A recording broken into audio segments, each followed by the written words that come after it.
So perhaps we could ask some who are in the lobby, Hasmik, to come on in. Yeah, we'll get started in perhaps 1 minute.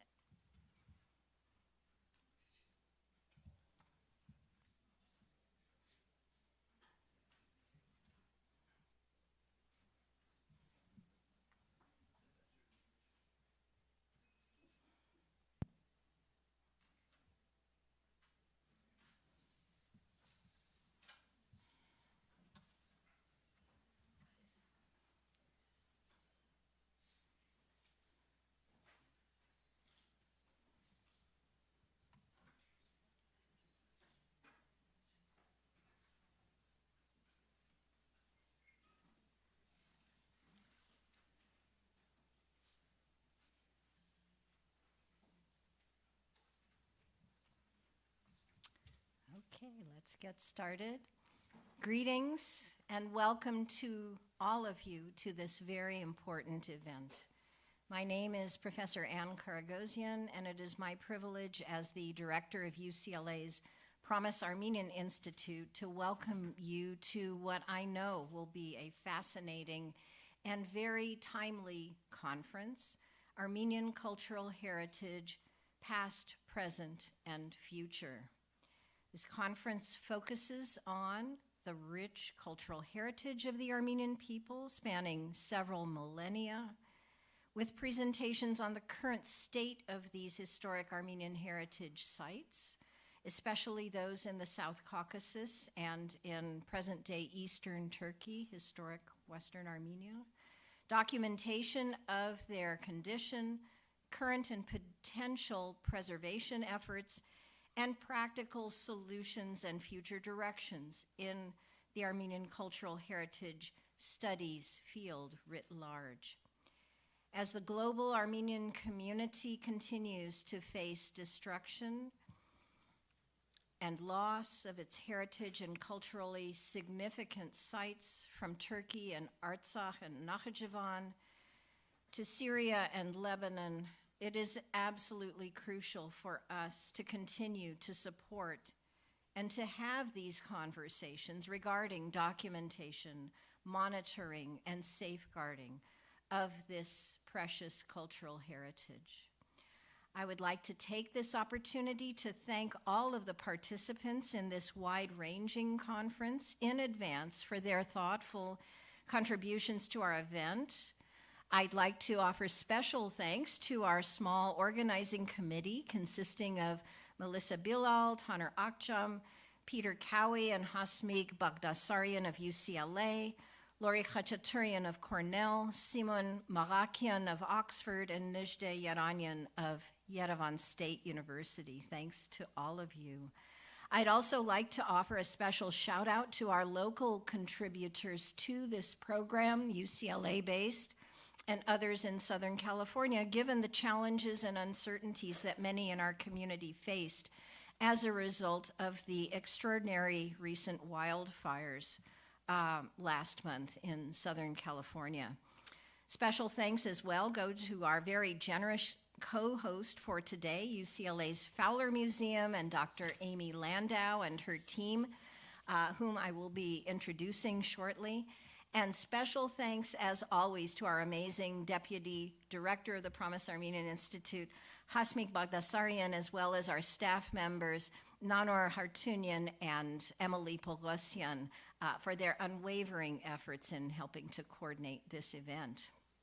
I am also glad to note that our event today is co-sponsored by the UCLA Center for Near Eastern Studies, the UCLA Richard Hovhannissian Endowed Chair in Modern Armenian History, the UCLA Narakatsi Chair in Armenian Studies, the UCLA Promise Chair in Armenian Music, Arts, and Culture, the Promise Institute for Human Rights at the UCLA Law School, the UCLA Kotsin Institute of Archaeology, in which we are situated currently, the National Association for Armenian Studies and Research, or NASR, the Ararat Eskidjan Museum, the UCLA Armenian Studies Association, in addition to our Promise Armenian Institute's Armenian Studies Research and Outreach Program. We are grateful for the support of all of our co-sponsors.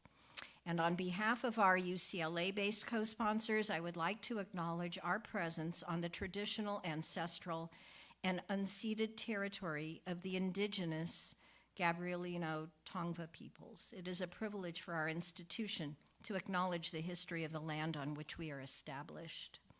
Before we move on with our program, let me briefly mention a couple of procedural items. First, let me note that this event is being recorded for future viewing on our Promise Armenian Institute YouTube channel, and in fact is currently being live streamed on YouTube. Second, for those in the audience, when the keynote talks as well as the sessions are completed, we will have a short question and answer period, and so I'd encourage you to raise your hand and one of our assistants will come to you with a microphone so that you can offer your question. We encourage you to be clear and short and succinct in the question you pose. So now it gives me great pleasure to introduce to you Dr. Amy Landau, who is the Director of Education and Interpretation here at the Fowler Museum at UCLA, where she leads public programming, educational initiatives, and gallery interpretation. Amy is published on the interactions between the Safavid court and the Armenian merchant community of New Julfa, and she and her team here at the Fowler have been wonderful partners with our Promise Armenian Institute at UCLA for many years. So Amy, let me welcome you to the podium.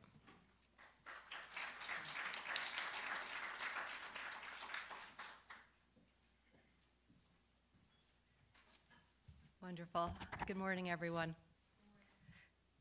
On behalf of the Executive Director, Sylvia Forney, and my Fowler colleagues, let me say that we are absolutely delighted to collaborate with the UCLA Promise Armenian Institute on this important conference on the protection and preservation of Armenian cultural heritage sites. I wish to extend my heartfelt gratitude to Professor Anne Kargosian, the Promise Armenian Institute's inaugural director, and Deputy Director Hazmik Bagdasaryan. I would also like to extend my appreciation to the Fowler's Acting Curator of Public Programs, Kirsten Hudson, and Hannah Yu, the Curator of Public Programs, for their valuable contributions to today's events. We spend our time together today within the walls of the Fowler Museum. If you have a moment between sessions, step into one of the museum's beautiful and poignant exhibitions on the first floor dedicated to indigenous ecological knowledge.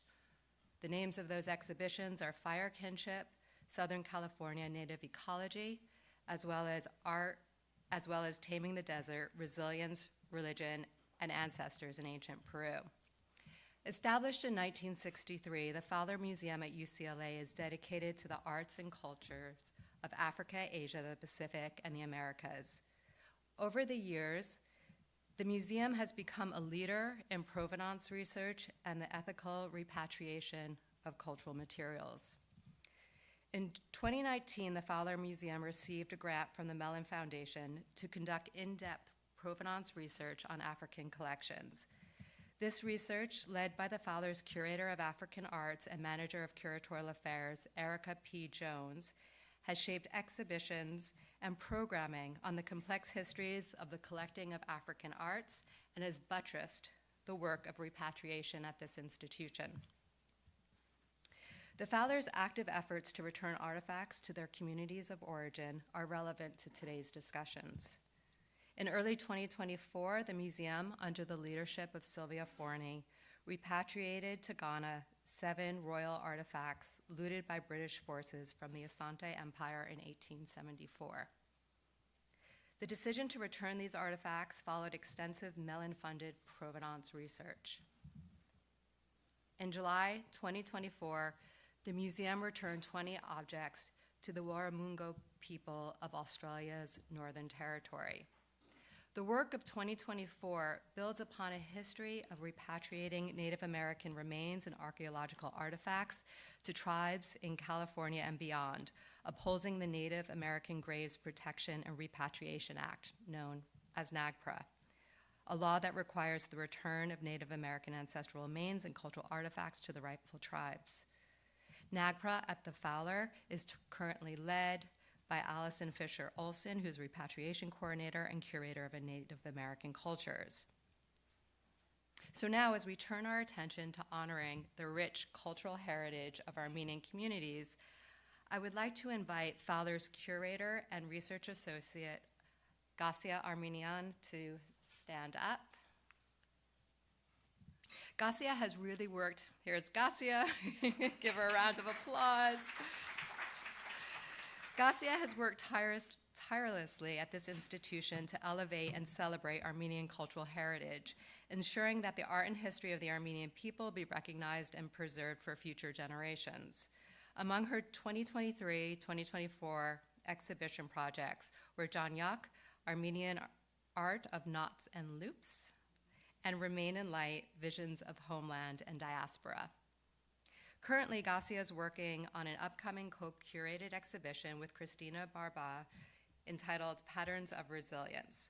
Through these projects, Gasia has played a pivotal role in preserving and promoting Armenian art and culture, ensuring its appreciation within broader audiences. Thank you, Gasia.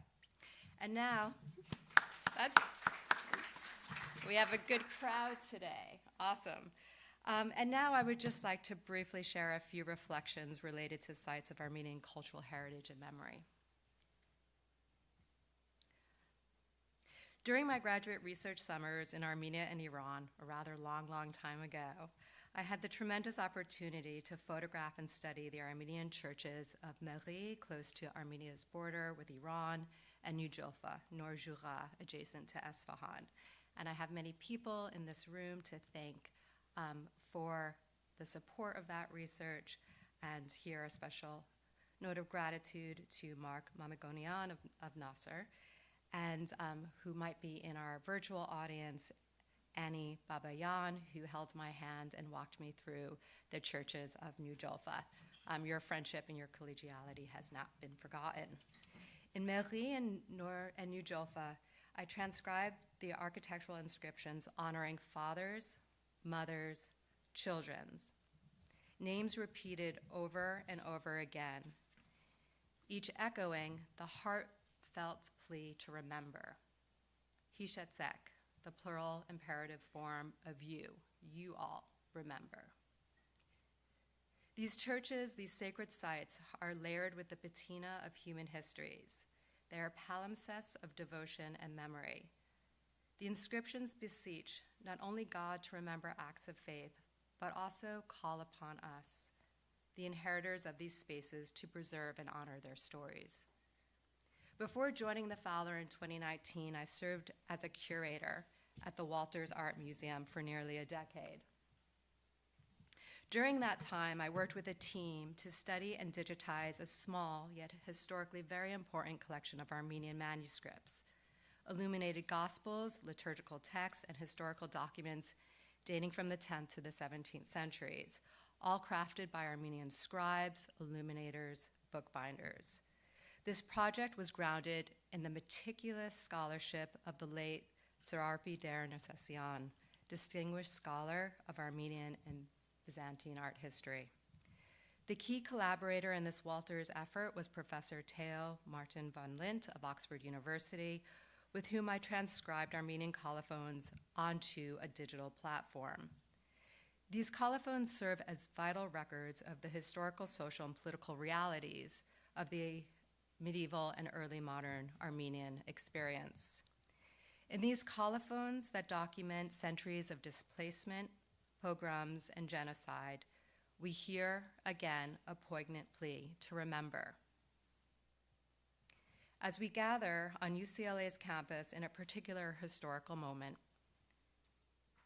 representing a wide range of backgrounds, I wish to highlight the power of allyship in preserving the past to safeguard our collective future. As a woman who herself has inherited a history of displacement and genocide, it is both an honor and a comfort to be with you today, to focus on sites of memory and cultural heritage.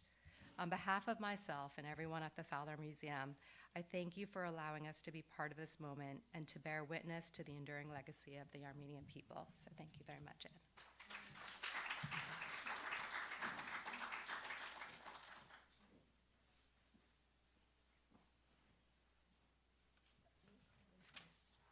to, let me just close this door. Thank you so much, Amy, for that very heartfelt and very relevant introduction to our conference. We're so grateful to be able to partner with you. And so now I would like to get into the beginning of our conference itself. We're a little early, shockingly, but we will, I'm sure, make up the time as time goes on. So allow me to, I have the great pleasure to introduce our first keynote lecture of the day. This will be provided to us by Professor Lori Khachaturian of Cornell University, entitled Heritage Forensics, Satellites and Specters in the Armenia-Azerbaijan Conflict, a subject that certainly is very relevant to all of us of Armenian descent. Professor Khachaturian is an associate professor of Near Eastern Studies and Anthropology at Cornell University, and she is co-founder and co-director of the Caucasus Heritage Watch, of which many of you may be aware online with the information that they provide. Her research uses the methods of archaeology and anthropology, as well as overhead satellite imagery to study heritage politics, empires, and the ruins of modernity, with a particular focus on Armenia and the South Caucasus. Dr. Khachaturian is the author of numerous texts and papers that have appeared in such journals as Cultural Anthropology, American Journal of Archaeology, Antiquity, and Near Eastern Archaeology. So without further ado, Lori, sorry we're starting a little bit early, but we'll welcome you to the podium. Look forward to your keynote lecture. Thank you so much.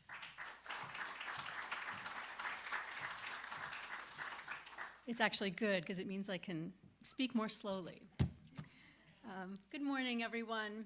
And let me begin, of course, by thanking the Promise Armenian Institute and especially Anne and Hasmik for all their efforts in organizing this event and assembling such a distinguished and diverse group of scholars, historians, art historians, archaeologists, anthropologists, and political scientists to think together about the past, present, and future of Armenian cultural heritage. Now, before I begin, I should make sure I know how to advance my slides here. Yes, okay. It is an honor to be here and to share with you the ongoing work of a collaborative project, Caucasus Heritage Watch, or CHW, that I carry out with Adam Smith, Husik Hulyan, and Ian Lindsay. In late 2020, following the ceasefire that ended the Second Nagorno-Karabakh War, we launched CHW to address the lack of nonpartisan, evidence-based documentation of past and present attacks on cultural heritage in this conflict. The long-standing rivalry, as Lawrence Broers calls it, between Armenia and Azerbaijan over the disputed territory of Nagorno-Karabakh is as much a struggle over the past as it is about the present or future, and thus the conflict has been waged as fiercely over the region's cultural heritage as over land and its people. The territories ceded to Azerbaijan in 2020 and 2023 are home to hundreds of Armenian cultural sites. Exiled from these lands, Armenians have been severed from a dense web of sacred places and cemeteries, just as Azerbaijanis had been following the First Nagorno-Karabakh War. Our approach uses Earth observation satellites to monitor and document cultural heritage caught in the crosshairs of this intractable conflict. CHW asks whether space-based imaging can reduce state-sponsored aggression against heritage through sustained, systematic, publicly visible surveillance, and create documentation that can inform public policy and encourage accountability. We call our research heritage forensics, our research practice, heritage forensics, an approach to cultural remains that integrates archaeology, law, cultural aerospace, and politics. Where heritage is constituted by the materials and practices from the past that are curated in the present, forensics refers to investigations that document disruptions of that legacy. Heritage forensics entails the application of technological and humanistic methods to assemble evidence concerning abuses of cultural remains that can be used in a court of law and by publics seeking truth, reconciliation, and justice. It is a form of public-facing, post-disciplinary research fully a part of what I.L. Weitzman has termed the forensic turn in the alliance between researchers in the human sciences and human rights advocates. In this talk, I first discuss CHW's historical satellite investigation into the destruction of Armenian cultural heritage in Azerbaijan's autonomous Republic of Nakhchivan following the First Nagorno-Karabakh War. Next, I turn to CHW's satellite monitoring in Karabakh. Throughout, I use the term Armenian cultural heritage to refer to the medieval and modern cultural materials of Armenian-speaking Christian peoples without assuming a monolithic cultural identity or timeless continuity. Given time constraints, although those have been lightened a bit, I will not recount the history of the conflict, which in any case will be familiar to most in this room, nor discuss CHW's major investigation into the treatment of Islamic and Azerbaijani cultural heritage under Armenian control between 1994 and 2020. CHW's methodology, our workflows, databases, and technical details are also set aside. So with that, let us now turn to Nakhchivan. The secret plays a paramount role in investigative research into state violence. Two open secrets surround the erasure of the Armenian heritage scape in Nakhchivan. One involves attempts to conceal the demolition conducted between 1997 and 2010. But the other open secret precedes the campaign of physical erasure and is a Soviet-era project of bureaucratic obfuscation that worked to conceal the very existence of Armenian cultural sites, denying them the status of heritage and foreclosing the possibility of protection under law. I begin with the latter. Analysis of heritage inventories shows that for decades, Soviet Azerbaijan's authorities attempted to conceal Nakhchivan's Armenian cultural remains. The bureaucratic operation required to keep the open secret of their existence was the omission and obfuscation of monuments from inventories. In the Azerbaijan SSR's 1968 heritage list, only 5 churches are listed in Nakhchivan, a fraction of the roughly 70 such monuments that were still standing in the late Soviet era. This figure saw a modest increase to 8 in the 1988 list, and then 12 in the 2001 inventory, which actually remains in force to today. And those 12 sites, although no longer extant, are still on the list to this day. Although the campaign of erasure had already commenced when the 2001 list was ratified, satellite imagery shows that at least 23 and possibly as many as 46 churches were still standing in 2001. Registry omission denied Armenian sites the official status of heritage. The exclusion of Armenian sites from Nakhchivan's inventories contrasts markedly with the lists that were assembled for the Karabakh Oblast, bringing the strategy of omission in the former region into stark relief. In the NKAO, over time, bureaucrats more readily accommodated Christian monuments into registries.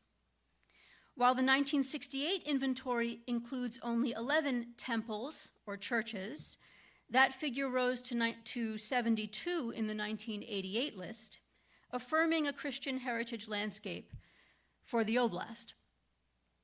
Azerbaijan's 2001 inventory for NKR and surrounding territories contains no less than 135 Christian sites.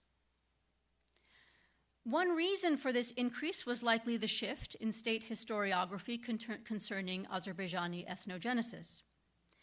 By the time the 1988 list was compiled, the Caucasian Albanian theory of Azerbaijani origins, which will be familiar to most in this room, had already become orthodoxy.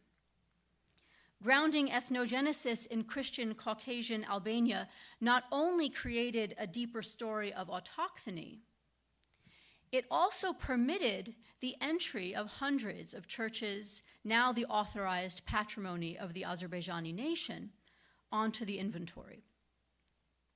The 1988 list introduced the bureaucratic obfuscation of reality through appropriation. Armenian monuments are cloaked under appellations like Albanian temple or Albanian church that obscure their identification as such.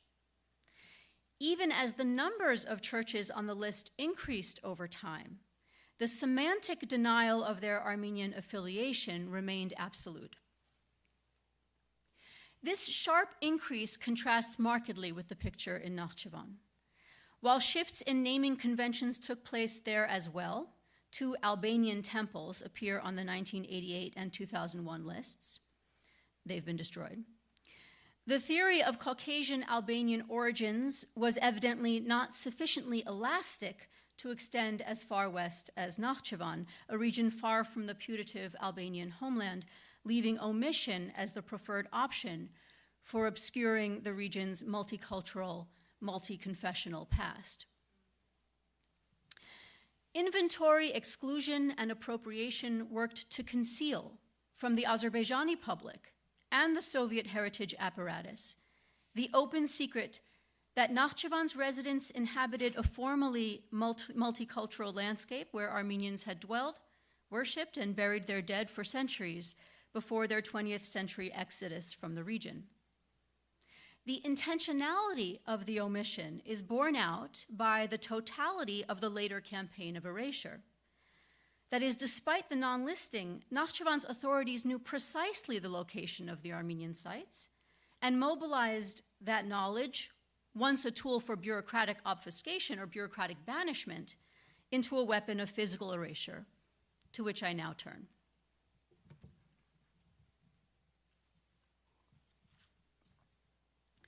Through a year-long investigation that culminated in a 430-page report, CHW documented the open secret of physical destruction using declassified American satellite imagery, Soviet maps, and scholarly sources.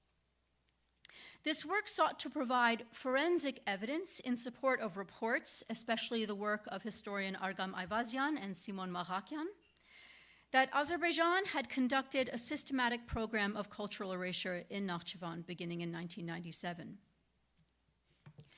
We began with a corpus of 159 monasteries, churches, chapels, and cemeteries drawn from the inventory of Ayvazyan, of which 127 could be geolocated. And I can talk more about that in Q&A, how we go about doing that. Using satellite imagery, we were able to assess the condition of 110 of these 127 sites. And CHW found that 108 of the 110 geolocated sites, or 98%, were erased, distinguished further by a breakdown of our findings for type of site, that is to say, monasteries, churches, cemeteries, and chapels. You'll see in some cases the gray parts of the pie chart refer to sites that we have not been able to precisely geolocate. Our analysis indicates that the program of erasure began 2 to 3 years prior to our earliest satellite imagery from 2000, putting the start date sometime in 1997. This accords with evidence from a telegram sent by Azerbaijani novelist and parliamentarian Akram Aylisli to Aliyev in June 1997, decrying the destruction of Armenian monuments in his hometown of Aylis, or Agulis, and it aligns with the first eyewitness account of the destruction of the Jura Cemetery in 1998. As this graph shows, the date ranges for the destruction are often quite wide, stretching across 5 years or more, those are the orange bars, due to limited satellite coverage. But the data resolve the destruction of 64 sites in 8 3 to 4 year spans, those are the blue bars. Most of the devastation had been carried out by 2009. The mechanisms of implementation remain unknown, but a few features point directly to state culpability. The most distinctive feature of the destruction in Nakhchivan was its totality, by which we mean both the completeness of the project as a whole, that is, leaving virtually no site intact, as well as the fastidiousness of the obliteration of each individual monument, leaving scarcely any trace. Regarding the former, virtually the entire inventory of Armenian heritage was targeted, demolished, and expunged with ruthless efficiency. Indeed, the program was pursued with such zeal and bureaucratic rigor that in several instances demolition crews were deployed into already abandoned and remote mountain villages to surgically take out the ruins of an Armenian church. For example, the village of Michin Ankuzik was already a ruin in 1973. Only a winding dirt road and 2 buildings for animal husbandry testify to activity in the twilight years of the Soviet Empire, and that image is shown at left. This 1973 hexagon satellite images. This is one of the declassified American satellite images. By 2009, the roads were fading from disuse and the collective farm a long neglected ruin. A satellite image from November of that year shows that the remains of the village's Armenian church, last renovated in the 17th century, had been recently surgically erased, as you can see in the area of the red box. Likewise, the village of Nerkin Ankuzik was also a crowd of ruins by 1973. That image is not shown here. And the foundation of the 11th or 12th century Armenian church was still extant in 2001, which is the image at left. In 2009, the satellite image at the right, most of the crumbling buildings still remained, except for a single ruin, the church. Such attention to excising even the most obscure vestiges of Armenian inhabitation indicates that erasure was not a spontaneous or distributed project. Only organs of the state would have known the sites as Armenian and been able to project destruction into remote mountains. Totality also describes the destruction objectives at individual sites, which were not merely vandalized and then left to ruin, but completely obliterated. Sites like the Mesrop Mashtots monastery of Mezropavan, which had stood since before the 15th century when it was first renovated, were not just knocked over, they were razed and the empty site scoured.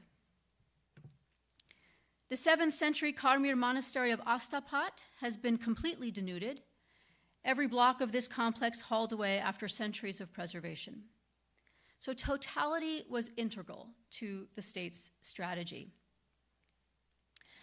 In most cases, the land on which these monuments once stood remained vacant plots well into our current decade. But in 5 instances, mosques or other official buildings were erected directly atop an erased Armenian site, a form of symbolic violence to follow on the physical violence of demolition.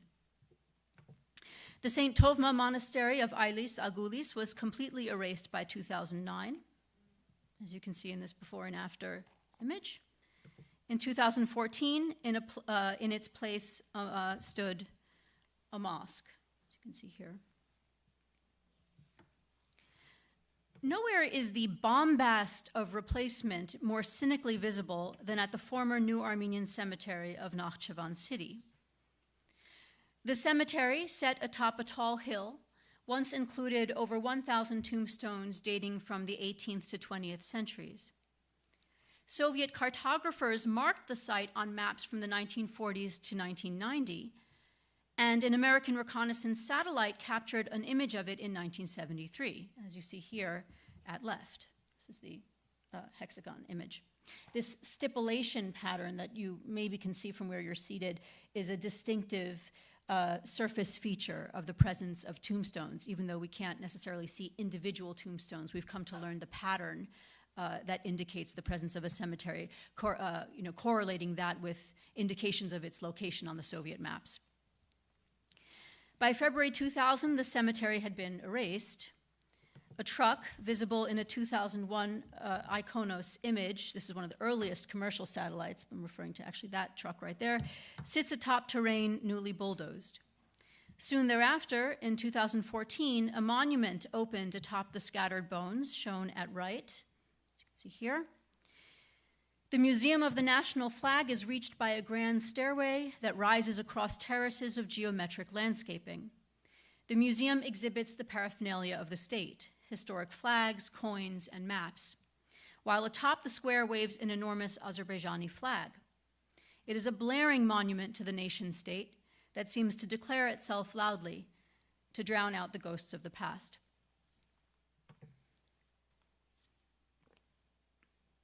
The plan to eradicate the traces of Armenian cultural life in Nakhchivan was an open secret from the start.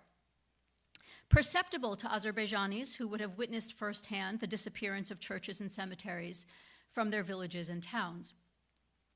As Fuller and Weitzman note, states keep open secrets through techniques that, quote, create a gap between the perception of reality and the reality that is acknowledged and allowed to be spoken about.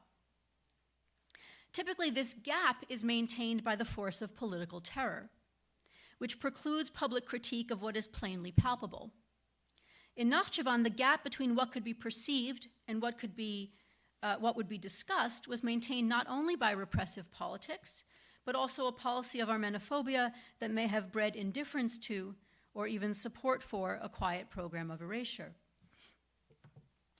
In 1998, eyewitnesses on the Iranian side of the border with Nakhchivan observed the destruction of the Armenian cemetery of Jugha.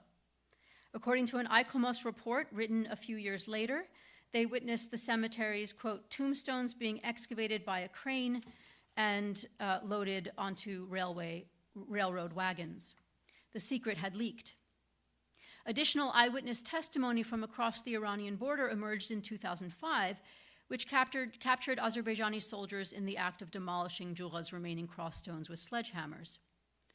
And even before such evidence began to circulate widely, Aylisli had voiced criticism of the policy of erasure, leaving a paper trail that years later, thanks to Simon Marakian and Sarah Pickman, would support the work of further revealing the operation.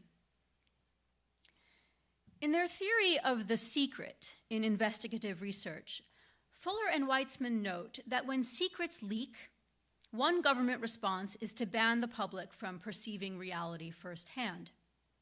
And indeed, Azerbaijan's initial response to increased global awareness of the destruction of the Jugha cemetery was to restrict public access. But secrets leave material traces.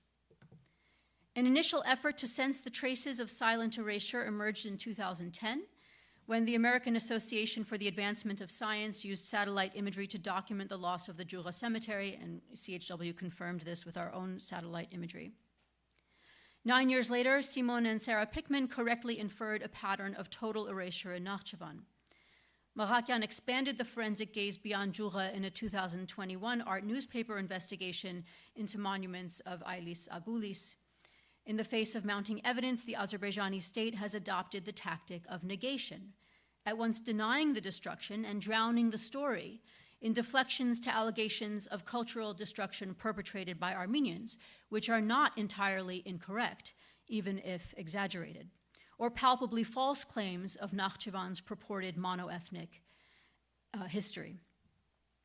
As Fuller and Weitzman note, quote, negation aims to create a miasma of inconclusiveness, to sap the capacity to work toward facts.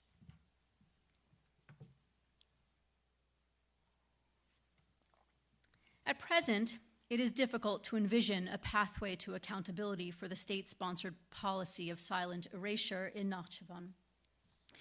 The 1954 Hague Convention would seem a relevant legal instrument, but this multilateral treaty for safeguarding cultural heritage in armed conflicts was not designed to respond to intentional destruction in frozen conflicts, where hostilities extend over decades and, as in the case at hand, manifest geographically beyond the primary arena of war. The 2003 UNESCO Declaration concerning the intentional destruction of cultural heritage includes provisions for destruction perpetrated by a state within its own territory and is thus relevant, but the declaration is weak and non-binding. As Cecchi and Romani note, in general, quote, state responsibility in the field of cultural heritage represents a terra incognita in the mapping of international law. Individual criminal prosecution is also unlikely, despite precedents in case law, particularly the Yugoslav tribunals. Although dispensing justice does not fall within UNESCO's mandate, its inaction in response to the events described here pushes accountability further out of reach. In his critique of international fora ostensibly designed to dispense justice, Weitzman captures the problem of accountability, writing, quote, jurisdiction does not always exist, and often there are no obvious forums to address. Accountability through the relevant Azerbaijani domestic laws is also unthinkable at present. In this void, Armenians and others who regard the destruction in Nakhchivan as an affront to humanity are left with no obvious forum to address. Accountability is thus deferred indefinitely until new pathways open via international law, or public action produces the kind of change in Azerbaijani society that makes possible an honest reckoning.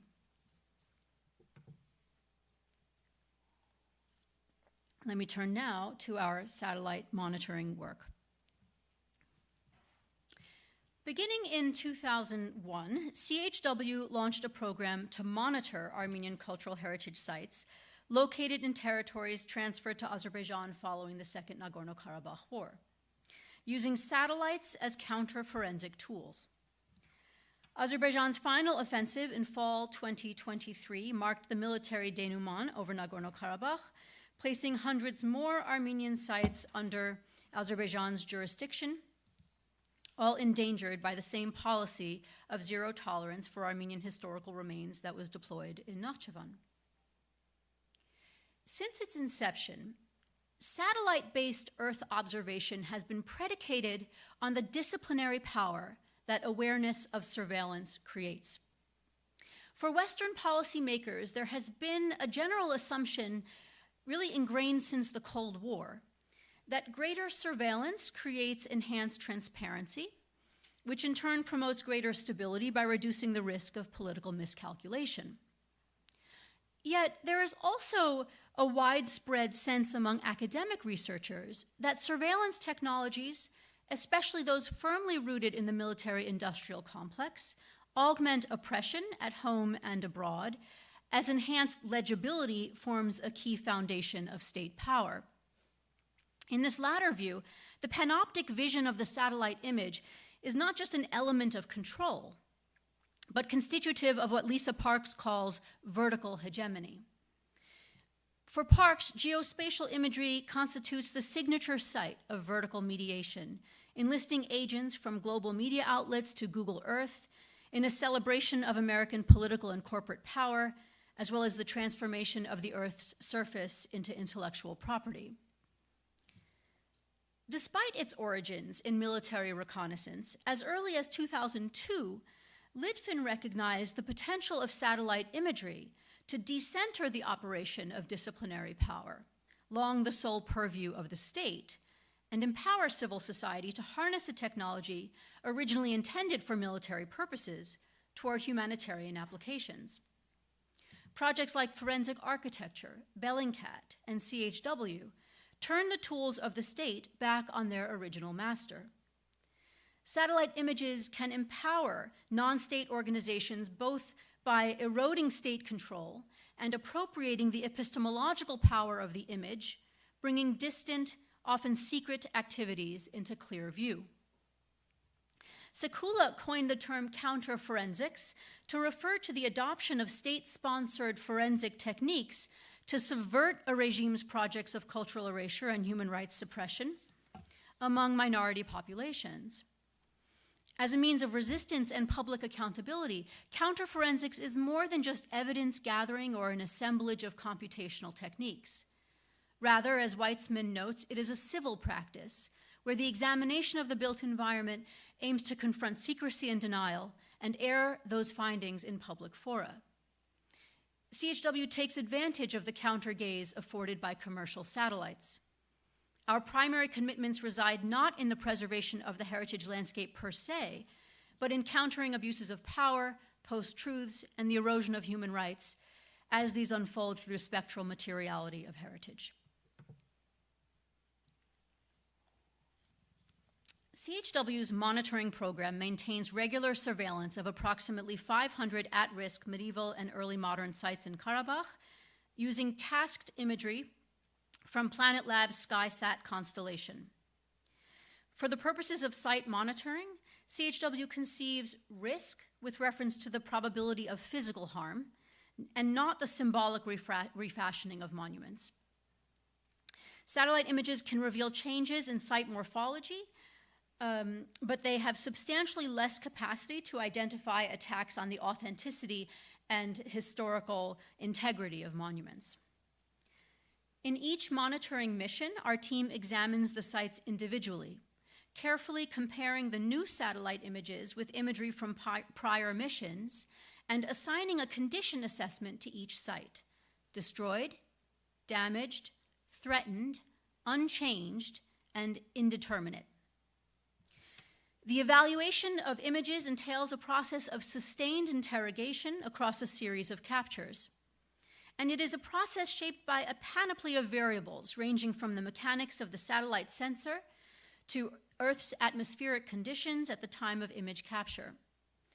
Indeed, satellite images require critical examination not only because of their military genealogy, but because of the biases, limits, and distortions of their mode of sensing.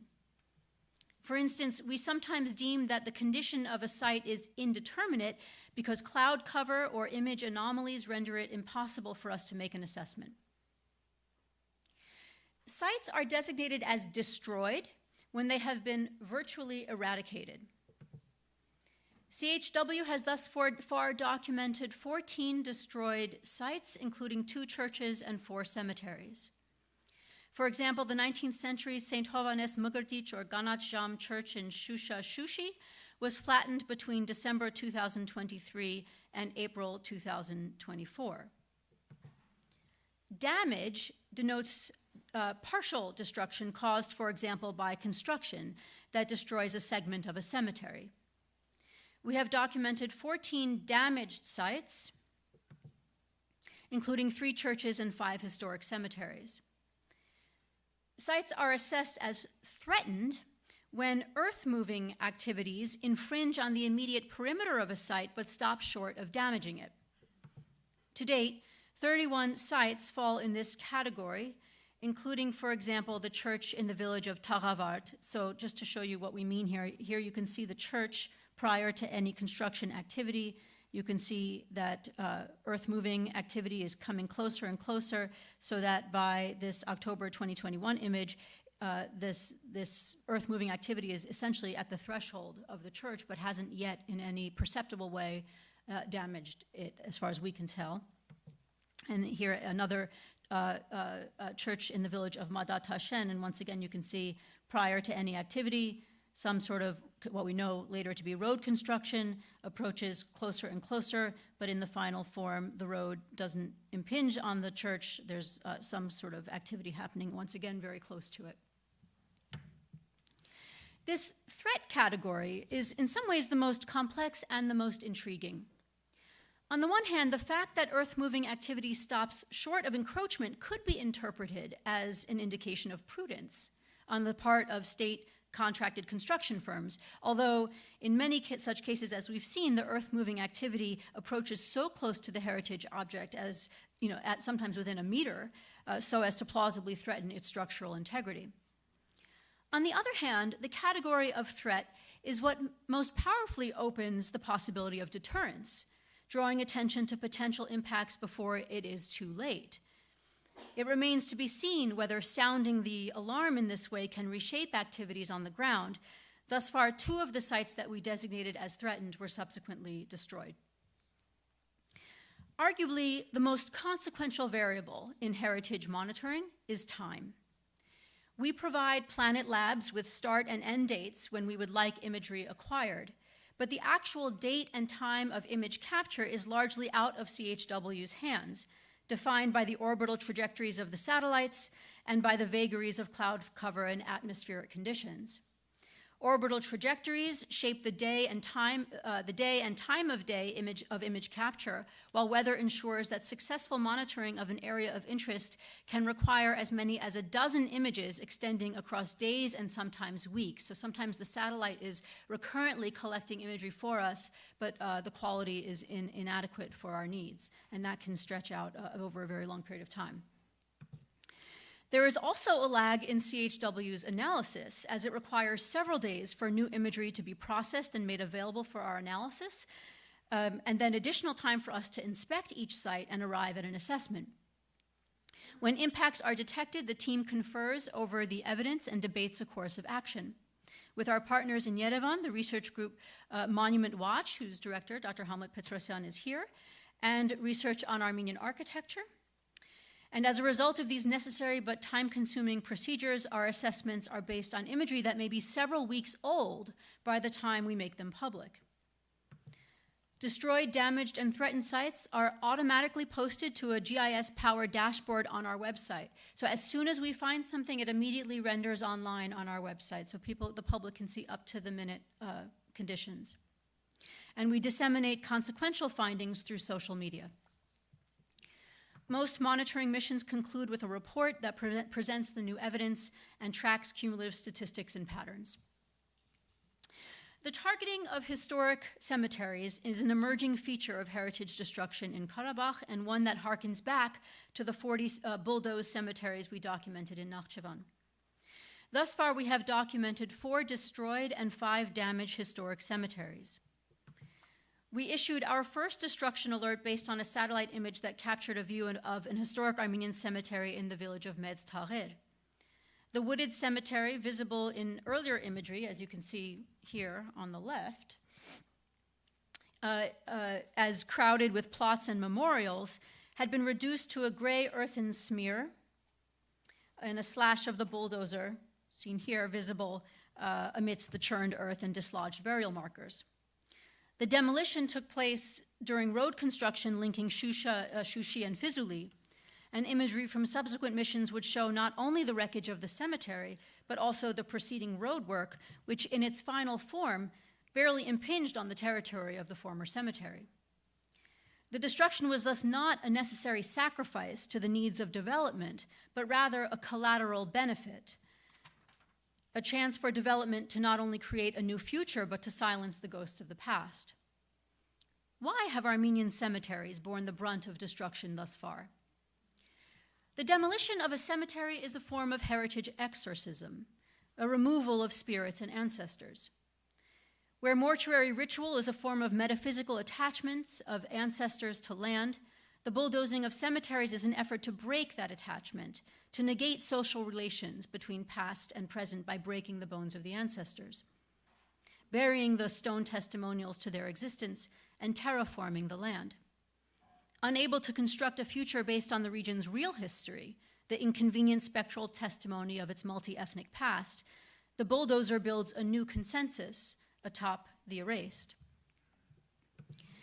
Many of the impacts that we've documented in recent years violate a provisional order issued by the International Court of Justice in December 2021, which called on Azerbaijan to prevent and punish acts of vandalism and desecration affecting Armenian cultural heritage. We will likely hear from Mr. Giragosyan today about the case Armenia v. Azerbaijan that's currently before the World Court, so I won't say more about it now, but only note that since the ICJ indicated its provisional measure, we have documented 8 destruction events, including the demolition of 2 churches and 2 cemeteries, and damage to 4 more historic cemeteries. It is not clear how the court will respond to violations of its order, But as Weitzman notes, quote, legal cases are only as good as the political processes of which they are a part. This and future cases will determine whether heritage forensics will play a role in accountability efforts for cultural heritage abuses. So let me conclude with just a few prognostications. Excuse me. Since the end of the 2020 war, Baku has been signaling its plans for massive infrastructure projects in Karabakh, along with its utopian vision for turning the ethnically cleansed territories into a green energy zone with solar and wind energy farms. Such rapid development, including highway construction projects, hydroelectric power plants, 2 international airports, and housing development, is threatening cultural heritage sites in the path of the earth movers. While our monitoring to date shows that the logics of heritage abuse in Karabakh are complex and entangled, there is reason to think that economic development will play a larger role in determining the fate of Armenian cultural sites than was the case in Nakhchivan. Development projects appear to be providing convenient cover for slow erasure, as the Medz-Tagher cemetery exemplified. Along a second track, Azerbaijan's courting of international tourism, promoted first in Baku's hosting of the 2019 UNESCO World Heritage Meeting, and then in 2024 COP29 Forum, suggests that several of Karabakh's Armenian-turned-Caucasian Albanian temples may be transformed into tourist attractions. Embedding appropriated sites into the networks of global tourism will further advance the symbolic erasure of the region's Armenian heritage as the sites are promoted through the canard of Caucasian Albanian affiliation. The enlisting of the forces of economic development to the cause of heritage erasure complicates not only assessments of causality, but also the assignments of culpability, as the actors involved expand to include not only state authorities, but also urban design firms, for example, like the British firm Chapman Taylor, which secured the contract for Shusha Shushi's redesign, as well as construction companies. Heritage forensics opens terrain for tracing the lines that weave together state and corporate power in the eradication of cultural remains. And yet heritage forensics cannot secure accountability. That relies on bringing counter-forensics evidence into the institutions of enforcement to create costs for heritage destruction. It requires engaging with state institutions even as the work seeks to keep them at arm's length. For us, this is a complex relationship that will require constant recalibration as the situation unfolds and as the discipline of heritage forensics matures. Thank you very, very much for your attention.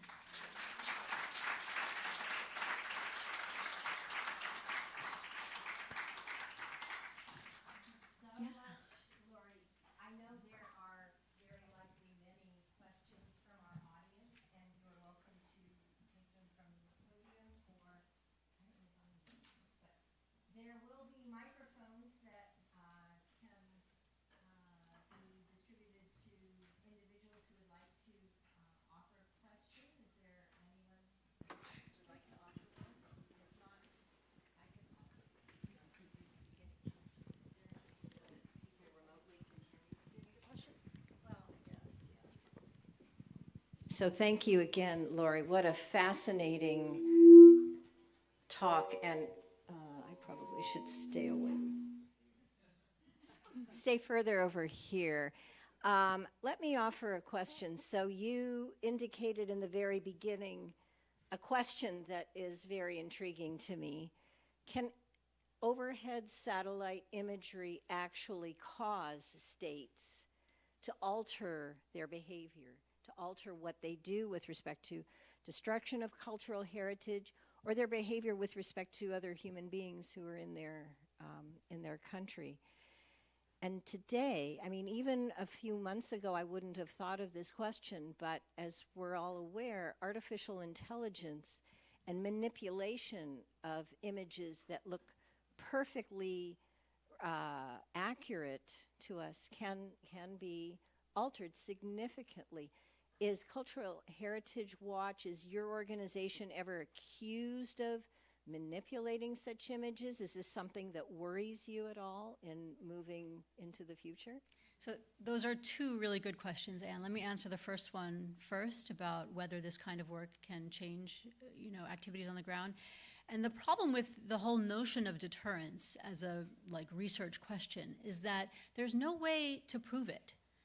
If things don't happen, there's no way to know whether it's because of this work that they don't happen. So on the one, in principle, philosophically, it can be a goal, but it's a research question that is actually very difficult to test if we were to think in those terms. Like, how would we ever know? Especially since, as Forensic Architecture, a group that I've cited a lot and that has really inspired our work, as they've argued in their own similar work around the world with regards to human rights abuses, not only or even especially cultural heritage, state actors really very deliberately don't respond to counter-forensic work. They make a deliberate choice not to engage counter-forensic work, at least discursively and publicly. So it would be very difficult ever to know. But it nevertheless should be at least a goal of the work, the deterrence element. In terms of AI and image manipulation, no serious challenge has been issued of our work. On social media, especially in the years immediately after the war and during, when social media was such a toxic arena surrounding this conflict, we would have lone trolls trying to discredit the imagery, but they just don't hold up. In terms of AI manipulation, interestingly, again, I keep invoking this individual, I.L. Weitzman of Forensic Architecture, because he's just been so instrumental for our work. He has argued that actually thus far, there's very little evidence of AI manipulation of images in counter-forensic work. Doesn't mean it won't happen, but they also work very actively in this field, and thus far it's not a problem, but it may indeed become one. Now, the potential solution to that, at least in our own work, is that all of our imagery comes from this provider, Planet Labs, a commercial, very costly image provider. And once we purchase imagery, it is then available for download by others, for the most part. So we can say, you can go to Planet Labs yourself and verify this image and see that their version is the same as our version, that there isn't manipulation. Not to mention Google Earth and other platforms that can also provide other sources that can corroborate. Although I should say that Google Earth is very, very limited as a resource in this arena because the frequency of image capture is too infrequent to allow for regular, timely updates on the condition of sites. But thank you for those questions. Thanks.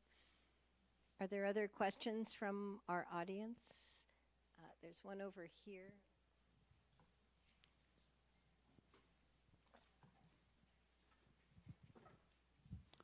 Okay, it works. I first want to say I really appreciate the work as well as the analysis, especially you're touching on using imagery that's, or technology that's meant as an instrument of hegemony, but kind of counter doing that. The question I wanted to ask was that you said that the destruction is perceptible by Azerbaijanis who would have witnessed the destruction. And I know your work is forensic and from a big distance, but is there parallel work going on in court that may or may not be coordinated with yours to actually talk to people and interview witnesses or other people who may be involved?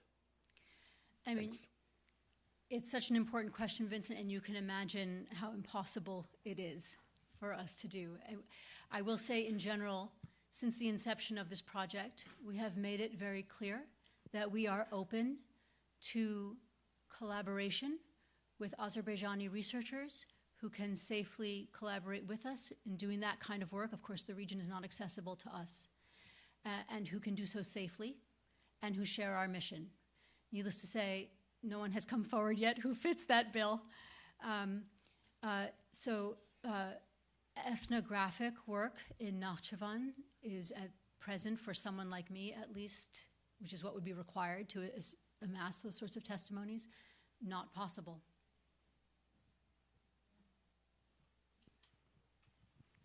My question is, how much cooperation was there during the 70s between Central Soviet, like let's say Moscow, and Azeri officials as far as destruction of Armenian monuments. Also, why were the Soviets so eager or compliant with destroying Armenian monuments? Why was it such a big deal to deny Christian existence there? And since your organization is called Caucasus satellite or whatever, are you monitoring other regions in the Caucasus, not just the South Caucasus? Thank you. Those are two good questions. On the first question about Soviet period destruction, I almost want to defer to my colleague, Dr. Petrosyan, who will be able to attest to that better. But I will say that from what we see in the satellite images, there isn't large-scale destruction in the Soviet period compared to what we see in after 1997. So most of what we have documented is destruction after the first Nagorno-Karabakh war, when Argham Ayvazyan systematically and courageously over the course of decades, from like 1967 to 1980-something, was going to Nakhchivan to document the monuments. They were maybe in ruins, maybe neglected, maybe in decay, but they were standing. Now, I will say his own volumes, his own corpus does attest to some sites in the 1970s that were in such an advanced state of ruination that, in fact, we didn't even include them. They were effectively already ruined, but not obliterated, not flattened in the way that we have documented for these other sites. So, so the situation in the Soviet period looks quite tolerant compared to what we documented afterwards. But again, I encourage you in the breaks to talk to Dr. Petrosyan for more insights on that. As for your second question and the use of the Caucasus and whether we've thought about expanding or working elsewhere, we are constantly thinking about ways to broaden our work. It is very difficult to do that because of the need for really strong connections with colleagues in the war context that one is working on, and relationships of trust that undergird so much of what we've been able to do here. We are exploring tentatively extending a bit into Georgia and also a bit into Ukraine. We've thought about essentially all of the kinds of contexts of genocide and war where cultural heritage is now in the crosshairs, from Gaza to Xinjiang, China, to other places. But it is an enormous undertaking to try and extend and replicate this work. We're a scrappy, small team of 4 or 5 researchers. By the way, I want to give a shout out to Salpi Bokharian in the back there, who's one of our monitors. So at this point, we're keeping our focus on Azerbaijan, but we are exploring the possibility of expanding into parts of Georgia and Ukraine. That's a very tentative statement. I think we have time for maybe 1 or 2 other questions.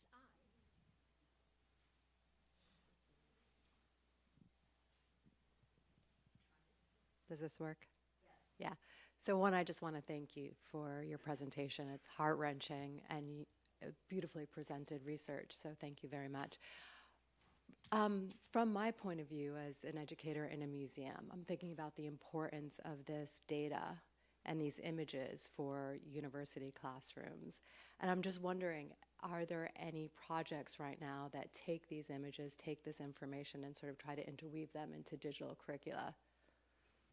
Digital curricula. Say more what you're thinking there. So basically I'm thinking about as histories of pluralism are being challenged all around, globally speaking, these histories are so important where you have different communities living side by side, and as historians we know that, and how important that evidence is of pluralism in sort of undergraduate teaching. And by digital curricula, I mean using digital content and supporting like teaching in university classrooms.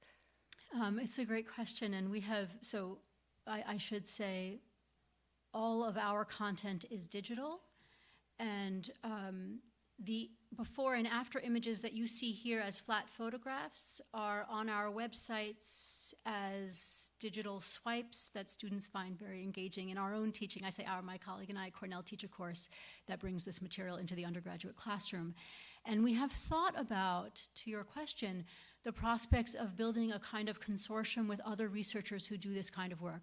In fact, I would be remiss not to say that archaeologists have been doing this kind of work using satellite imagery to document impacts to cultural heritage elsewhere in Southwest Asia. We are not the first to do this, even though there are ways in which I think our work is innovative. We build on our predecessors, including archaeologists who've done this in Syria and in Iraq and in Afghanistan.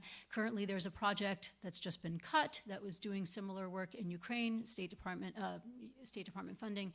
And we've been in communication with some of those involved in these other projects to think about what kind of network could we build that brings these cases side by side, kind of along the lines of what you're alluding to. So it's a really good idea. And just like think about the mapping of, now that there are so many Armenian manuscripts digitized, for example, like the references to these churches in Nakhchivan in the colophones and the references to the churches, et cetera. And it would be like a really beautiful mapping in addition to more historical documentation.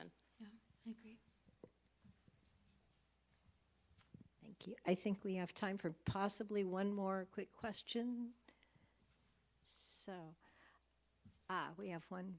I'll run over here myself.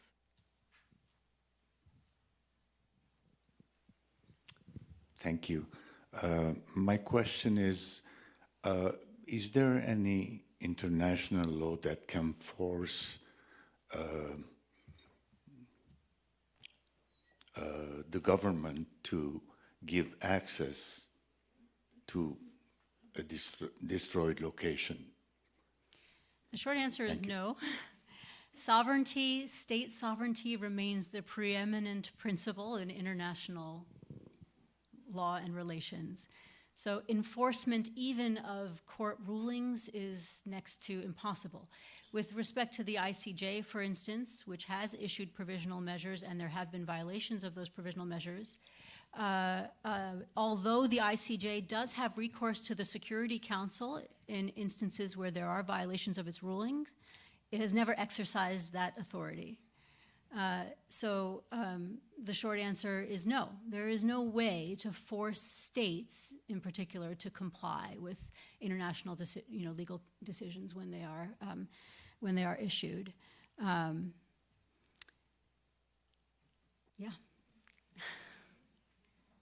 I think there's one question back there. But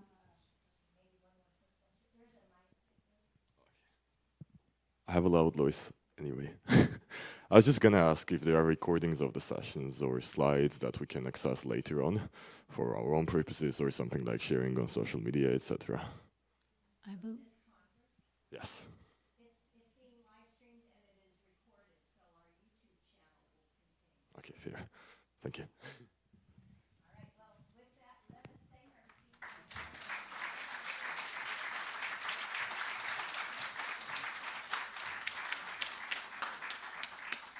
Thank you so much, Lori. This was a wonderful overview of your exceptionally impressive research. Our next session actually is on the same subject, cultural heritage destruction and documentation in the South Caucasus. This will have two speakers as well as a moderator for the session. Our moderator today is Dr. Christine Marderosian-Olshansky here at UCLA, who is an assistant researcher at the Caucasus Institute of Archaeology, again, the location in which we are holding this event at the Fowler. Christine directs the research program for Armenian archaeology and ethnography. She's been conducting fieldwork in Armenia since 2008, where she has collaborated on and directed a range of projects spanning from the Neolithic to the late Bronze Age period in Armenia. So we are delighted to have Christine with us today participating in the program. So Christine, I will welcome you to the podium as our moderator.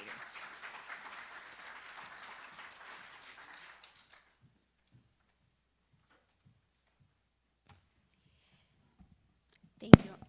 Sorry. I feel like that's going to happen a lot today.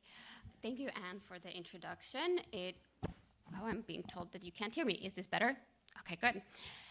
It is my honor today to introduce to you Dr. Hamlet Petrosian, who is a scholar of Armenian archaeology and cultural anthropology with a focus on traditional world perception, identity, behavior, settlement, monuments, and iconography. He is also the head of the Department of Cultural Studies at Yerevan State University. He is the head of the Artsakh Cultural Heritage Research Group, the head of the Dvin Archaeological Expedition, and he was also the head of the Tigranakerts Archaeological Research Expedition in Artsakh from 2005 to 2020. He is the creator of monumentwatch.org and tigranakert.org, two academic platforms which present the cultural heritage of Artsakh. His talk today is titled Issues of Cultural Heritage, Protection in Contexts of the Armenian-Azerbaijani Conflict. So it builds on what Dr. Gloria Khachaturian talked about. So please help me in welcoming Dr. Petrosian to the stage.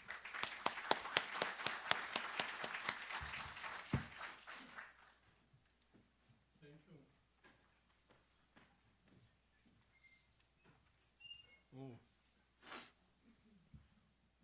How I can change? Step 1 çıkıyor burnuyum ha. So. Okay.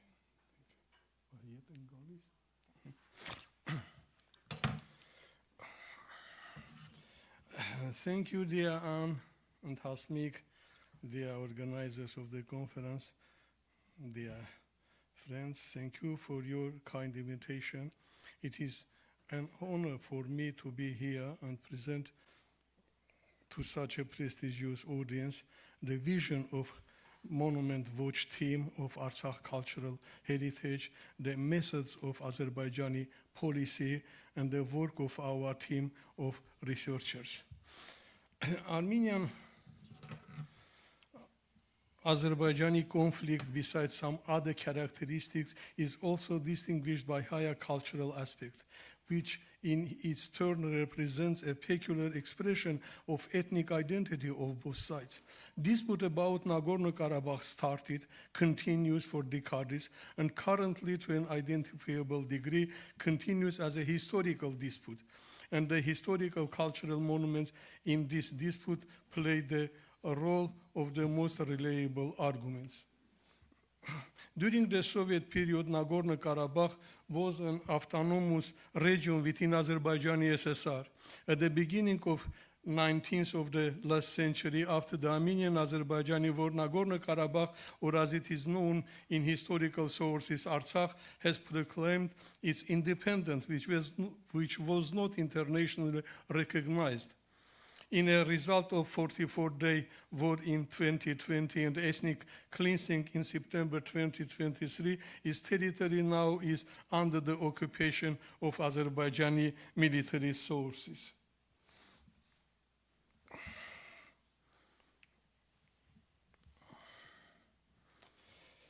Excuse me.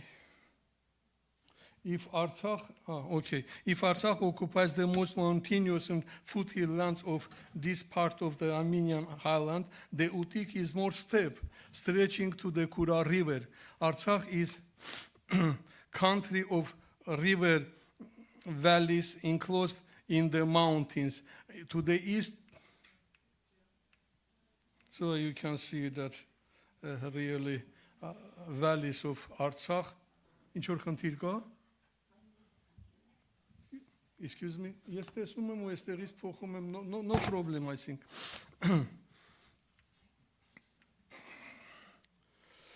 To the east, where Utik begins, the mountains rise into the foothills and join to the steppe. Two different geographical and natural climatic environments have conditioned the dual historical cultural image. A strong sedentary population in the mountainous zone and constant movement in the steppe. When the political forces were able to unite the mountains and the steppe, the canals flowing from the mighty rivers made the steppe fruitful. Otherwise, it became a stage for the devastation and fighting of the mobile and military tribes. Since at least the middle of the second millennium BC, the steppe was covered or by agricultural monuments or by big kurgans of predatory and rich tribes. I think that the historical and geographical, geopolitical situation is not changed since second millennium BC until our days. The official list of monuments in the territory of the Artsakh Republic contains more than 4,000 monuments, the percent of which are pre-Christian,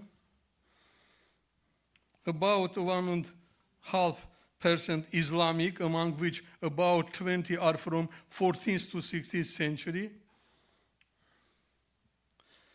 The rest are Armenian Christian monuments dating back from 4th to 19th centuries.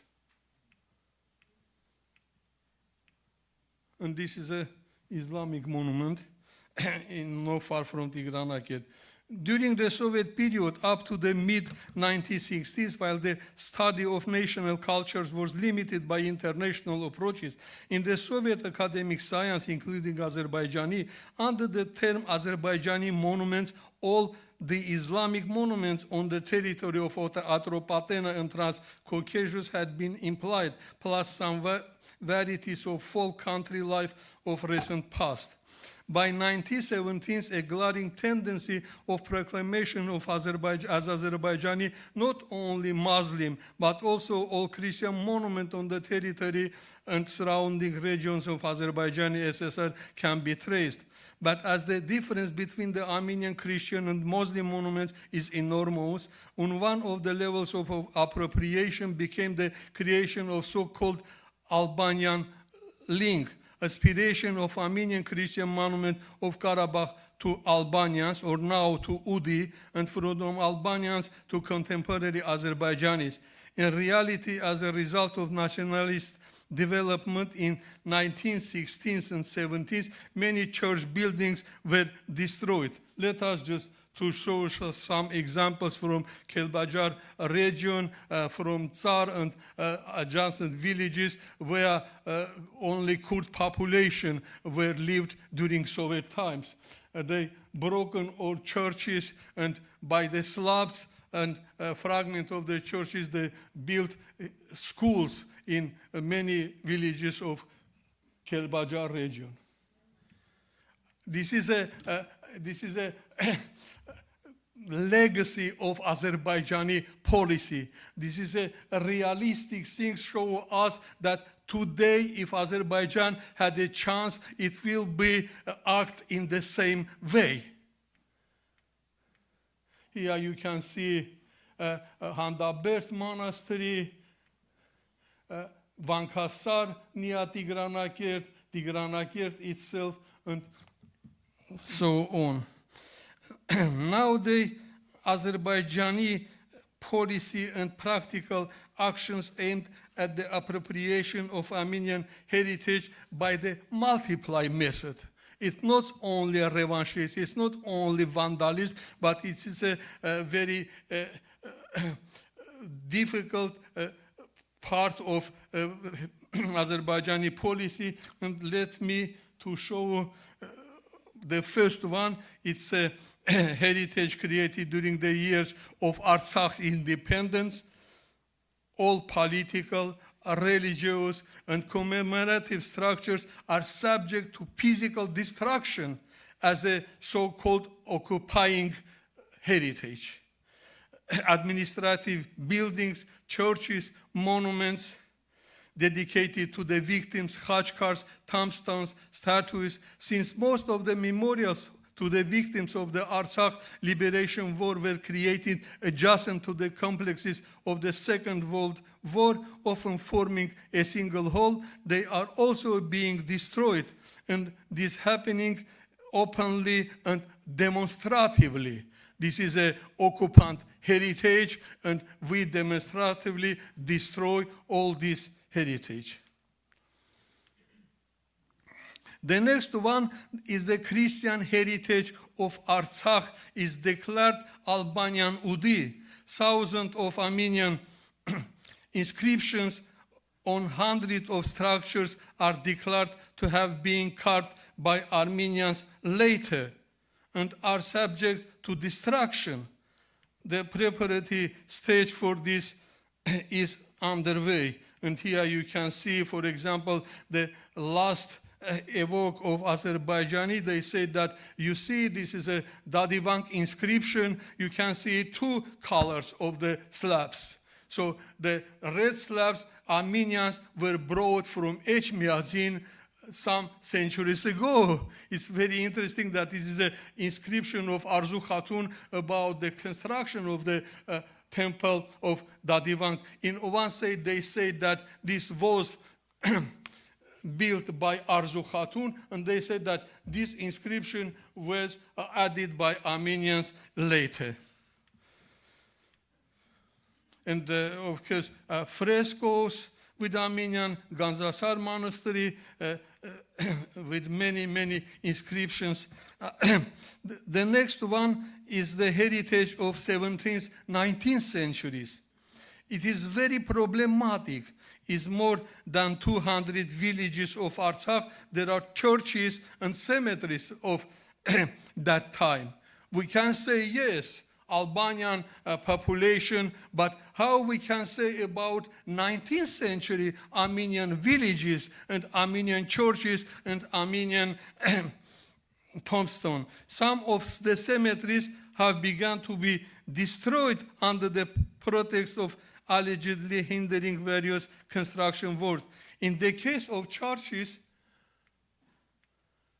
and especially in the case of Shushi, Azerbaijani policy is to destroy every Armenian in Shushi.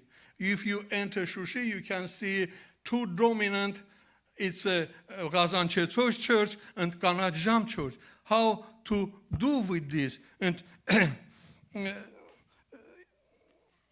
Kanadzham was simply destroyed, and an attempt is being made to transform and present the Gazanchetosh as a Russian Orthodox church.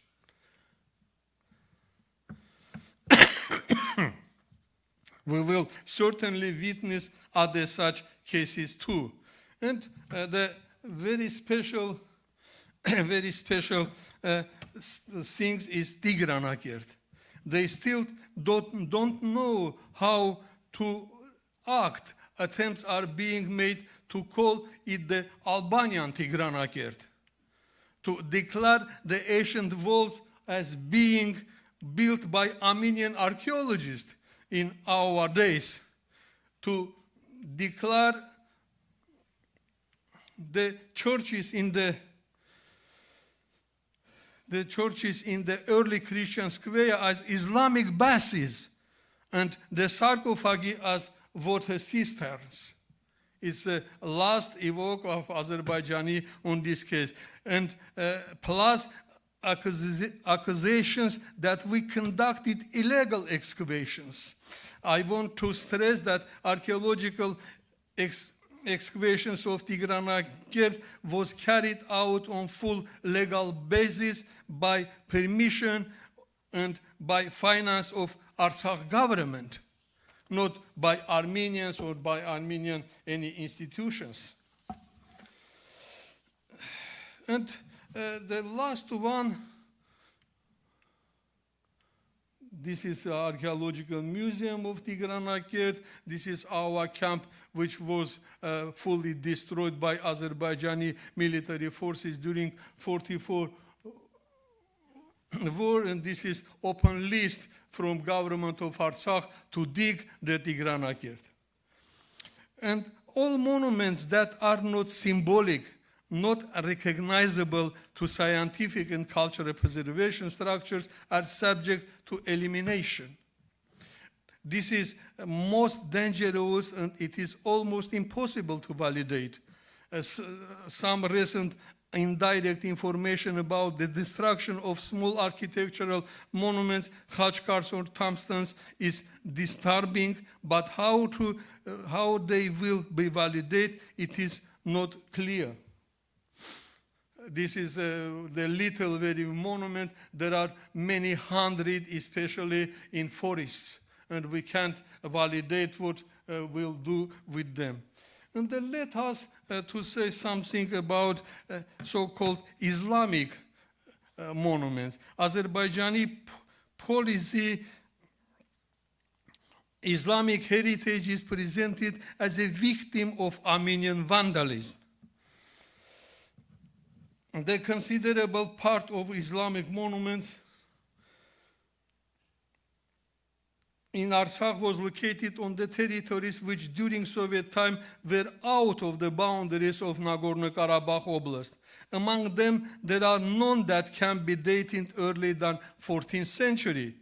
I have monitored the Islamic monuments in the period of 2005-2020 in parallel with my excavations in Tigranakert. The main part of those monuments is well known to the scientific society. Many of them became object of scientific research during the Soviet period, and the pictures and blueprints were published. So there is a possibility to compare the present condition with the one of 50, 60 years ago. In such a comparison, any unbiased observer can unambiguously come to a conclusion that this monument, with consideration of the time and particularly cases, the military actions, remains in the same condition as they were before the conflict. And some of them, especially so-called Juhar Agha Moscow in Shushi, was fully restored. So we must use this all to show that Azerbaijani policy against Armenian cultural policy to Islamic monument was fully neutral. In some cases, not neutral, but very additional, something to do with Moscow's in Shushi. After the 45 days war, a significant part of the heritage of the Republic of Artsakh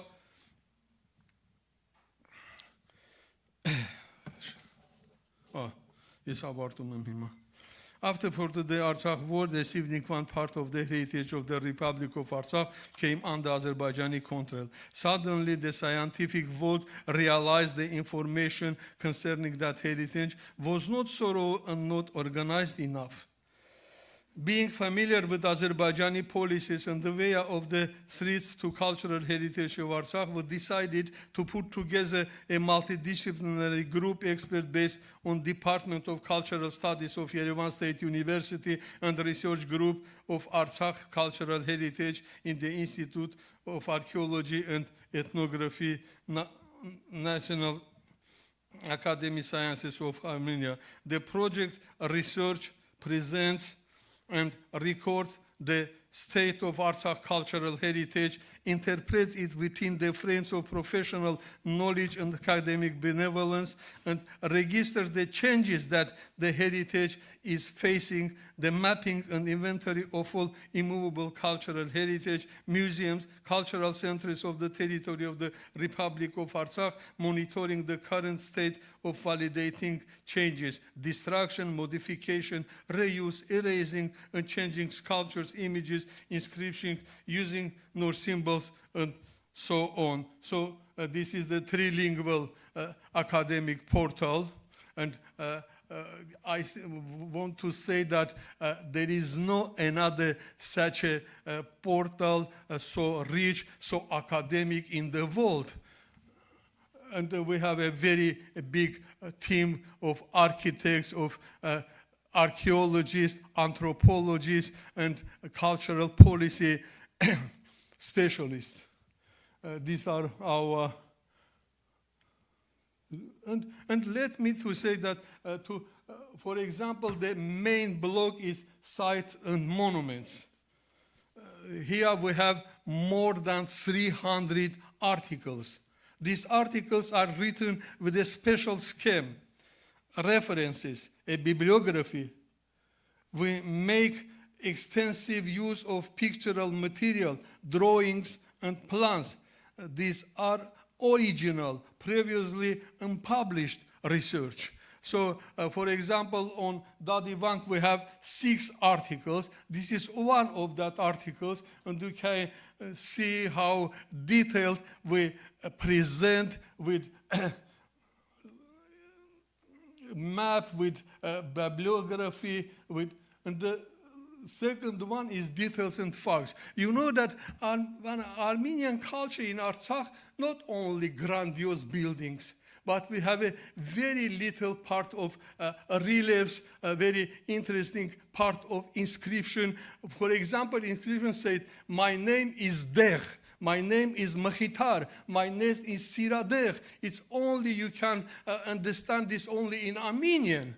And now we have more than 15 such details and facts about heritage. And of course, the main page is alerts. We have now more than 300 alerts. It concerns Azerbaijani policy, from Aliyev to archaeologists to administrative staff of regions and so on. What they think, what they undertake about erasing of Armenian monument. Our alerts have 2 parts. What was happened, and what, according to international law, we can characterize this. Of course, we have a news and information, museum and collection. I hope my colleague will present the museum division more currently. And after the 22 Armenian-Azerbaijani conflict, now we open a new chapter on the Armenian, the borders on Armenian Republic monuments.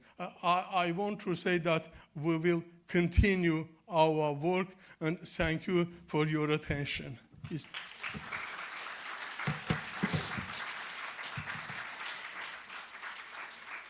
We have some researches. I want to say special thanks to, we haven't so much time. And now we have, and many thanks to Caucasus Heritage Work.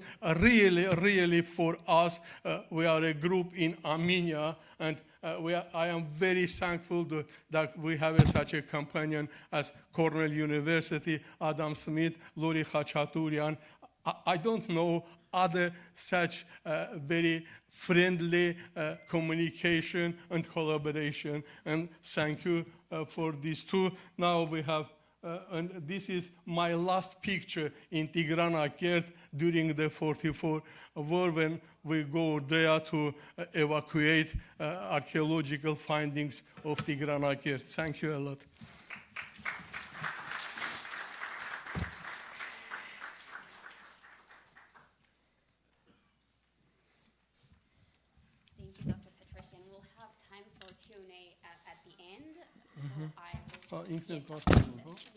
Thank you. Yes. So I will go ahead and introduce our next speaker, and then we can have Q&A. Mr. Nejdeh Yeranyan is a cultural anthropologist specializing in the preservation and management of cultural heritage, particularly in crisis, conflict, post-conflict situations. His research focuses on the colonial and post-colonial archaeology of Armenia, and he is also the Deputy Scientific Director of the History Museum of Armenia and is currently a Fulbright Visiting Scholar at Cornell University. His talk today is titled Shattered Heritage, Museums, Memories, and the Cultural Loss in Artsakh. Please help me in welcoming Mr. Yeranyan. Thank you, Christine, for kind introducing. Hello, everyone. And firstly, I would like to thank the Promise Armenian Institute, and especially Anne and Hasmik, for organizing this important event. And thank you for giving me the opportunity to speak. Today, I will talk about the damage suffered by museums as a result of the Karabakh War, which has been the focus of my and my colleagues' research for the past few years. Several articles on this topic have already been published by me and my colleague Hayko Imuradian, and this year with the support of Armenian General Benevolent Union, a book dedicated to the Museum of Artsakh will be published, co-authored by Hamlet Petrosyan, Hayko Muradyan, and me. Cultural heritage is one of the most damaged realm in the Nagorno-Karabakh conflict, which has lasted for more than 30 years. The damage caused by the conflict is sometimes not only physical, but also intangible, destroying memories, connections to places, and sense of belonging. Museums have suffered significant damage since the First Karabakh War. However, they became even more vulnerable after the 44-day war in 2020 and the forced displacement of Armenians in September 2023. The large-scale war launched by Azerbaijan against the people of Artsakh on 27 of September 2020 targeted not only the civilian population, but also the tangible and intangible cultural heritage, as well as cultural and educational institutions within the Artsakh. In this paper, I provide a general overview of the museum sector of Artsakh, both before and after the 2020 war, while international researchers and observers have paid some attention to Artsakh's immovable heritage, such as different churches and cemeteries, the landscape of the region's museums, the landscape of the region's museum, and their fate following the events of 2020 and 2023 are less widely known, yet also urgent matters of concern. The museum sector in Artsakh was built on foundations laid down in the Soviet period. In brief, I will present this short history. The first museums in Nagorno-Karabakh Autonomous Oblast, or NKAO, as it was then called, were established during the Soviet years. The first was the Stepanakert Museum of History and Local Lore, established in 1939. And as the case across the Soviet Union, museums in Oblast became more active after the Second World War, with new branches opening in regions outside of urban centers. There, they were often dedicated to war heroes. At the time of the First Nagorno-Karabakh War, the tools and knowledge necessary for effective preservation and documentation of museum collections were underdeveloped. Both sides lacked the expertise to properly safeguard or inventory museum assets. Many museums, both inside and outside of NKAO, suffered from incomplete or poorly maintained inventories. This made it impossible to assess the extent of damage to their collections. Among the damaged museums are the local lore museums in Stepanakert, Martakert, Hadrut cities, some museums in Shushi, Agdam, and Lachin. In addition, smaller museums in villages of the oblast and the surrounding areas were also affected. As a result, the extent of the destruction remained unclear after the war. However, it is known that the damage included both partial and total destruction of buildings, as well as significant losses of cultural objects and museum collections, either during the conflict or in its aftermath. Museum life in Artsakh became active after 1994 ceasefire. Museums of the territory of unrecognized Republic of Artsakh were gradually restored, and new museums were opened in the 2000s. There were significant challenges for the museum sector. The lack of political recognition for Republic of Artsakh, the ongoing conflict and related security concerns, isolation from the international cooperation, and barriers to participation in global organizations posed significant challenges to the preservation and global presentation of Artsakh's cultural heritage.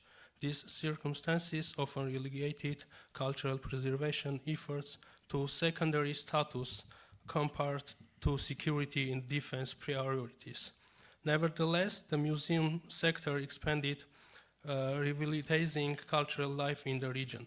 Before the 44-day war, About 40 state and private museums operated in Artsakh, including the Stepanakert State Museum of History and its local branches in Martuni, Martakert, Hadrut, and Askeran, the Tigranakert Historical and Archaeological Reserve Museum, the Togh Village Archaeological Reserve, Nicole Duman House Museum, and Ethnographic Carter. Annual events such as the International Day of Museums, Night of Museums, European Heritage Days, various festivals and cultural events were organized to further increase cultural engagement and appreciation. Museums in Artsakh played multifaceted roles as not only repositories of cultural heritage, but also as vital centers for education and research. Museums in Artsakh organized a variety of educational programs tailored to the interests and needs of their audience. These programs included thematic lectures and screenings of educational films, providing visitors with interactive and informative experiences. Museums became focal points for fostering curiosity and learning among school children, reflecting the community's strong interest in exploring and understanding their cultural heritage. Moreover, the role of museums as research centers further enriched the educational landscape of Artsakh. Through scholarly endeavors and research initiatives, museums contributed to the generation of new knowledge and insights into the region's culture and history. Researchers found valuable resources and opportunities for study within museum collections, fostering a culture of intellectual inquiry and academic exchange. These efforts highlighted the stability and development opportunities in the management of cultural heritage in Artsakh during the relatively peaceful years from 1994 to 2020s. Despite being isolated due to its unrecognized status, museum professionals and stakeholders in Artsakh followed international regulations and worked to develop and preserve the region's cultural heritage. While limited opportunities for engagement with the global museum community affected some aspects of growth, the work done by Artsakh's cultural heritage professionals still made a difference during this time. Museums were among the hardest hit sectors in the cultural landscape of Artsakh due to the 44-day war. The first reports of partial or complete damage to museums and collections emerged during the conflict. During the war, the archaeological site of Tigranakert, located a few hundred meters from the Tigranakert Museum, was bombed. The building of the Martakert Museum of Local History was damaged, and Azerbaijani soldiers looted the artifacts from the Azokh cave, which were temporarily stored in the village school for the purpose of establishing a museum in the village. After the war, assessing wartime damage to museums became possible through media surveillance and satellite imagery analysis. After the war, 12 museums and collections came under Azerbaijani control. Among them were the Hadrut Local Lore Museum, the Togh Melik Palace Reserve Museum, Tigranakert Archaeological Museum, Shushi Cities Museum, including the History Museum, the Art Museum, Geology Museum, Armenian Currency Museum, the Carpet Museum, and several private collections. In August 2021, Caucasus Heritage Watch released satellite imagery that showed major changes to the park of sculptures at the State Museum of Fine Arts in Shushi.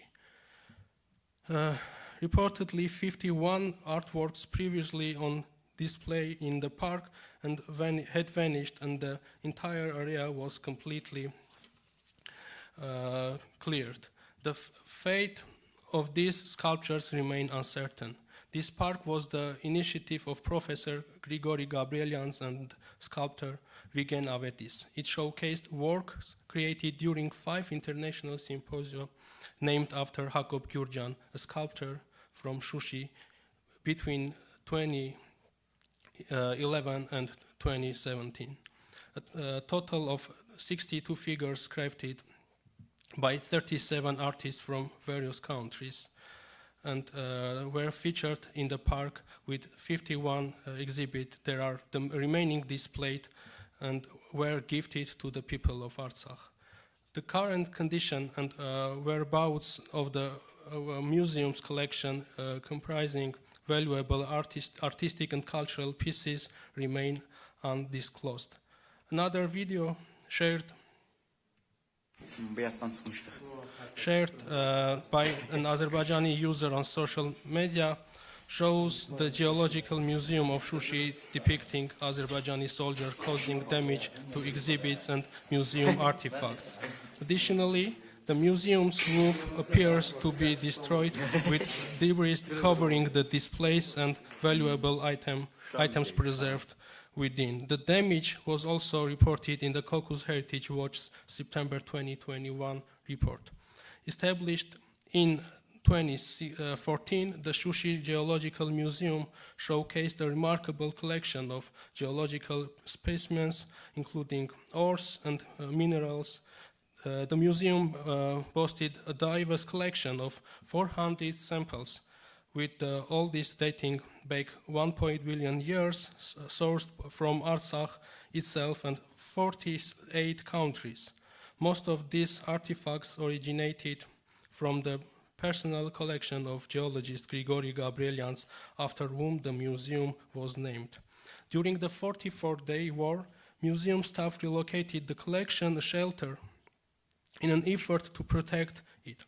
But the shelter subsequently fell under the control of Azerbaijani forces, raising questions about the current disposition of the museum's invaluable collection. Azerbaijani forces destroyed the Hadrut Museum of Local Lore in connection with military exercises following the 2020 ceasefire. Although only damaged by shelling during the war, a video distributed by the Azerbaijani armed forces after the war shows the building used as a target during military exercises and finally being blown up. Beyond the physical integrity of museums, another critical issue is the fate of their collections. In some cases, collections were relocated to museum shelters, but the majority were kept in the exhibition halls. On the initiative of the Artsakh Ministry of Education, Science and Sports, the exhibits of some museums were evacuated and moved to a safe place during the war. Some museums and collections, mostly private collections, were evacuated on private initiative. The Shushi Carpet Museum can be considered one of the best examples of an individual initiative to save a museum collection. The collection consisted of two parts. The founding private collection included old carpets of famous Armenia, carpet weavers from different villages of Armenia and Nagorno-Karabakh.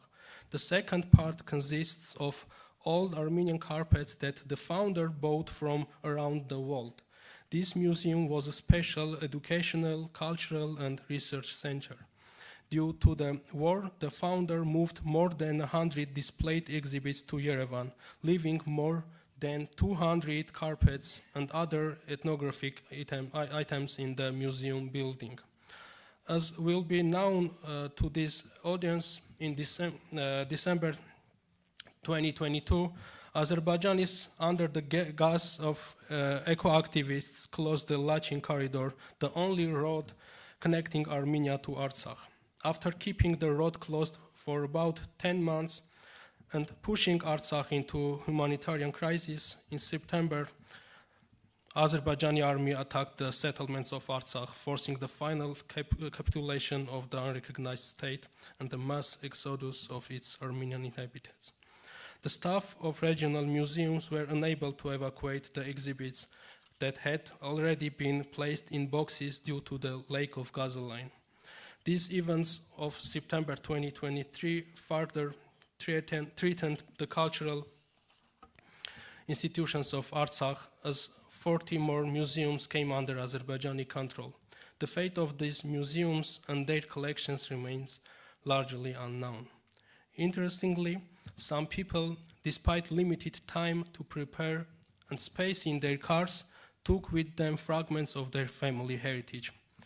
Carpets, paintings, baskets, earrings left over from their grandmother, and so on, as some people shared during the interviews we conducted with refugees. These interviews are going, and there are also reports on the subject in several magazines. Of course, this is a small fraction of a huge cultural assemblage, but it shows how people, even in time of crisis, prioritize their cultural materials and the memories and identities attached to them. Although the former Artsakh authorities report that various private initiatives managed to evacuate and save small portion of small museum collections, this work was neither widespread nor systematic. Today, the status of most museum collections remains unclear, and international regulations such as the Hague 1954 Convention for the protection of cultural property in the event of armed conflict are not equipped to respond to this situation and ensure the protection of the collections and their accessibility to the people who have been physically separated from them. The central theme of these conventions is the condemnation of targeting or intentionally destroying cultural heritage, recognizing as an affront to world heritage and condemned by the global community. However, a significant limitation of these agreements is their exclusive applicability to internationally recognized states. Despite the existence of numerous international laws, conventions, and established practices aimed at safeguarding cultural property in conflict zones, cultural heritage remains profoundly vulnerable. Heritage represents the culmination of values forged through the formation of cultural identity, embodying a community's sense of belonging and attachment to its land.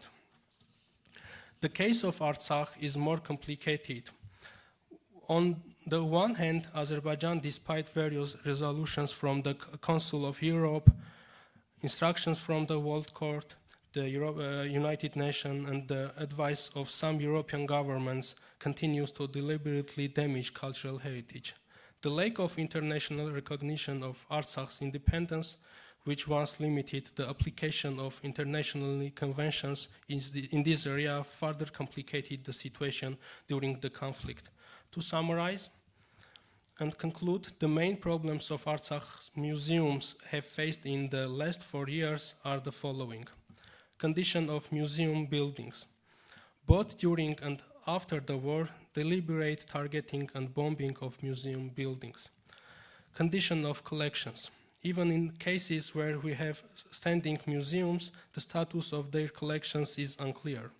Where they are, in what conditions they are kept, whether they are looted, sold, or stored somewhere is unknown. Status of evacuated collections. Through some initiatives, the former Artsakh authorities managed to evacuate a small part of the museum collections. However, their status is unknown and therefore vulnerable. And from here arise the next, no less important problems. What are the appropriate locations for such artifacts and the principles for their display? How to develop effective methods for presenting them to the public? How can the connection between the people of Artsakh and museum collections be ensured? The museums occupied an important place in the life of the community. Therefore, they must play an important role in the integration of the newly refugee community of Artsakh and in overcoming the crisis. These are the questions that need the attention of both the scientific community and political figures, and especially international actors. Thank you for your attention.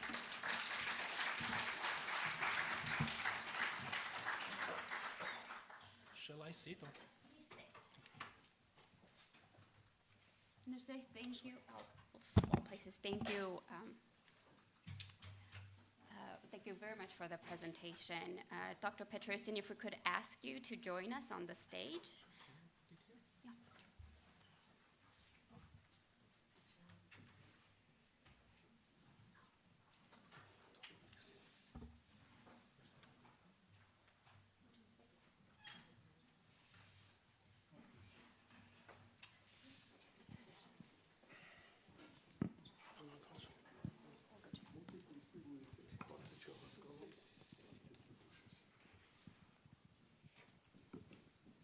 Are these on? Perfect. Thank you both very much for an insightful and detailed presentation on the current status of tangible and at times intangible cultural heritage in Artsakh after the, what I'm going to call, occupation of Artsakh. If I have questions, but because we're short on time, I'm going to open up the floor to our audience for questions. If there aren't any, then I can, but I already see Dr. Cowie's hand and multiple others. If we could have some microphones over there to get started. Thank you very much. I'll make this very quick. Fundamentally, I have two questions for Dr. Yaranyan, and basically I want to pick up where you left off. It seems to me this is one of the most important questions because it relates to the present and the future. So what are the precise issues that are being debated now in Yerevan with regard to how to house, how to show, etc., those materials that have been evacuated from the museums in Artsakh? That's the first one. And the second one, which I think probably everyone knows the answer to, is, I presume, but I would like precise information, that the Azerbaijani Republic does not acknowledge the Hague Convention that you mentioned. So those are the two questions. Thank you very much. Let me answer the first question, and I will ask you to repeat the second one to clarify. You know, the main problem for evacuated collections is that it was organized by a former government of an unrecognized Artsakh Republic, and for public, even for professionals, is unknown the place and the current situation of these collections. But what about the law regulations? As I mentioned, according to Hague Convention, they are in Hague Convention states that after the conflict, they shall be returned to their origin country. I can't say is it now the situation after the conflict or no, but anyway, the international regulations don't allow to professionals to present it in more public.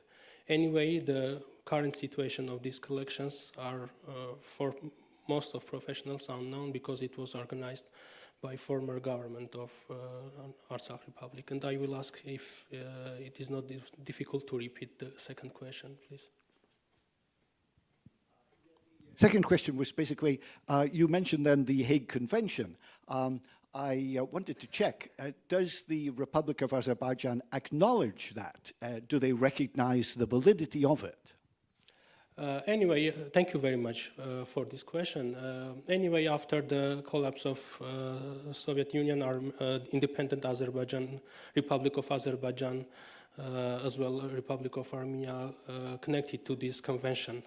They are officially connected to this convention, and they must respond the points of this important document.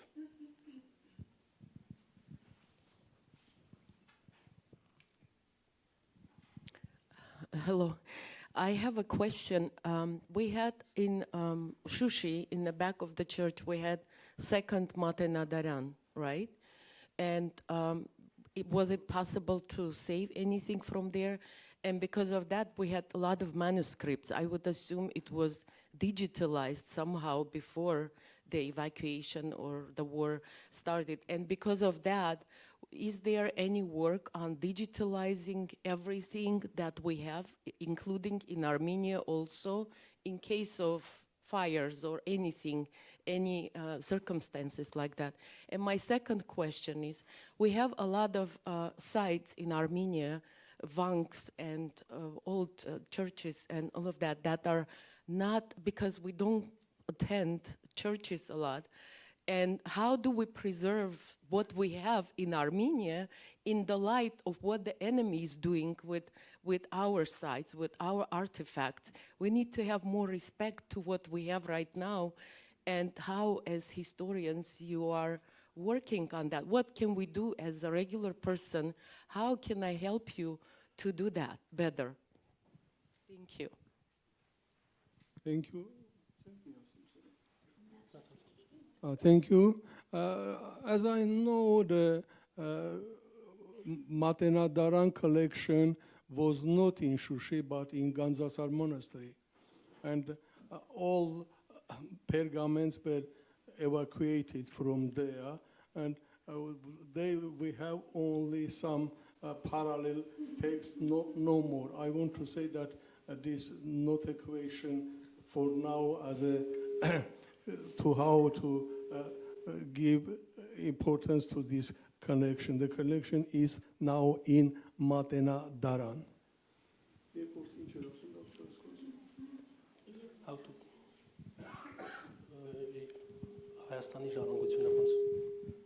I think that we continue not only to research Armenian legacy in Nagorno-Karabakh, but in borders of contemporary Armenian Republic. And it is very difficult because not only physical situation of monument, but also the community connection with their own heritage when Azerbaijani forces have under his location and so on. It's very difficult, and we work in that regulation. I don't think what we will have tomorrow. Thank you. Let me add a very short comment for first question. Yes, as you mentioned, the digitalizing, especially museum collections, is the first step to protect this heritage in time of crisis. Let me say that especially after 4 or 5 years, Armenian museums and different archives institutions started to digitalize. This work started, of course, earlier, but in last 4 or 5 years, it is continuing in more defense. Thank you. Hi. Thank you, Paul, for both of your speeches. It was actually really insightful as someone pretty young, but pretty passionate about this topic. So 2 questions. One is primarily to Nejda. We can blame it all on Azerbaijan, the destruction of the culture and the museums, etc. But there probably should have been like policies, etc., like especially on the government level to prevent this, right? Like when the war started or like during that period. Basically, the clear question is, what did we not do that allowed all of these museums to be destroyed or lost? Like maybe just your opinion as an expert, what could we have done differently, and maybe what can we do now to prevent this? Because what you mentioned is that I think the majority of the museums were not saved, right, in the Artsakh region in the war. And then I'll ask the second question because it's a bit different. You know, the topics of negotiations is not, let me say, they are secret between two governments. As much as known in public information, I'm not sure that these questions are in the points of negotiations. I mean, the situation of these collections and so on. I can say, if I'm not mistaken, there was some negotiations directly with Azerbaijani authorities before the 2023 war. And they don't give more information about these collections and museums than it is known in newspapers and in public. To be a bit more clear, I meant, was there any like public action from the government of Armenia or government of Artsakh that was deliberately aimed at saving these collections before they were lost, like during the war or before that? For example, digitalizing them or some other measures that would prevent this in the worst case scenario. So sorry, I am not sure that I understand clearly. Հայրեն ասամ, կառավարության կողմից ինչ որ քայլեր կային. Let me to answer that. Yeah, please. All collections are in different museums, partly in Echmiadzin, and unfortunately, Armenian government and Armenian Apostolic Church had a rather or different policy to these evacuated materials. I tried twice organize meeting of the representative of the church and government, and to have any annunciation, say what to do with this officially. I can say that Armenian government still said, let everything be in such a condition. They haven't yet any solution for this, unfortunately. Thank you. Thank you, yeah. And the second one is, this is an informational war, right? Like, your work is astounding, but then the most of the impact is probably coming from popularizing this work, right? The Monument Watch.org, tigranakere.org, and all the work that both of you have done. So the overarching question is, how are you guys marketing this? How are you popularizing this? I'm pretty sure that we have enough people in tech, we have enough people in marketing that can help you with this, me, myself included. So just curious what's being done currently, and yeah, what could be potentially done. Thank you. Thank you. Just only go to our site, monumentwatch.org or tigranakert.org or Khachkar AM, and you can find the full academic portal of the cultural heritage of Artsakh. We are doing what we can just now without any financial support, it's like the end of 19th century when in Venice, Alishan write his things because without another support. Unfortunately, political situation in Armenia today is the same, that we can say that Armenian government has a strong policy to protect that materials. Thank you.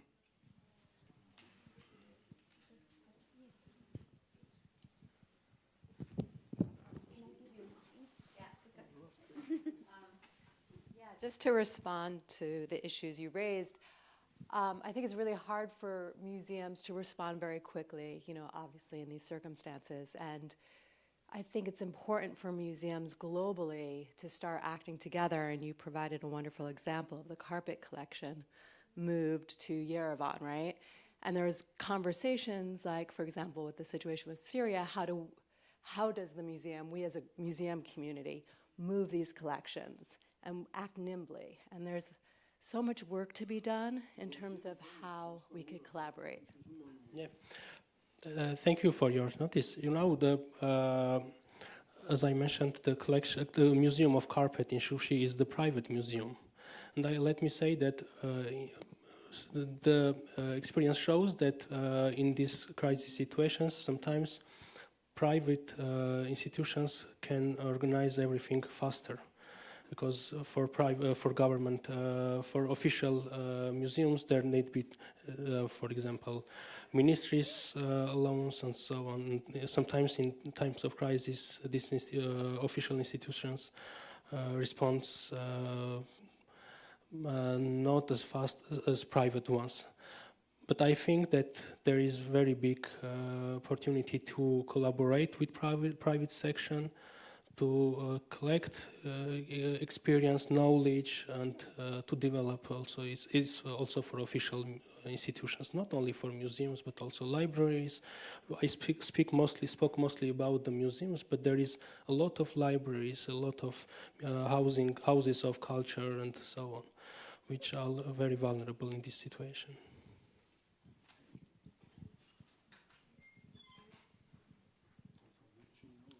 Hello, yes, and thank you for this event. Firstly, I'd like to just make a quick comment and let us all acknowledge that the Armenian genocide has yet to stop. It is a genocide ongoing, and as we speak and try to categorize and delineate what is going on, it is occurring at a far greater rate than previously, both informationally, digitally, and on the ground. One. Two, I have a question regarding the Armenian Martyrs War Museum in Stepanakert, and if any of the photographic and other artifacts there were evacuated.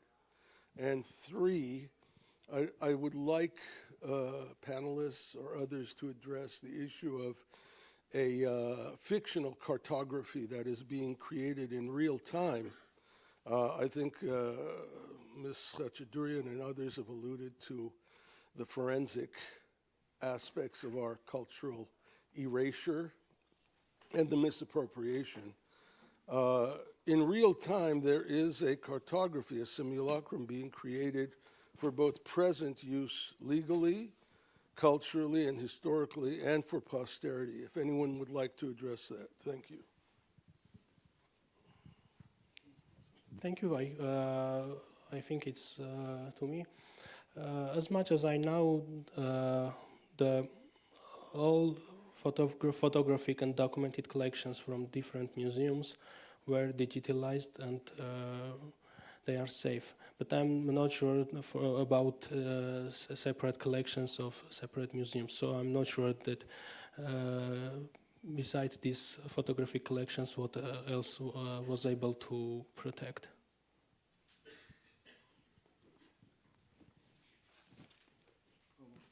I think that will be it, so we can keep on time. The cartography question is a complex one and difficult one to answer.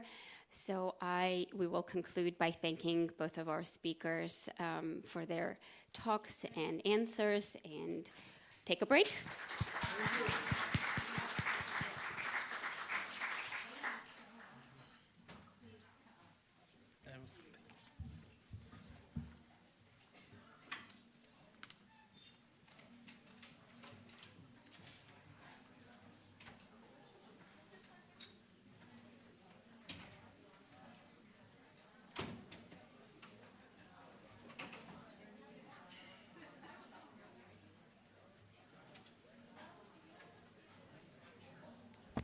So thank you very much. There actually is not a break, so we are going to continue with our program. You all have the programs, I think, available to you.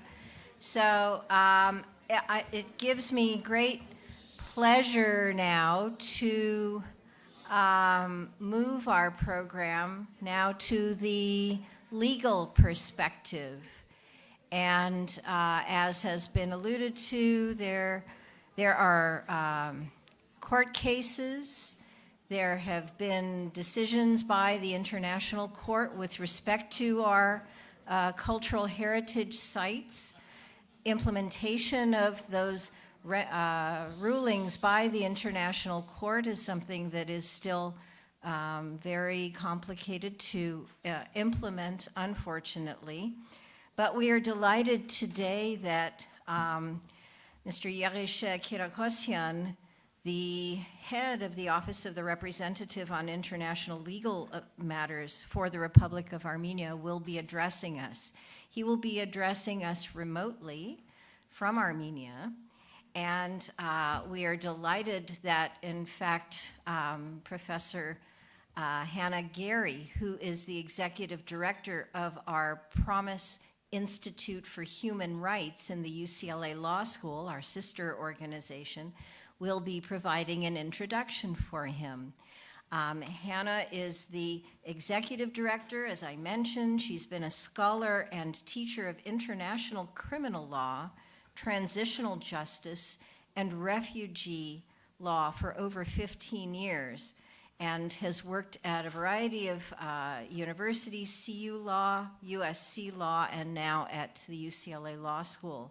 She's a recipient of the prestigious USC Mellon Award for faculty mentoring graduate students, and she has practiced as a senior legal advisor and amicus curiae in cases involving genocide, war crimes, and crimes against humanity for nearly 20 years, including before the International Criminal Court. So we are delighted to welcome Hannah, I think I saw, here you are. So to the lectern to introduce Mr. Kirikosyan.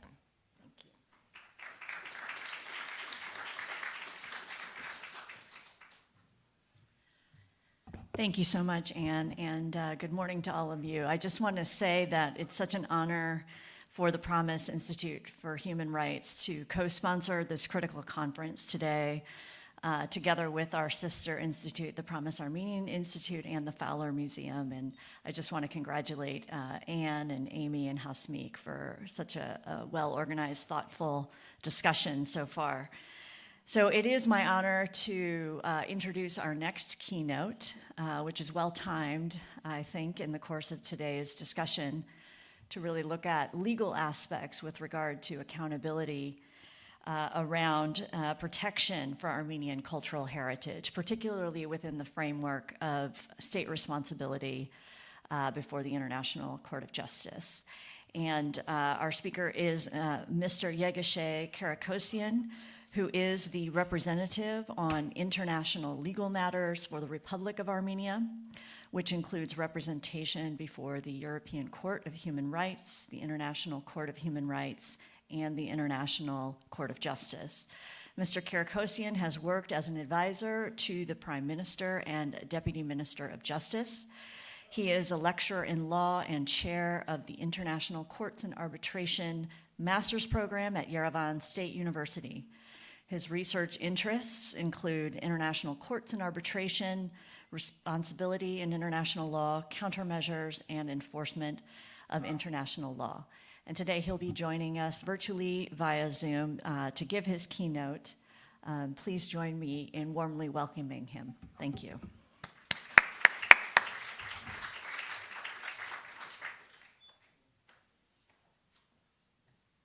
Thank you.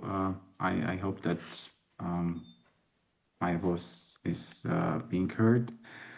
Thank you for the kind words, and thanks for the introduction and the invitation to address, to give the address during this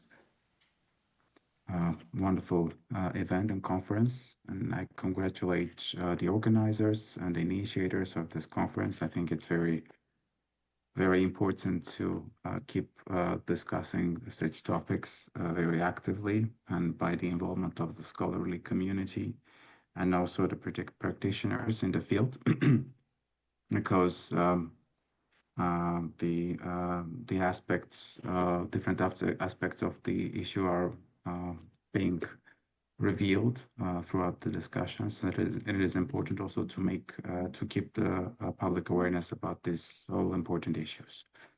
I will be addressing maybe from the legal point of view, and also apologies, by the way, for not making it to be present offline there due to some very hectic and busy time period. But I'll try to make the presentation smooth, that the online presentation or shortcomings are not being felt that much. I will be addressing some legal aspects of the of the protection of the Armenian cultural heritage in the past several years. And of course, I was following the discussion during the panel prior to my presentation, and of course, when we're speaking about the protection of the cultural heritage under international law, we're first of all referring to the Hague Convention of 1954 and the two additional protocols to the Hague Convention. And by the way, just making it clear that I think both Azerbaijan and Armenia are parties to the second protocol to the Hague Convention of 1954. And thus, which is applicable to including also non-international armed conflict. But I'll be speaking maybe from different angle because we are not traditionally and directly speaking about the application of the Hague Conventions. Rather, as you may all know, Armenia has chosen a little bit different path of pursuing justice or accountability and state responsibility of Azerbaijan for the destruction of the Armenian cultural heritage. That is the Convention on Elimination of All Forms of Racial Discrimination. I think this convention, this is the one of the key human rights and international law instruments adopted back in 1965. And it is maybe one of the first human rights treaties and universal human rights treaties adopted after the Second World War.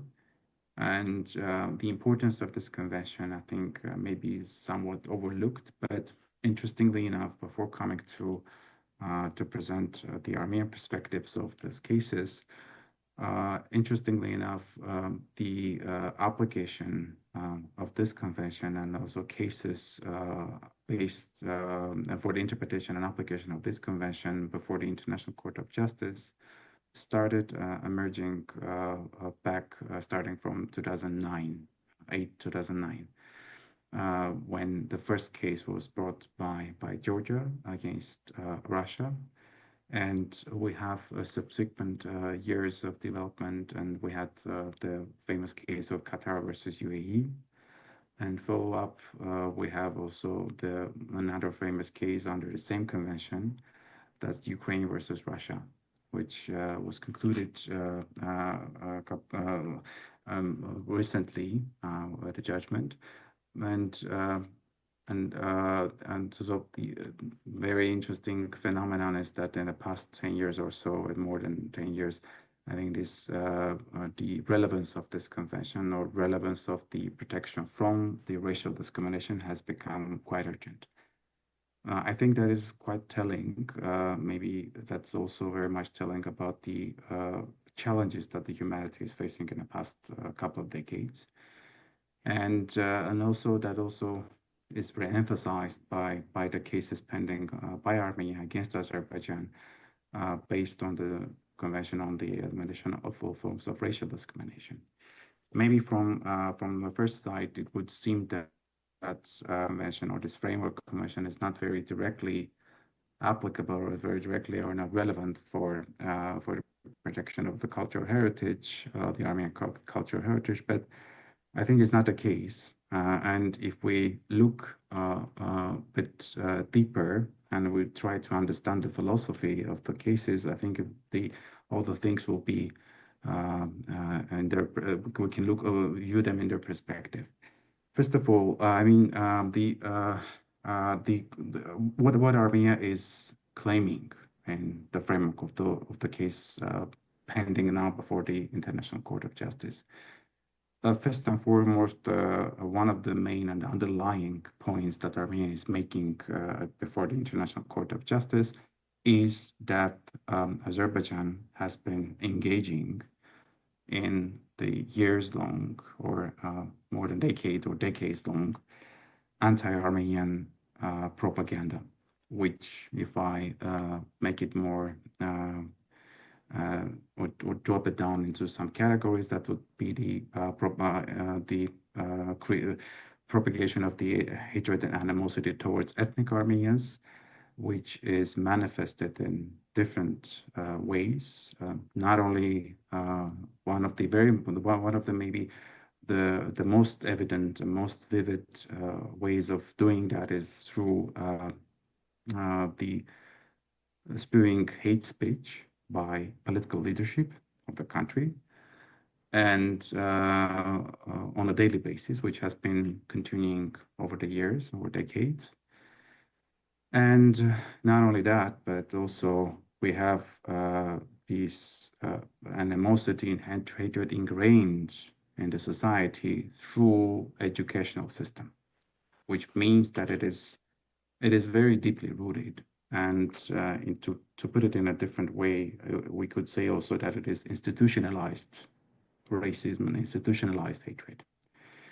And what it includes also. I mean, if we go a bit further down, we could argue also that this animosity and ethnic hatred towards ethnic Armenians is manifested also through the falsification of history, or to put it in a different way, the erasure of Armenian history, and or alteration of the Armenian history, for example, or appropriation of the Armenian history. That is being done, of course, one of the maybe primary ways that is to achieve this, of course, is by way of destruction, erasure of, or appropriation of Armenian culture monuments that are specifically that, of course, the target or the main target that we're speaking now, or the most vulnerable parts are the monuments that have been situated in Nagorno-Karabakh. I think most of the monuments that have been there, and that's one of the main cornerstones and focuses of the case that we have pending before the International Court of Justice. But not only that, because we had also the prior incidents of the destruction of Armenian cultural monuments in Nakhichevan. And not only that, if we go back in history, of course, we'll find many other incidents of similar destructions and alterations or erasures of Armenian cultural monuments. Thus, this phenomenon of the targeting the Armenian cultural monuments, of course, it has the main aim and the ultimate aim of erasing the traces of the Armenians that have been living in there in the centuries. That's why this the application or the framework of this convention, the Convention on the Elimination of all forms of racial discrimination, is so important. And I would even go further to argue that the application or the case pending before the court with the aim of applying this convention or forcing Azerbaijan to comply with the provisions of this convention is very much also linked with the task or with the commitment to prevent genocide.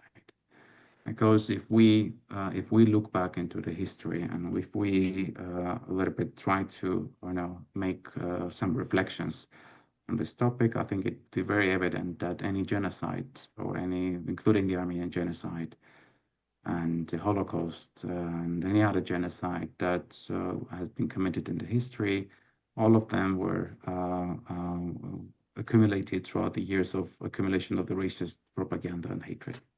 And that's a very direct consequence of that. That's why the link between the Convention on the Elimination of all forms of racial discrimination and the Genocide Convention is very direct.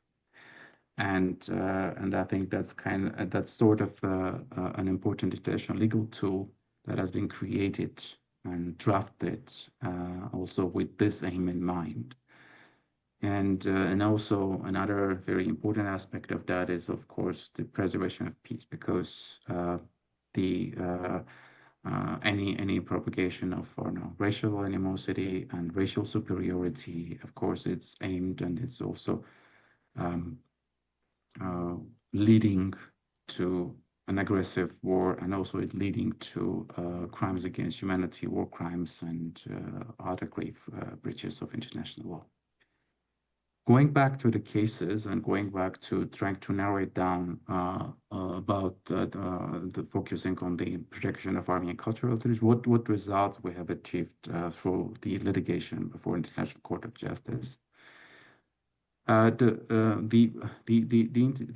proceedings before the court have been initiated back in 2021 September.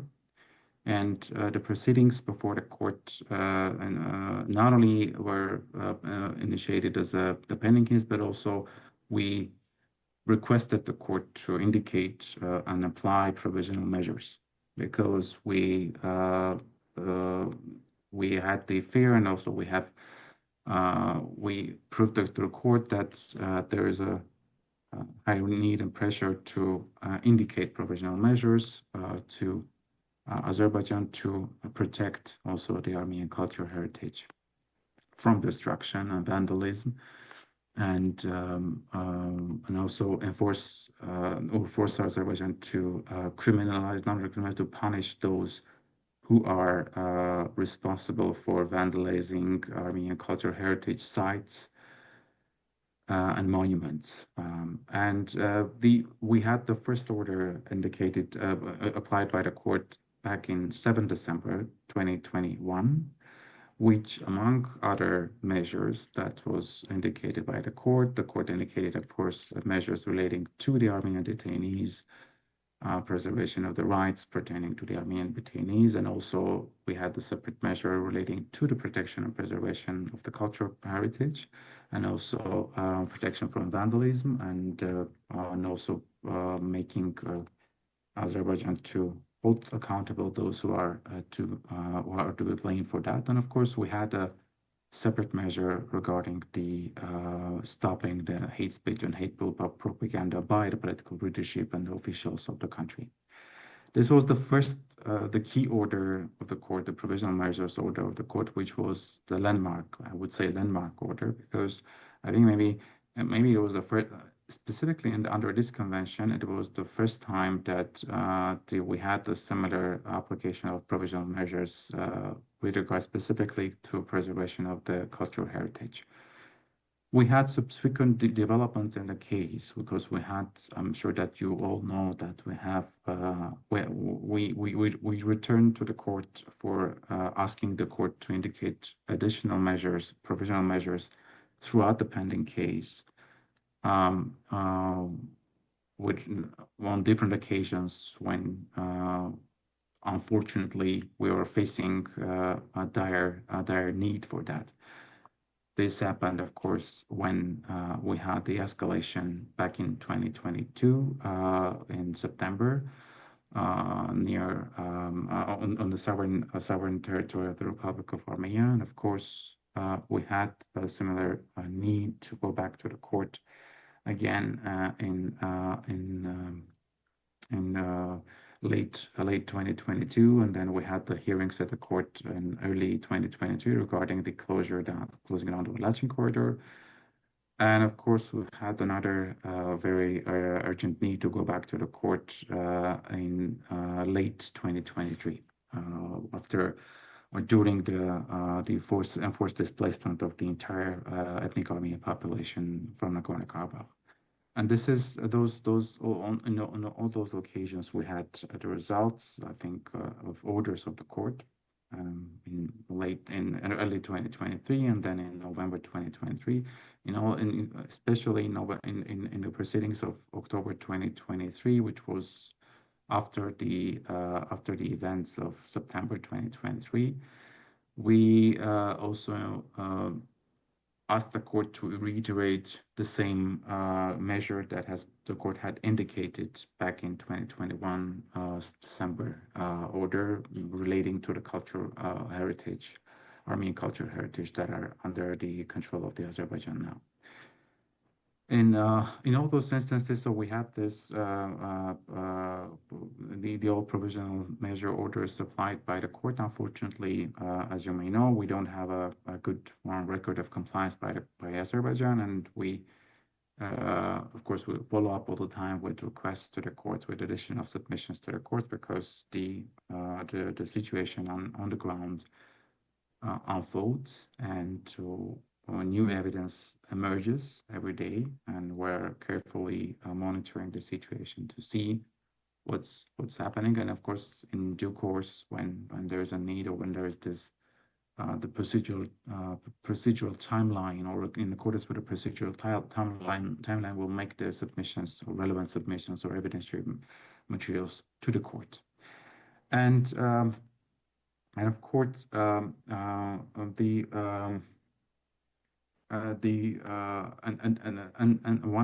important thing also to highlight in this regard, and of course, just a couple of words before highlighting those important things. I'm sure that you know that the case pending before the court, before the ICJ, has reached a very important milestone development, which was the judgment by the court in November last year, on the preliminary objections by Azerbaijan in our case, and which I think it was a victorious result for Armenia, because we had the Azerbaijani on objections being rejected by the court, and meaning that Armenia's claim being upheld. And now we're moving to the merits phase of the case, and we're waiting for the next procedural developments in the case. And one other aspect that I wanted to highlight before concluding is that the fact that the court has indicated provisional measures with regard to, for example, cultural heritage or cultural property, the Armenian cultural property, is very telling, and so it means that the evidentiary measures and the arguments put forth by Armenia have been rather convincing, and meaning that the threshold is quite high for the court to indicate provisional measures. In these cases, we need to go to the court and prove the plausibility of the rights protected under the convention, meaning that there is this plausibility that there will be a breach of the rights guaranteed under convention in this manner, meaning in the way of destruction of the cultural heritage or alterations of cultural heritage or erasure, and also other activities that lead to violations, and also the irreparable harm that would result from this kind of breach, or irreparable prejudice that could result in the result of this breach.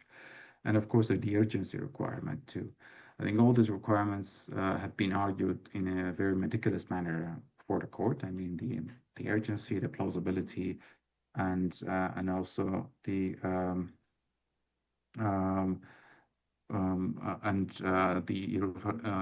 existence of potential irreparable harm, and the court agreed with our contentions, and that's why it's at the very early stage of the proceedings, without even going to the merits of the case, we have the orders already in place, and that gives a lot of basis for us to move forward with the case. And the value of this kind of approaches, and I think the value of the approaches, of course, is first of all important for us as a country, as people, Armenians.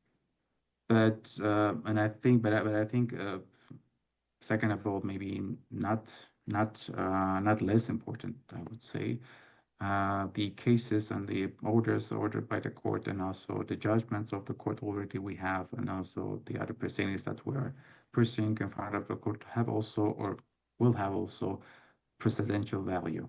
And the cases already do have precedential value, because the attention towards the cases and the orders and the findings by the court, including relating to Armenian cultural property, are quite high. And I think it's not surprising, because the issues and the legal issues and legal aspects being discussed by the court are quite unique, and that's why the interest of the not only the international legal community but also the entire international community is quite focused on those cases. I think I'll try to frame the main the legal framework on the steps have been undertaken by the court and by Armenia in this regard for the protection of Armenian cultural heritage, and maybe of course the convention that based on which the cases are pending before the International Court of Justice are dealing directly with the prohibition of the racial discrimination, but of course these findings of the court also somewhat maybe paved the way for the existence of the human right to cultural heritage, because if we look at it from that angle, also this all encompasses that maybe human right, which I think that those provisions in in articles of the Convention on the Elimination of All Forms of Racial Discrimination, particularly relating to this aspect of the preservation of the cultural heritage, are resembling somewhat the Article 27 of the Universal Declaration of Human Rights, and also Article 15 of the International Covenant on Economic, Social, and Cultural Rights. But I think those implications can be drawn by many of us, and I've been seeing a lot of articles, a lot of short analysis essays published on our cases, which is really making this case is being discussed by international legal scholarly community. I think I'll stop here because I've tried to be as brief and as comprehensive as I could, trying to frame the main or an architecture of the cases and steps, and I'll be happy to answer any questions that there will be. Thank you very much for your attention.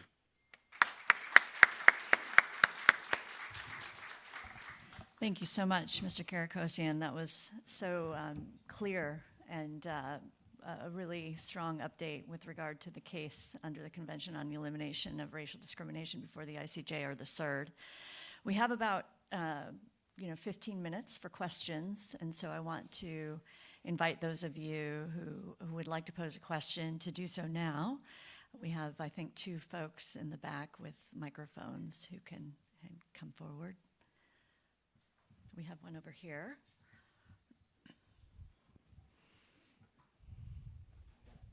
Thank you. Hi, Mr. Karakosian. This is Lori Khachadurian from Caucasus Heritage Watch. I was wondering if you could speak a little bit about what recourse there is when there are violations of a provisional measure, and whether there are any precedents in any cases that show the court exercising its recourse prerogatives when there are such violations, even if not yet with respect to this case, perhaps. Thank you, and thank you for your work.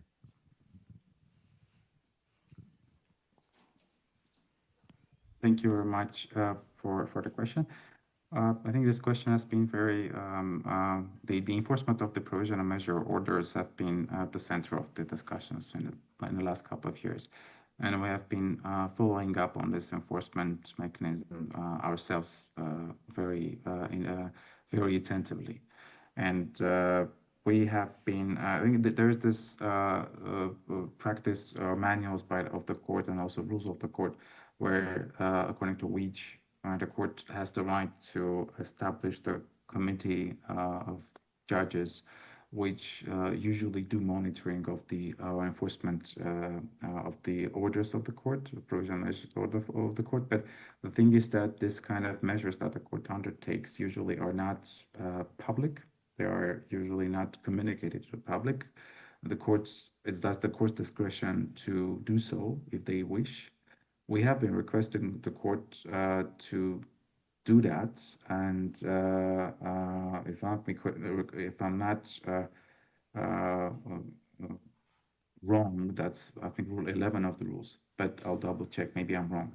But the thing is that we have been requesting and following up specifically when the issue was relating to the blockade, the time of the blockade, and when the urgency was at its height. I think that's those. But we haven't had any clarity as to whether the court has done it or not. And of course, the further down when you go up the ladder of this enforcement or mechanisms, you'll reach the political bodies of the UN. That's the Security Council, and where you have also, of course, some legal technical debate about whether the orders fall within the scope of the UN Charter, which provides the Security Council mandate to enforce the orders. But still, we do have certain case law, certain precedents from the practice of the Security Council, where the Council has been discussing provisional measures orders, but not very successful, I would say. And maybe the reason for that was because one of the addressee of the provisional measures was one of the permanent members of the Security Council. But now the situation in the current affairs do not allow us to think in that direction, unfortunately, because of the realities that we live in. But this is the overall structure that we have. In any case, we have attempted to push into that direction to try to enforce the orders and monitoring, the tool monitoring. But in any case, most in certain issues are out of our control and out of our reach. And yeah, this is the answer to your question. Thank you very much. Mr. Girgosyan, I have a question. I'd like you to provide clarification with regard to repercussions for non-compliance on the part of Azerbaijan. Are there any sort of punitive measures which the court can arrange in a case like that? That's the first question. And then if you have the information, I'm curious about another legal perspective. Are there any provisions with regard to preserving or maintaining Armenian cultural heritage in the peace treaty, which is currently under negotiation between the republics of Armenia and Azerbaijan?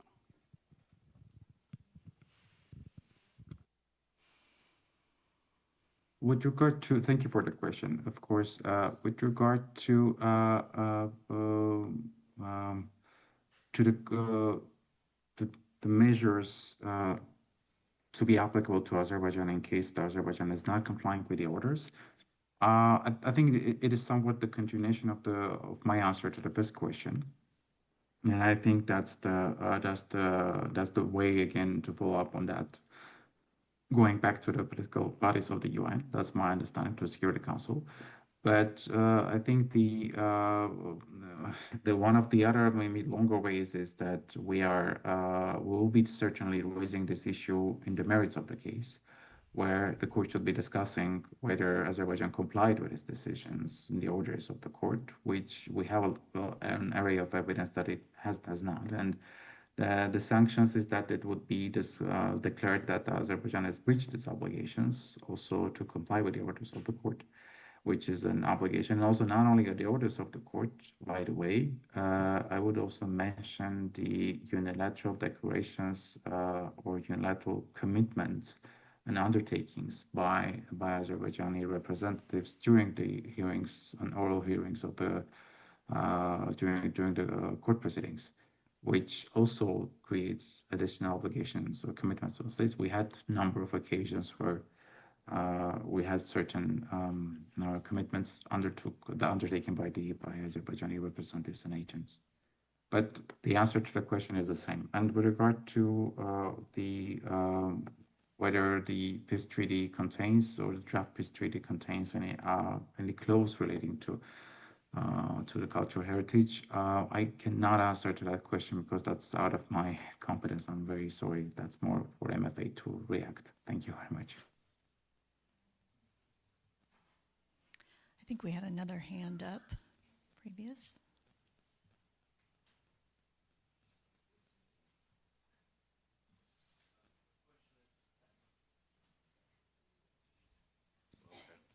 So a few days ago in Washington, D.C., Prime Minister Pashinyan announced that Armenia is ready to pull back the cases and give up those cases. I would like to ask your opinion on this. What's your take on this? And don't you think with doing this, Armenia will give up the only opportunity, I would say, to call Azerbaijan on justice?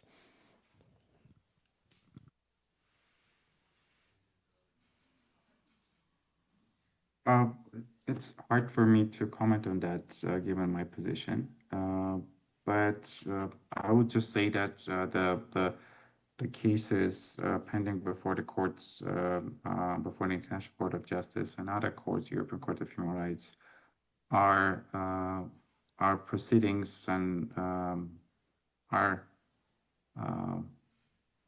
processes of resolving differences and disputes between the countries, and these are avenues for for resolving any differences and also avenues for preventing war. And I would say that I've said it many times that the International Convention on the Elimination of All Forms of Racial Discrimination also has in its preamble one of the main purposes of the convention is to the eradication of the racial discrimination has the aim of prevention of war and aggression. Those cases are very much allowing also the this kind of raising the voice and also maybe even bolstering the sovereignty of the state. And I'll stop here. I think I shouldn't go more. Thank you very much. Thank you. So I think we have time for one or two more questions before our next presentation. Are there any others?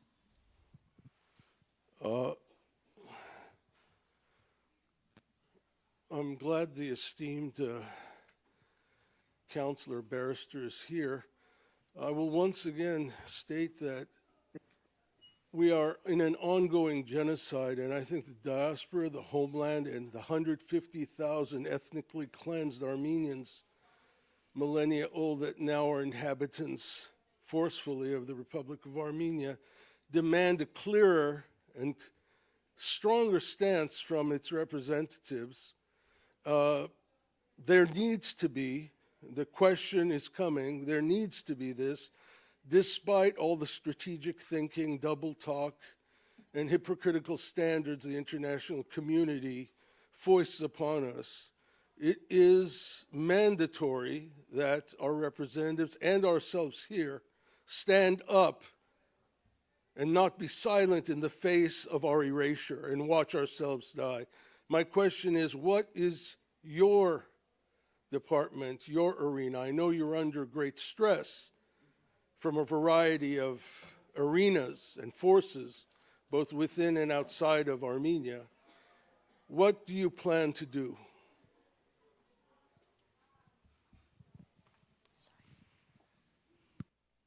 I have been very actively involved in the past years that I also initiating international litigation at the International Court of Justice, the European Court of Human Rights, and actively involved in leading also the protection of the rights of the forcible displaced Armenians from Nagorno-Karabakh. Not only that, but also I think and I'm going to continue that, and cases are pending. I think we're very actively involved in that, and also we have also cases against Armenia which are pending with that. From that angle, also Armenia presents its objections and also its defenses in those cases very effectively. And I think all these aspects have been very actively being made available to the international community, including also not only through cases, also by the way, also Armenia is joining to the ICC, which is another interesting milestone development. Although nowadays it's quite very politically tense now, but still, for Armenia's point of view, from Armenia's perspective, joining to the court, to the International Criminal Court, is also another important step that I think is another security layer for the country to prevent escalation and aggression. That's maybe many people would be more or less skeptical about that, but I'm very positive about that, and I think those proceedings, those legal mechanisms, those legal proceedings are vital. That's my understanding. They are vital for security architecture. They are creating a security architecture. Although it might seem invisible, but I think it's there, and I think it is working, and I'm sure it is working. I've been being inside the process, also observing it from inside, I can attest that. Thank you. Well, we've come to the end of the hour, unfortunately, and we'll have to stop here. But I just want to say thank you, Mr. Karakosian, for joining us at such a late hour for you, and for sharing your expertise with us, and for all the steps that you are taking in these different international jurisdictions to seek justice. So please join me in thanking Mr. Karakosian. Thank you very much. It was a pleasure and an honor. Thank you.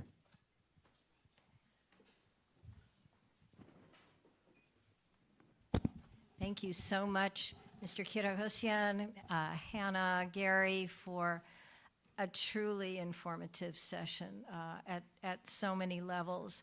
And it's important for us to recognize that, in fact, Armenian cultural heritage in general, is not limited to monuments. It is not limited to fixed sites, to art objects. There's the intangible as well.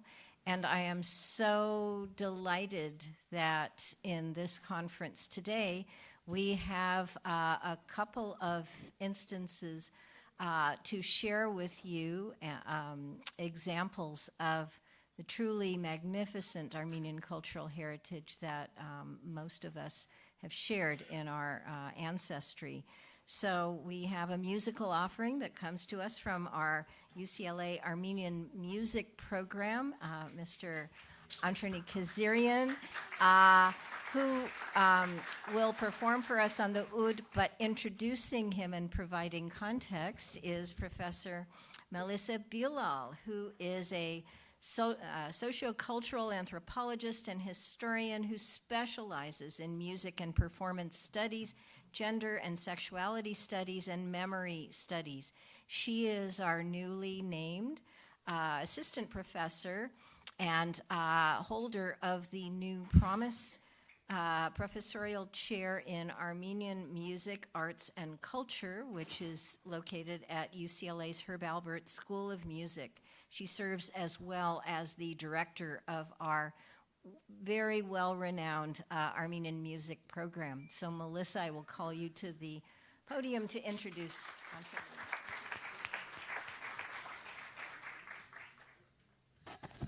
Thank you, Anne. My introduction should not be longer than Antranik's.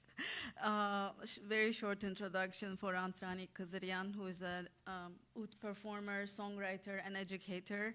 As a recorded artist, he toured and performed internationally. And since 2023, as the Armenian music program at UCLA, under my directorship, we are very lucky to have him as one of our mentors. He's mentoring on the oud.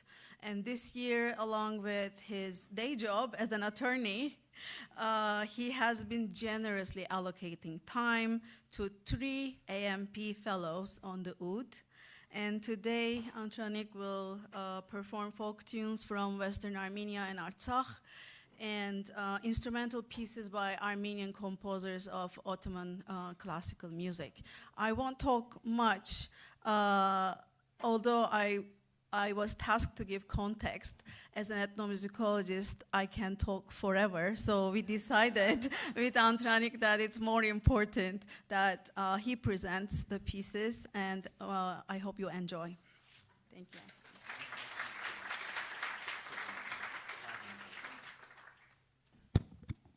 Thank you so much, Melissa. We go way back from my days on the East Coast. It's an honor to be here. I realize it's an academic conference.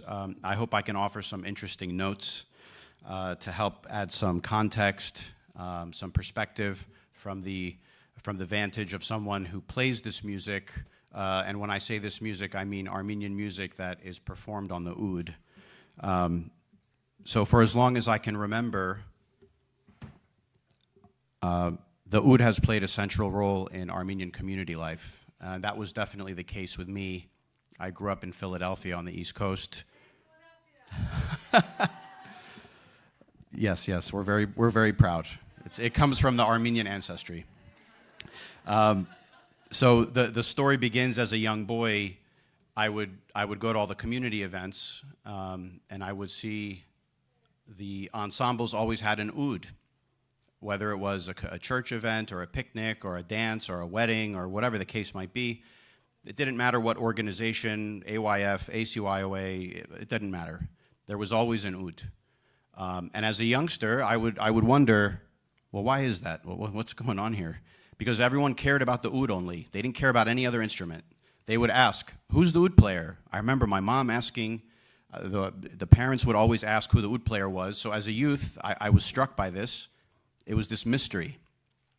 So I remember my grandfather openly saying when he would hear the oud, it made him feel very strongly Armenian. And my grandmother would say to my mother, Madonna, dohots megen oud betke sorvi. She was Arab Gerzi.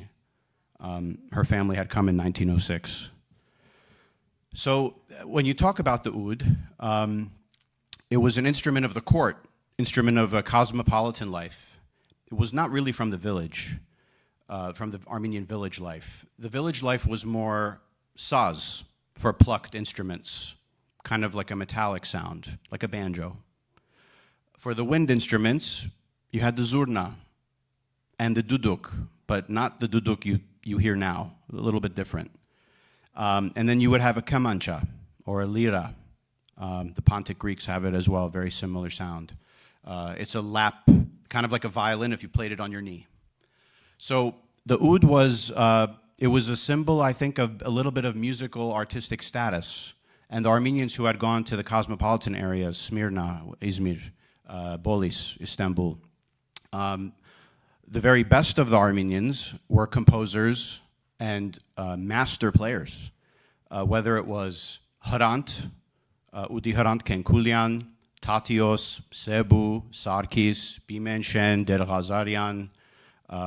I can go on and on. Their compositions are still played today all over the world, in Arab countries, Turkish orchestras, but most Armenians don't know who they are. And it is contentious to think, oh, is this Armenian music or not?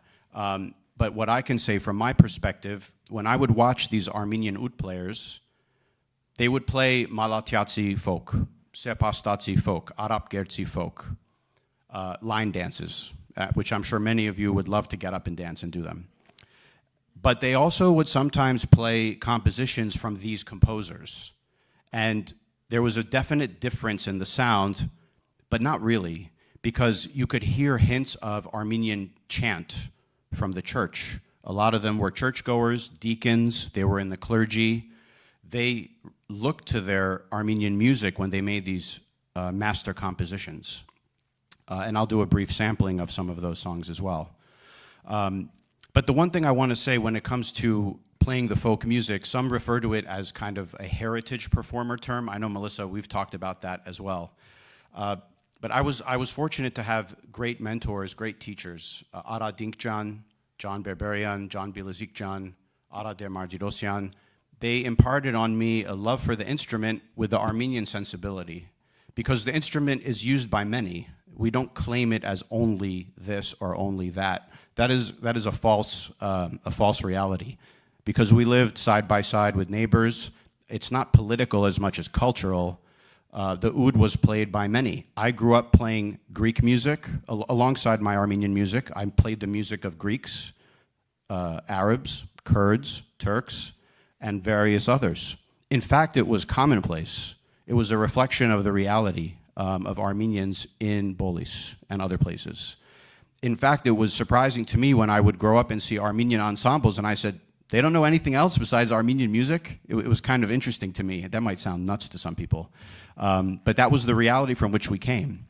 And these Armenian oud players, when they played these pieces, and I would ask, well, what is this other piece you're playing? It sounds like classical music. It sounds like Mozart or, you know, Beethoven. And they said, Dras, we'll talk about it later. That was the answer. Because it was a painful reality. Because the music was written by Armenians. There's no disputing that. But it was also a presentation of the song, presentation of the composition in the context of being Ottomans. Because Ottoman does not only mean Turkish. Ottoman means a lot more than that. And Armenians were one of the foremost contributors to the culture, the achievements, and the accomplishments of the Ottoman Empire. And that's something that has to be, I think, reclaimed a little bit by Armenians. Many have kind of either, for understandable trauma, stigmatization reasons, have kind of left it by the wayside. A lot of the work I do is to try to provide a little bit of perspective and education so people will understand that we've done many great things and not in only the ways that you hear about. So that's what I'm going to do today a little bit. One of the things I do want to mention when it comes to the diaspora experience, Melissa, you mentioned Artsakh.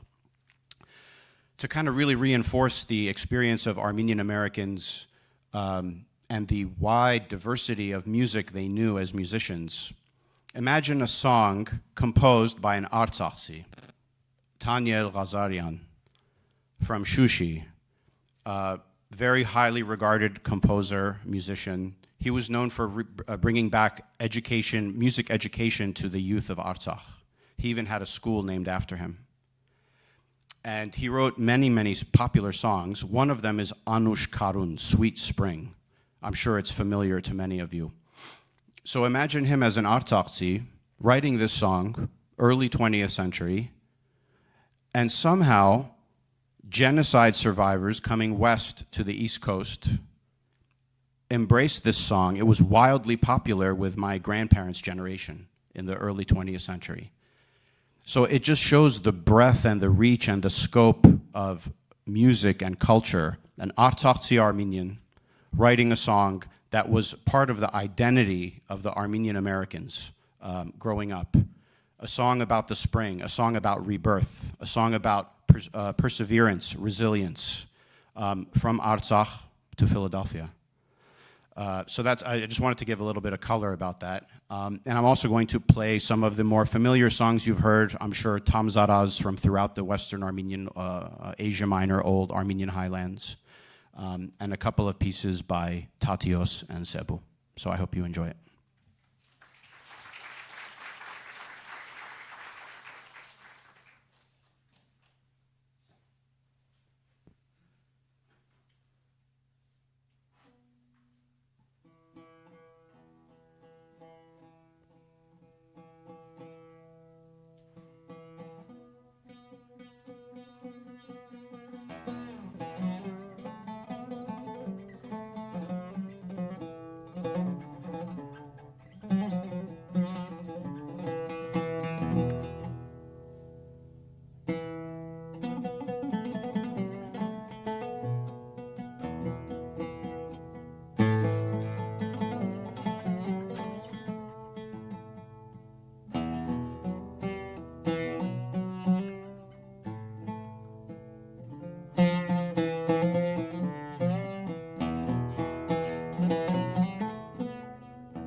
work?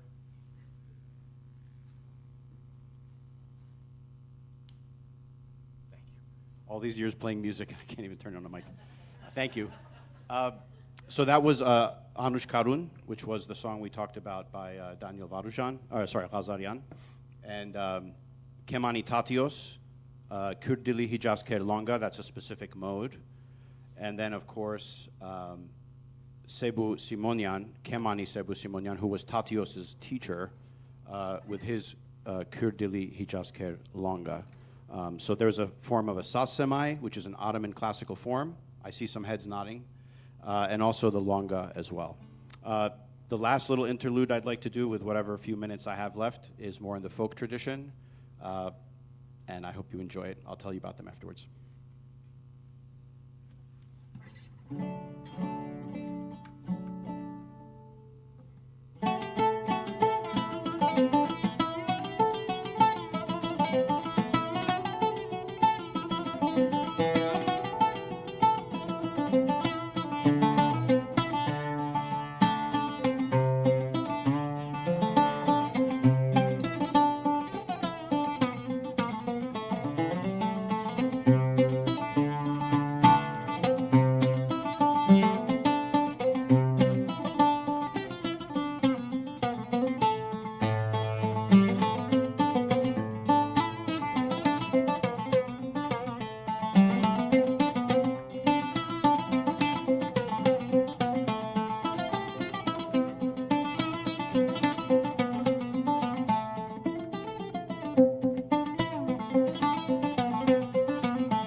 Thank you. One thing I will say, the first tamzara that I performed, which is in a 9/8 meter, that's a traditional line dance in many different regions. And as one of my mentors, Hachi Kazarian, had put in his book on Western Armenian music lately, that he just recently released, he talks about how these dances have different dance steps, not with the meter, but with the song, with the melody. So each of those songs has a specific dance. The first one is from Arapgir, which is where I have ancestry. That is an Arapgirsi tamzara. It has specific dance steps. Hopefully, we can learn it together one day. The second one is a Malatyatsi tamzara. It has that very kind of happy, percussive, major sound to it. Rast, it would be, the mode is called Rast. And the last song, which I really want to emphasize, because we talk about heritage, a lot of the oud players who came to America were innovators.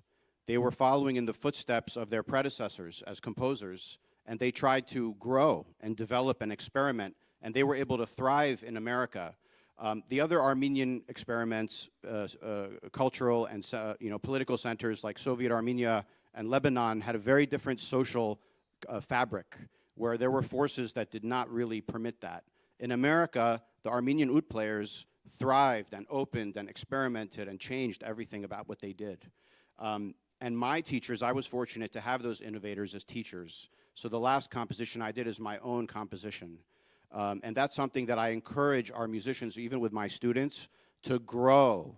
Learn Gomidas, learn Sayat Nova, learn Tatios, but then grow and do something with it on your own as well. So that's the main important message I'd like to impart on all of you. Thank you.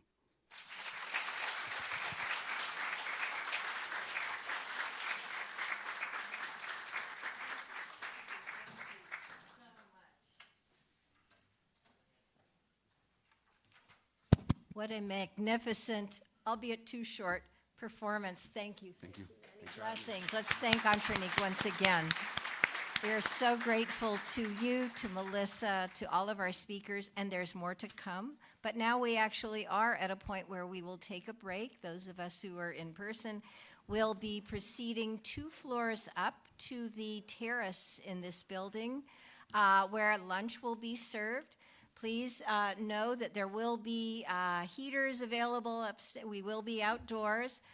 They are working on maybe adjusting the HVAC in this room. You could always do what our good friend Mark Momagonian did 2 years ago when we had this issue and go to our UCLA student store and pick up a hoodie. But if you are not too cold, we have heating lamps upstairs. So we will see you all upstairs.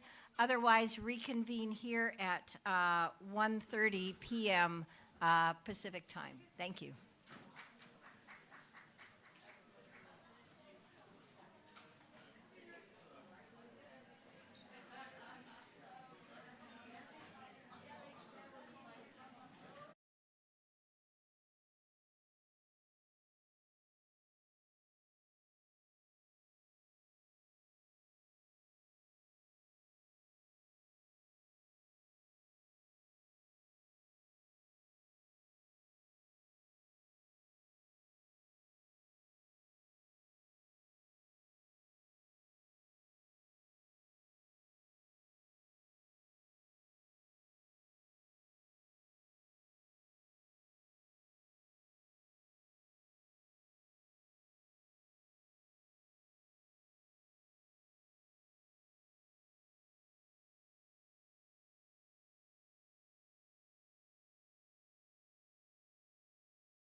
I'd like to ask you all to take your seats so we can start with our afternoon program.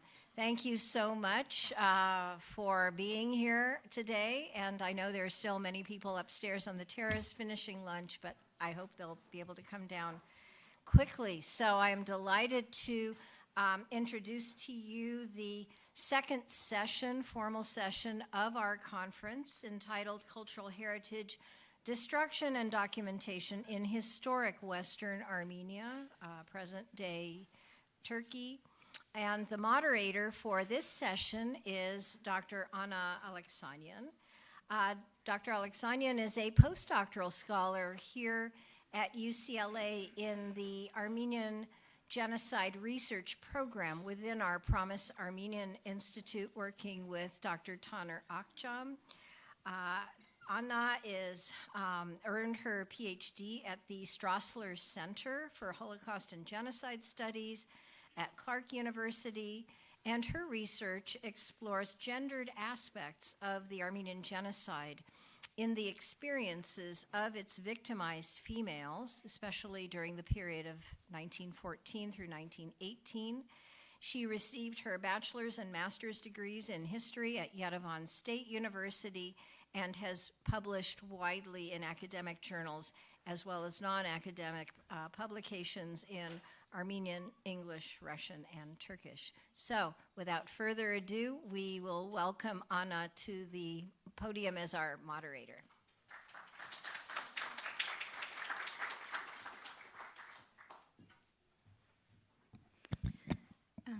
Good afternoon, and thank you, Dr. Karagosian, for this introduction. It is my honor to introduce panelists of this panel. And our first panelist today is Delal Ding. She is a daughter of Hrant Ding, who was assassinated in 2007, and she is all these years she was volunteering for Hrant Ding Foundation, and she's here today to talk about so the title of her presentation is Unrevealing the True Treasure, Exploring Cultural Heritage Through Stories. Please help me to welcome her.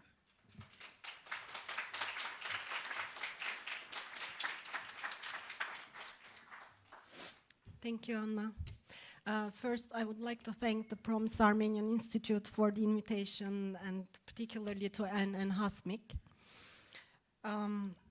Today, I would like to start the talk with an extract from a video, a documentary about my father, with his own words, so that he can explain what cultural heritage meant to him and and his definition of true treasure, which is going to lay the ground for the presentation today. Bana İstanbul'da Anadolu'dan epeyce insan gelir. Gazeteye gelir, elinde bir tane kağıt, öyle ürkerek çıkarır, ürkerek uzatır. Abi şuna bir baksana, bu ne yazıyor?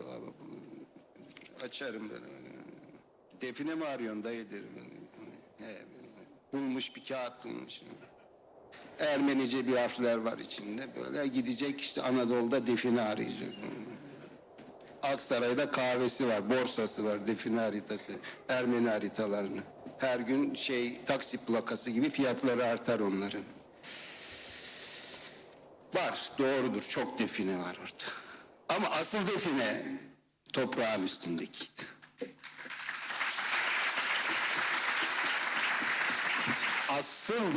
Asıl define onlardı, insanlardı.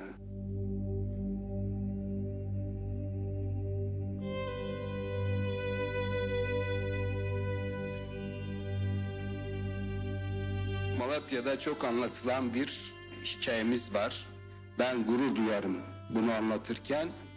Tehcir zamanı bizim köylerden birinden tehcir kararı çıkmış ve hadi gideceksiniz denir. Yaşlı dedemiz geçmiş düveni tamir ediyor. Gelinler geliyor, oğlanlar, damatlar, hadi baba, dede gidiyor lan durun oğlum şunu bir tamir edin. Dede gidiyoruz, onu beraber götürmeyeceğiz. Dedem dönüyor diyor ki oğlum bak ekin ektik diyor, ekin. Biz gideceğiz ya, bizim yerimize birileri gelecek, ayıp olmasın diyor. Düven bozuk bırakılmaz.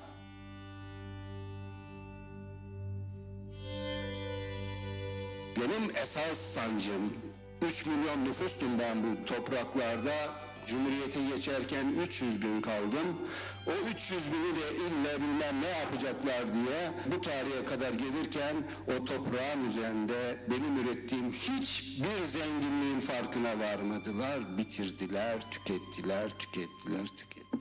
Yazık. Birbirimize sadece Türk ya da Ermeni diye bakarsak olacağı bu zaten çünkü. Birbirimize ürettiklerimizle, emeğimizin, ortaya koyduğumuzun zenginlikleriyle, kültürleriyle bakmadık ki. 20 sene önce bir kitapçıkta, bir dipnotta bir şey okumuştum. Trabzon'da Kaymaklı bölgesinde bir Ermeni manastırı var diye. Ben de rica ettim arkadaşlarımdan, bir gidip görmek istiyorum, mümkün mü, bulabilir miyim diye. Sağ olsunlar yardımcı oldular, gittim buldum. Belki onlar olmasaydı ben orada hüngür hüngür ağlardım. Müthiş bir miras orada arkadaşlar. İçeride müthiş bir freskler var, resimler var. Oranın bakıcısı arkadaş orayı ahır yapmış, içeride hayvanlar. Yapmayın. Yani define orası. Haritaya falan hiç gerek yok. Define orası. This extract is from this documentary done by Ümit Kıvanç, and this is the QR code. You can have access to the full video. So the Hrant Dink Foundation was established after my father's assassination, and the cultural heritage work that we carry at the foundation is based on this philosophy and understanding that he just described.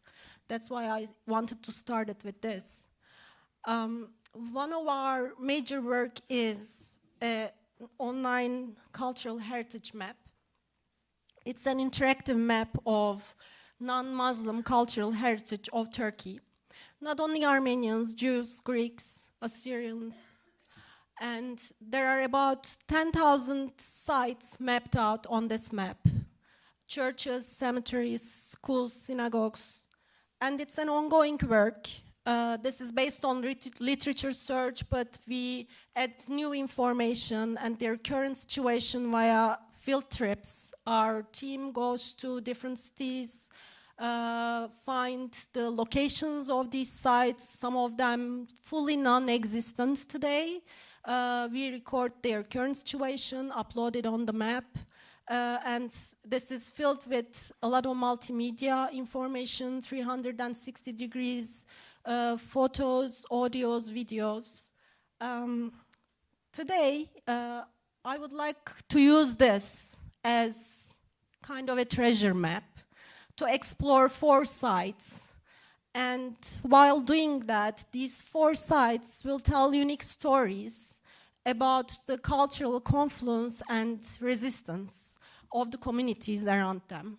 And I will try to highlight the different types of methodologies that we utilized with Hrant Dink Foundation while studying these sites or doing work around these sites or our stewardship with these sites, and also highlight the people, sometimes individuals, sometimes communities, and their connection to these sites, their heritage, and how their connection shapes the preservation of that heritage itself. So our first site is Diyarbakır and the 4-legged minare. Diyarbakır is known by many names in the past, amidst in Roman period, Diyarbakir in the Ottoman period, Dikranagert in Armenian, Ahmet in Kurdish, and it has been home to many, including Christians, Jews, Kurds, Turks. However, the violence against non-Muslims in the early 19th century and in the late 19th century and the beginning of 20th century changed the demographic landscape entirely, especially in 1915. But the story did not end there. In the 1960s, the tension between Cyprus and Turkey shook Turkey's Christian communities as well. And families who were worried about threats, not only in Diyarbakir, also in other cities in Turkey, moved to Istanbul. By the late 1980s, there were only 25 Christian families left in Diyarbakir. Churches were left empty and obviously neglected. In the 1990s, during clashes between the state and Kurdish militants, Kurds who were forcibly evacuated from their villages moved to Hançepek, which is the old Armenian neighborhood. This is the four-legged minaret just at one of the entrances of Hançepek. Even today, with almost all of Diyarbakır's Christians gone, the area's informal name is Gavur Mahallesi, Infidel Quarter, which is an otherizing name. As the writer Mgrdich Margosyan, who was born and raised in Hançepek, said about the district, the infidels are gone, but the name remains. Gavur Mahallesi is also the title of Margosyan's memoir about his childhood in Diyarbakır. Through his book, Margosyan preserves the stories and essence of a community that has largely disappeared, serving as a testament to the resilience and enduring spirit of the people who once lived there. In 2015, a century later, when peace talks between the state and PKK collapsed and urban warfare started, and military operations started in Diyarbakır, including Hançepek. Almost everyone living in the area was forced to leave their homes, and hundreds of people died.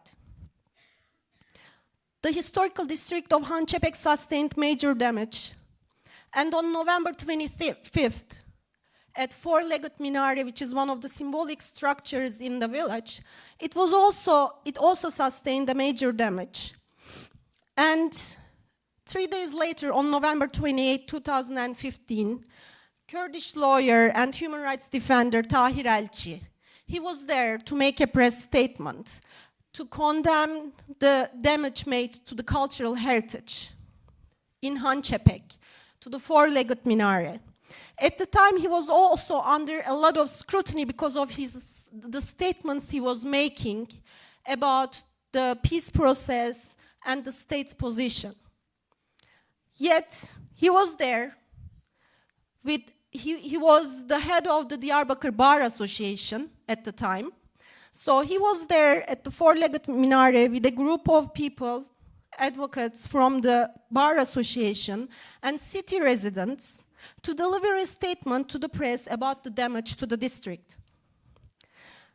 In his remarks, he said, quote, "As the people of Diyarbakır, as the Diyarbakır Bar Association, let us protect his ancient city, our historical values and monuments, 1,000 years of humanity's labor and accumulation.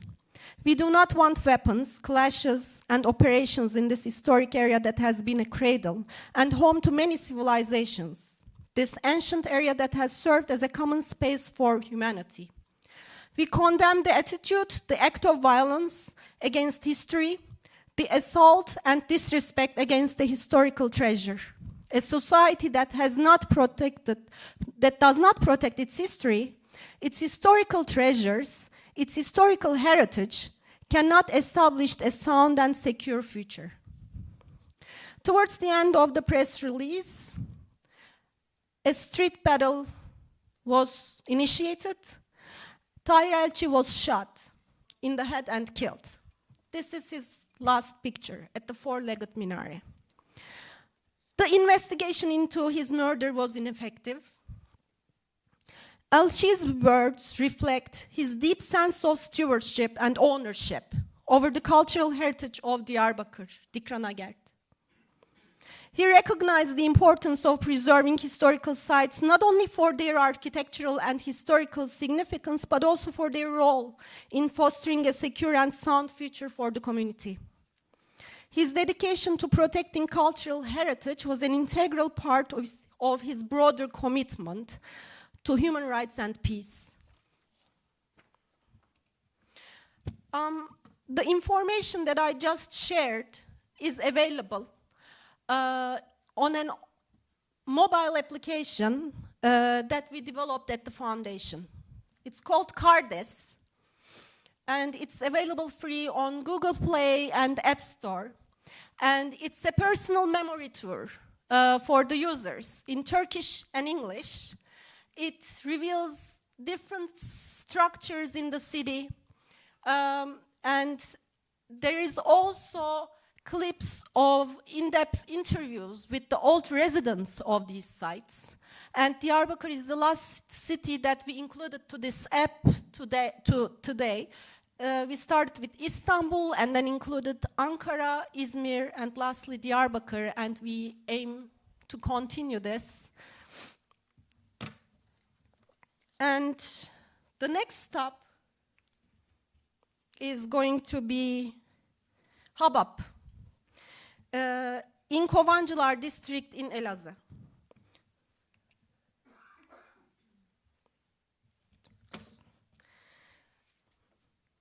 A place deeply intertwined with the personal history of Fethiye Çetin. Fethiye Çetin is a prominent lawyer and author. She was my father's lawyer when he was prosecuted for insulting Turkishness before his assassination. She continued to be our lawyer during his assassination trial, 4 years. But also she's an author of a wonderful book, little book, magical book, I think, Grandmother. If you haven't read it, I highly recommend. And here she is with her grandmother, Heranushka Daryan. She lived with the name Seher, and she lived in the village Habab until 9 years old. And Fethiye Çetin, when she learned about her heritage through her grandmother, it was then that she wrote the book. And as Hrant Dink Foundation, we undertook the restoration of 2 historic fountains in Heranuş's village, Habab. There are 2 fountains there, which is called Upper and Lower Fountain. They are unique examples of Anatolian and Armenian architecture. Here they are in their old form. And we carried the restoration project between 2009 and 2011. And it was a collaborative effort involving volunteering architects, art historians, and local villagers. It had a transformative effect on the villagers. And our aim was not only to have a physical restoration, but also the restoration of the souls. And our approach to preservation of cultural heritage goes beyond physical. At Foundation, we aim to revive the collective memory and a deeper understanding of the past through this work. So this was an example of that, and with the lead of Fethiye Çetin, a lot of people, youth, participated from Turkey, Armenia, Europe. They came together with the local villagers, and they did the restoration together. Oops. Let's see. There was a video which is not working, unfortunately. Oh, sorry.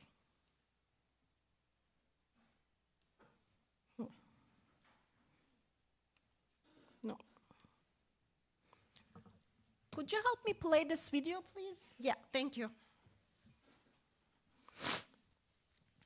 So, that's her Fethiye Çetin they had a lot of workshops with the youth in the village. They stayed in the village for weeks. They participated in villages' everyday routine. They became part of the community. And actually, the villagers themselves, in the beginning, they were very suspicious of the project itself, thinking that this is a cover-up for a treasure hunt, actually. But then, as the youth participated into the process, they started becoming a guardian for the fountains during the restoration so that it wouldn't be interrupted. So they actually started owning, cherishing that heritage there themselves.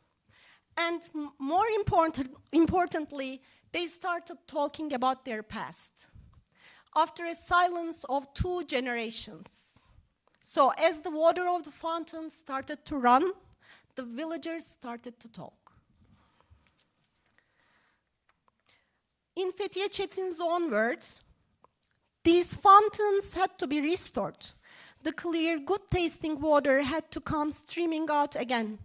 They had to be restored so that the souls of all those people brutally murdered, uprooted from their land, or unable to go back to sip the water coming out of the fountains they held so dear, or the souls of all the Heranushas, Mariams, and Horens could rest in peace, so that at least their grandchildren would be able to drink from this water that they could not. And she continues to talk about the collaborative and healing experience there. And she says, yes, we had to do this, but not like a regular restoration project.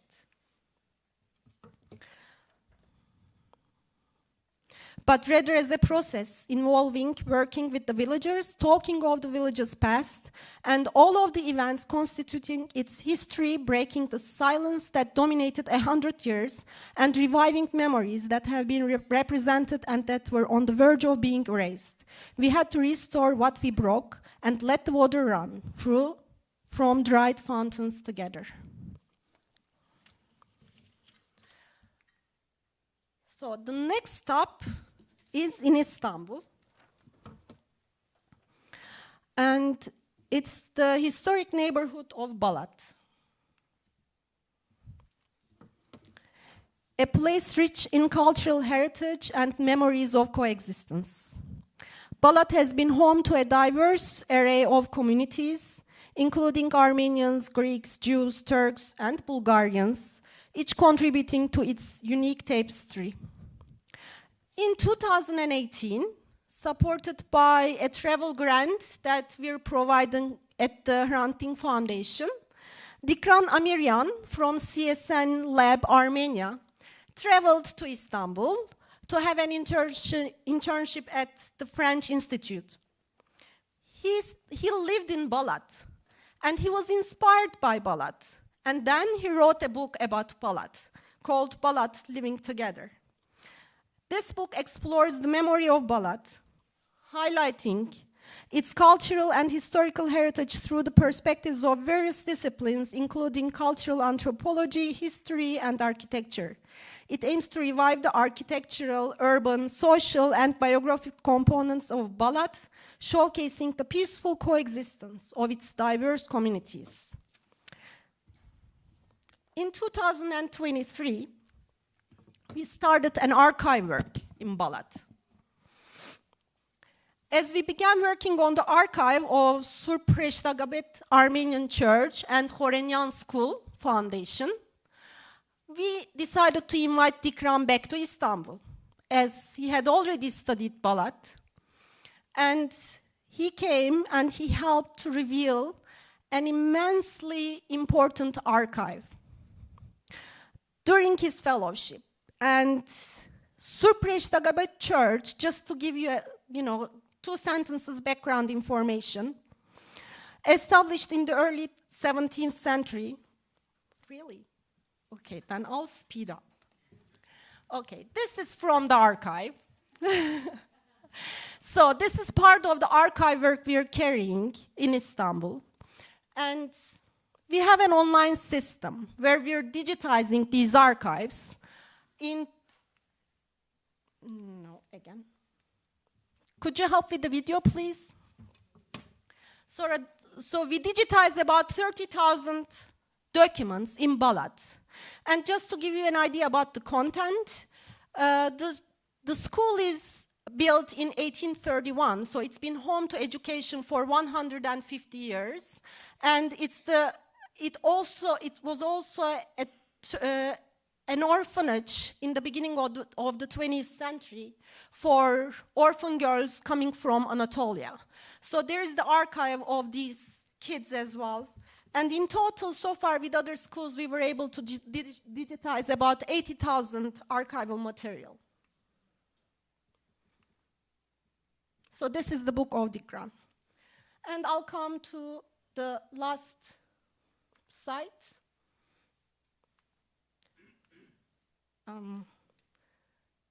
Okay. No. Could you help with the video, please? It's not working. So, this is the Sebat building.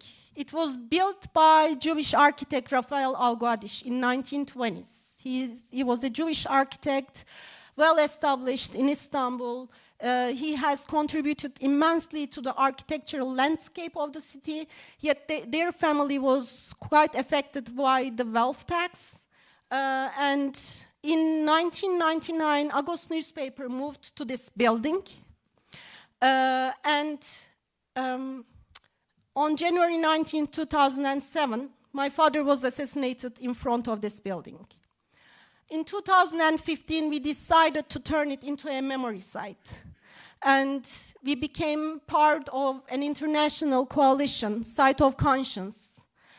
And we had a preparation phase for 5 years. And it's a site where it tells the story of my father, his life, but also through his life, the life of the Armenian community in Turkey, in Istanbul, during the Republican era. And it talks about universal values of democracy, coexistence, and we have a lot of visitors programs.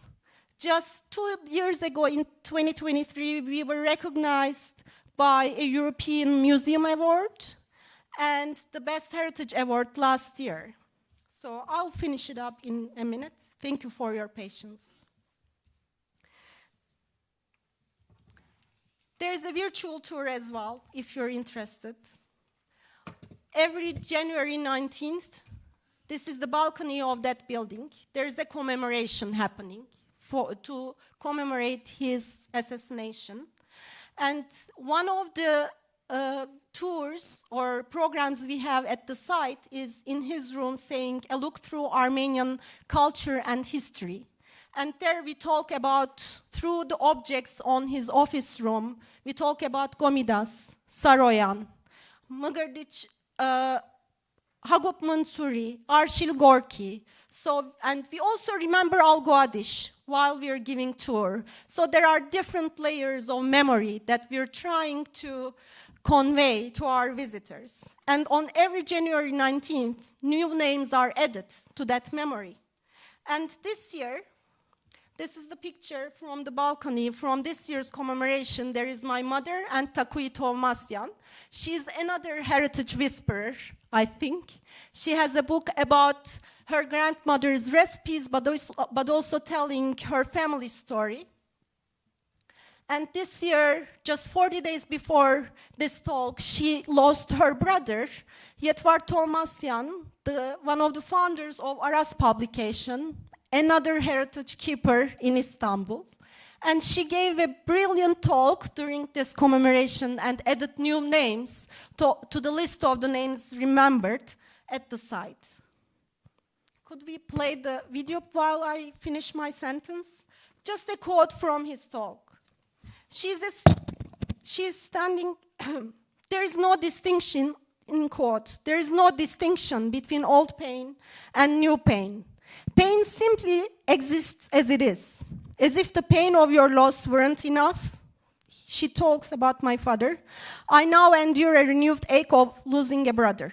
40 days ago, I took Tomo to Balıklı Cemetery and with my own hands buried him in the bosom of the Thomasyans, just 2 steps away from you. He rests next to your friends Torkon Beşiktaşlıyan and Sarkis Cherkesyan, lying a few steps further away next to the Armenian Victims Memorial. And poets Misak Medzarents and Garbis Canjikyan, resting in the adjacent graves. I laid him to rest with my grandpa, Lazaros, grandma Takuhi, their sons Sarkis and Pedros, and their daughters-in-law Sirvart and Mari, in the earth of the Thomasyans. Through this commemoration every year, the community actively participates in preserving the memory, and the persistent gathering transforms the site into a living monument, a true treasure, where the past is honored and the future is shaped through shared commitment and solidarity. Thank you for your patience.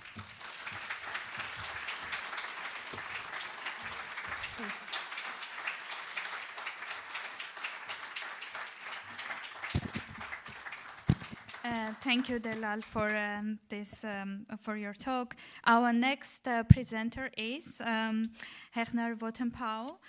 Dr. Wotenpau is a professor of art history and architectural history at the University of California, Davis, and she's today going to take us to Ani, very important site for all of us, for Armenians and not only. And her talk is titled Ani, a UNESCO World Heritage Site between Armenian memory and Turkish patrimony. Please help me to welcome Dr. Hechner Wotenpau.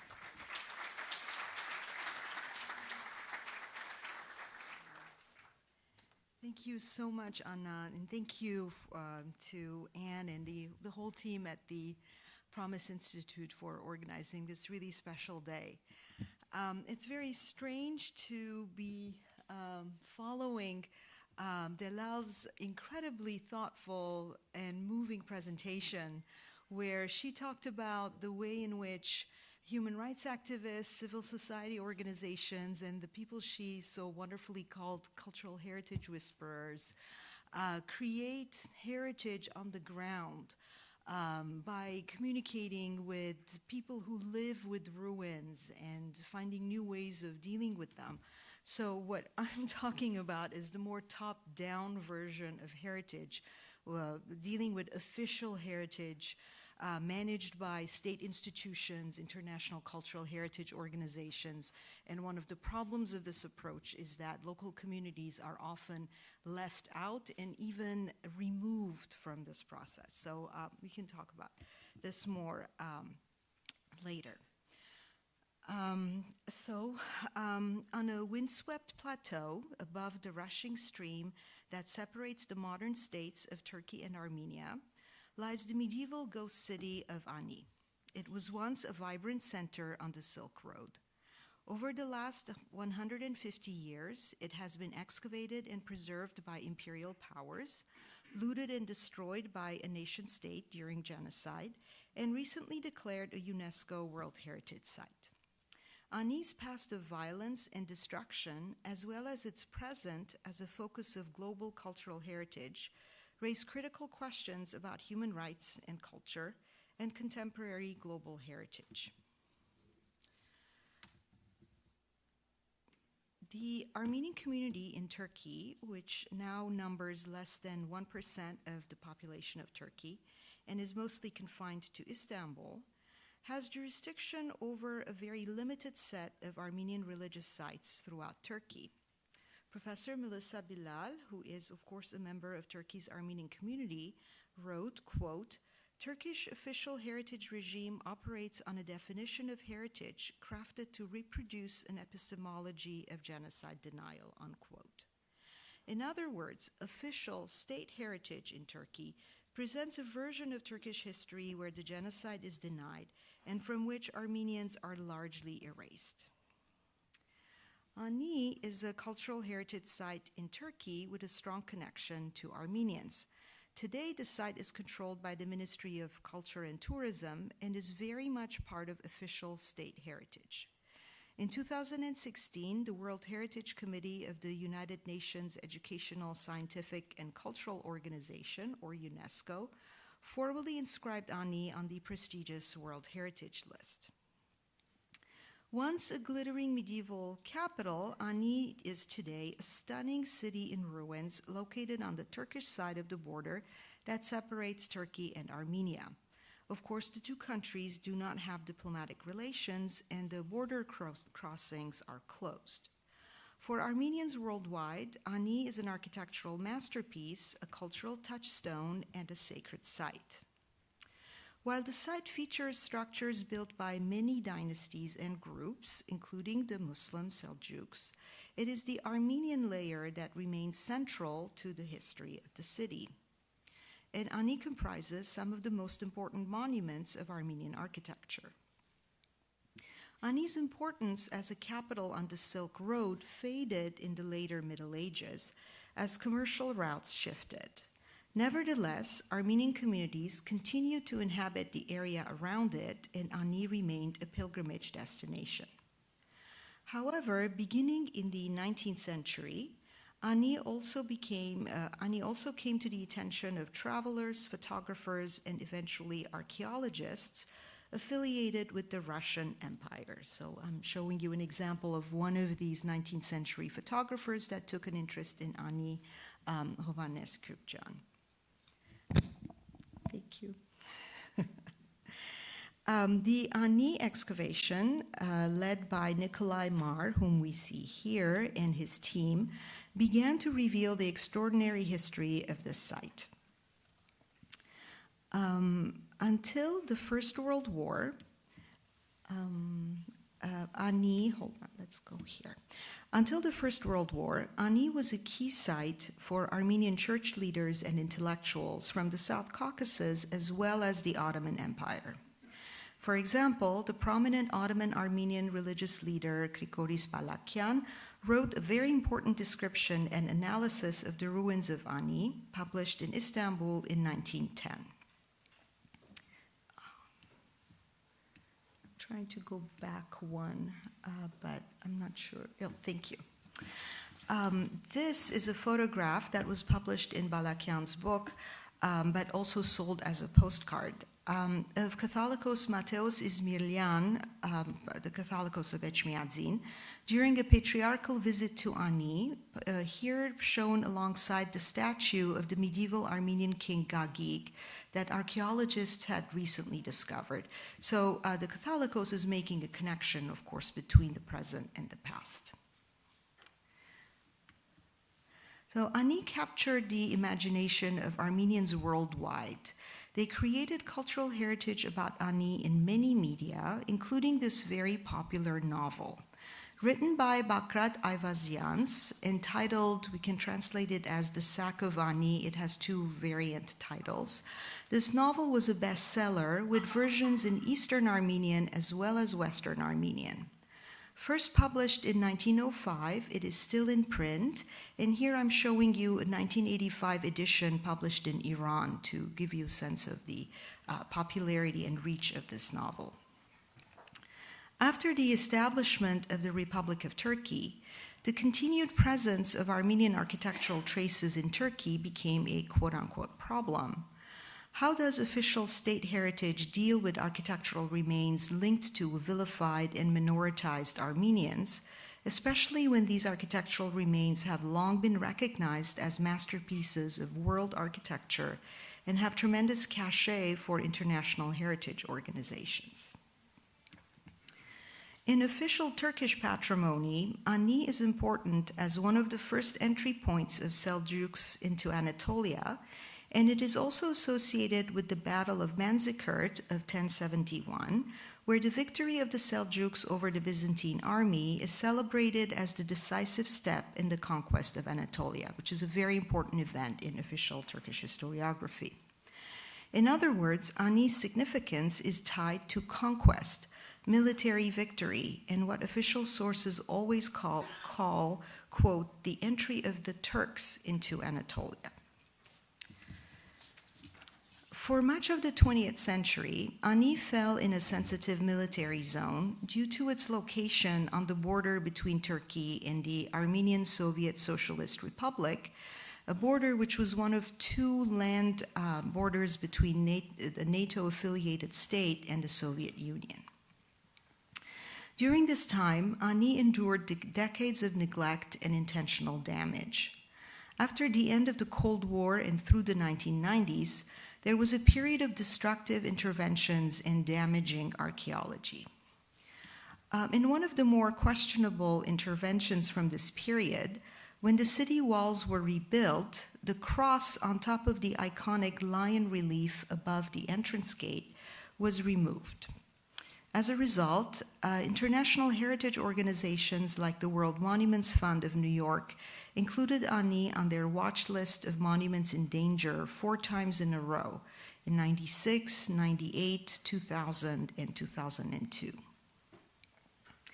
A shift began in the later 2000s.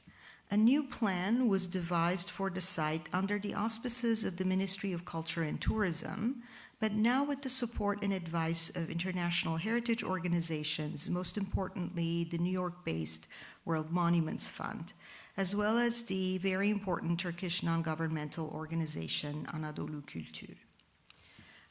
In this era, selected monuments were conserved in a more thoughtful manner, even though more remains to be accomplished and issues still remain. So I'm showing you in this slide and the next one, this new approach featuring one of the churches at Ani, the Church of Dikran Honens, the Church of St. Gregory built by Dikran Honens. Following a thorough study in 3D imaging, the church was stabilized with minimal rebuilding. So this is the current state of the church. And many of these interventions were made by a team led by the architect Yavuz Özkaya. And these interventions, their goal was to do a first period of stabilization, followed later by a more comprehensive approach. Recently, an app put together by the Turkish NGO Anadolu Kültür with funding from the Gulbenkian Foundation offers an alternative interpretation of the site. So the app, I want to make clear, is not part of official heritage. It is developed by non-governmental entities, and it features so you can take it around with you while you visit Ani, and you can go to its various parts as you tour the site, and you will hear the beautiful voice of Christina Moranci telling you about the various sites. It's actually quite wonderful. Despite this positive step, nevertheless, the problematic interventions of the past remain in place, such that Ani stands today as a virtual museum of preservation practices, both bad and good. So I'm showing you the ramparts which were renovated during the 1990s, the period of bad interventions. So the kinds of preservation practices that one sees in Ani now range from outright erasure and vandalism to current ideas about preservation as privileging minimal intervention and respect for all layers of building. Even in this new era, however, the Armenian community in Turkey is almost completely excluded from any input or participation in heritage making, and certainly excluded from any religious activity at Ani. Furthermore, the Armenian layer of Ani's history remains downplayed in its signage and official materials. Even when signage indicates the names of rulers, churches, or dynasties, official publications rarely, if ever, use the term Armenian either to describe the ethnicity of former inhabitants, the religion to which churches are dedicated, or the alphabet and language of inscriptions. In other words, you could go to the site and never know that these were Armenian churches. Ani's Armenian layer is rendered invisible or at least illegible. Ani is also cut off from the Republic of Armenia despite its proximity to it. The continued lack of diplomatic relations between Armenia and Turkey and the closed border mean that citizens of Armenia must undergo expensive and difficult travel through a third country or through Istanbul to visit a site central to their culture and religion. And ironically, the best location for a panoramic view of Ani is on the Armenian side of the border, where these young students in this photo are standing. So from Armenia, you can view Ani, but you cannot visit. The Pulitzer Prize-winning poet and critic Peter Balakian writes, quote, "Whether an Armenian looks from across the border in Armenia or anywhere else, the ruins of Armenian culture inside present-day Turkey are captive sites to which Armenians have no organic or even accessible relationship," unquote. The image Balakian evokes, an Armenian in the Republic of Armenia looking towards Ani across the border, barred from entry, illustrates the power dynamics at play. And I borrow Balakian's formulation of captive sites to describe the process by which sites like Ani are incorporated into official state heritage and patrimony. In spite of it, Ani remains very present in Armenian memory. And so I'll just give only two examples. Peter Balakian's series of poems about visiting Ani that were published in 2017 describe a physical visit, a journey to Ani, and experience of the city. But there are other ways to visit Ani. Those who could not visit Ani in person visited it in their imagination. Quote, "When I was younger, I had a recurring dream of walking in the ruins of Ani," unquote. Thus wrote the Armenian-American scholar Harry Harutunian about experiencing Ani without ever setting foot in it. Harutunian's experience of Ani is actually not uncommon. Once you start looking for it, these sort of accounts of visiting Ani in the mind are everywhere. There's a whole body of literature created in Armenia and the diaspora about visiting Ani and even living in Ani.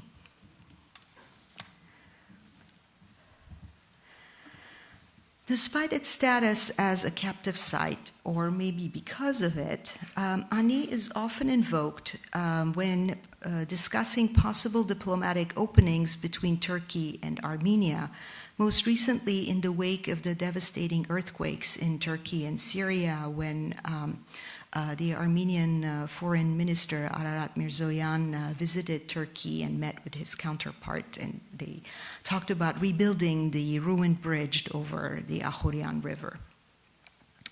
The notion of cultural heritage as a medium for reconciliation also features in contemporary international heritage discourse.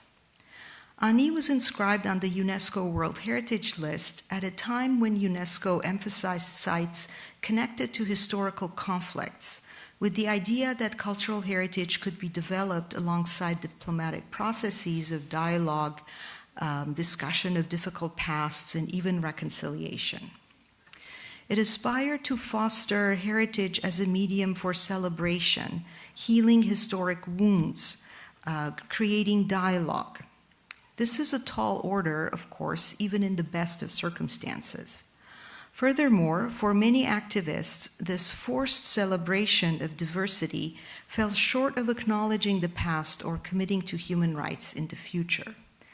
Rather, it allowed Turkey as a state party to seize upon the rhetoric of multiculturalism to bolster its cultural capital without taking responsibility for the past. So these kinds of top-down processes are almost the opposite of the kinds of cultural heritage processes that Delal discussed earlier. Recent events make it very difficult to be optimistic. Following the attempted coup of July 2016, which happened actually hours after Ani was declared a World Heritage Site, the Turkish state became increasingly authoritarian. In July 2020, Turkey changed the status of Hagia Sophia in Istanbul, which was and is a UNESCO World Heritage Site, from a museum to a mosque. That event attracted a great deal of international attention, especially given the fact that major changes in World Heritage sites are supposed to only take place after a process involving UNESCO, experts, and other stakeholders. It is less well known that Turkish authorities have been changing the status of other sites throughout the country to active mosques.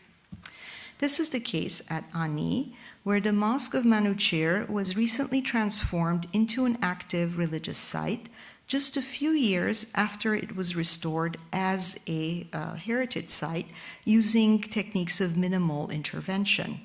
So they had to undo the recent restoration to do the interventions that you see here. This is not exactly because there was an urgent need for a religious structure at Ani. The Mosque of Manuchir is located in a remote heritage site and is often deserted, and the local community in the village of Ocaklı, they have their own mosque, which is actually quite nice. And tellingly, religious services are not allowed at any of the churches at Ani, nor at the Fire Temple, for that matter, only at the mosque. So it's quite telling. There has not been any comment from UNESCO that I'm aware of. A chill now permeates the fields of archaeology, art history. I'm trying to move it forward, but it doesn't want to move. Yeah, oh, thank you. Okay, thank you. A chill now permeates the fields of archaeology, art history, and scholarship or activism on behalf of Armenian heritage in Turkey. And so in that atmosphere, you really get the sense of the incredible courage and conviction of the individuals and groups that Delal discussed. Activists and intellectuals who had worked hard at promoting openings and making Ani a place of Turkish-Armenian dialogue, like the prominent Turkish public intellectual Osman Kavala, are now imprisoned on a life sentence. And I think when Sona Tatoyan talks about her project later today, she's going to talk about Osman again. The prospect that Ani might serve as a model of inclusive preservation and a place of heritage as reconciliation remains precarious, and Ani remains a captive site.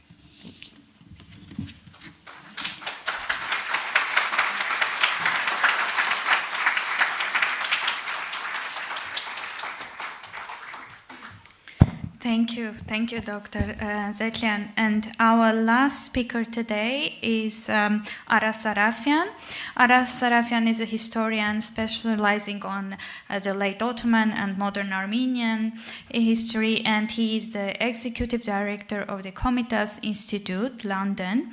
And this last 30 years, he was involved in very important projects in Turkey. And today, Dr. Sarafyan is going to talk about these activities, and his talk is titled Rational Assessment, Forthright Engagement, Projecting a Diasporan Armenian Presence in Turkey Today. Please help me to welcome Dr. Sarafyan. Thank you.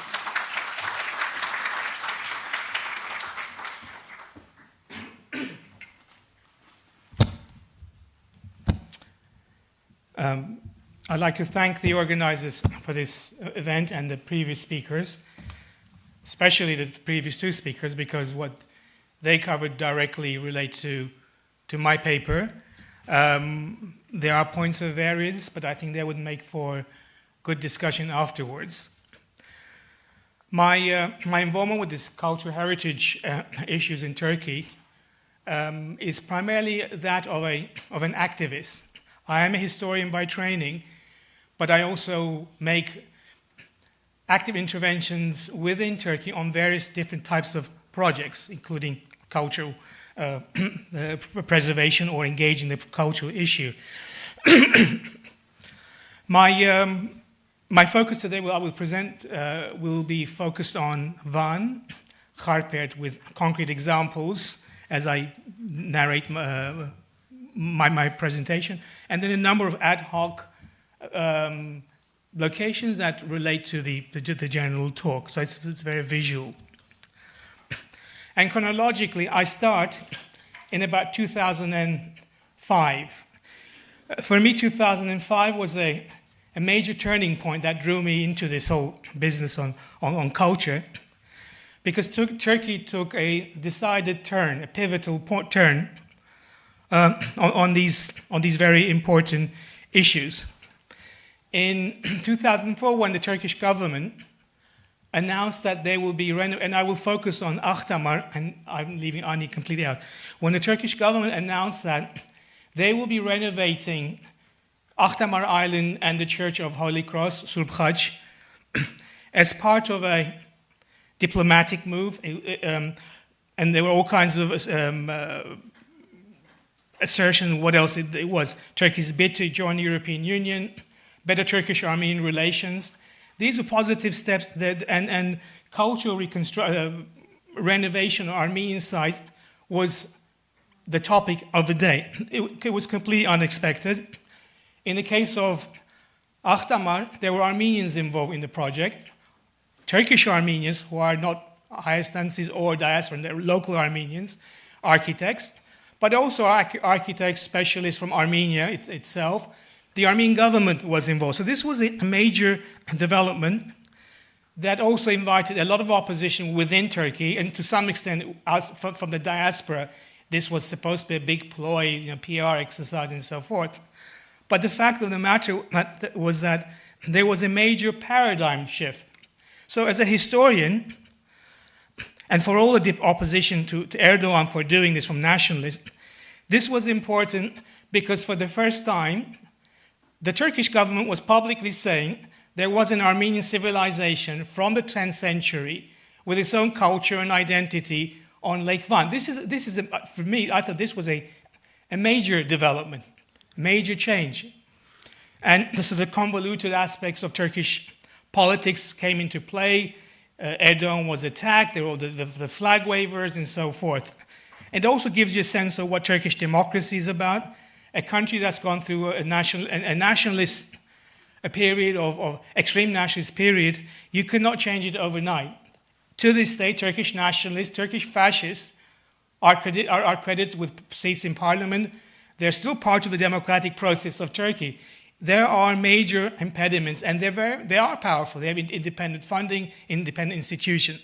So you have to bear these factors in mind. Earlier, we saw a picture of Ani with the Turkish flags and sloganeering. Yes, have you seen that there were pictures of Turks conducting religious services in the cathedral, in the Armenian cathedral of Ani? So this kind of drama is part and parcel of what Turkey is about. The question is, how do we navigate? Where are our interests? What is the way forward? Which are the knocks that we take but we don't respond to them?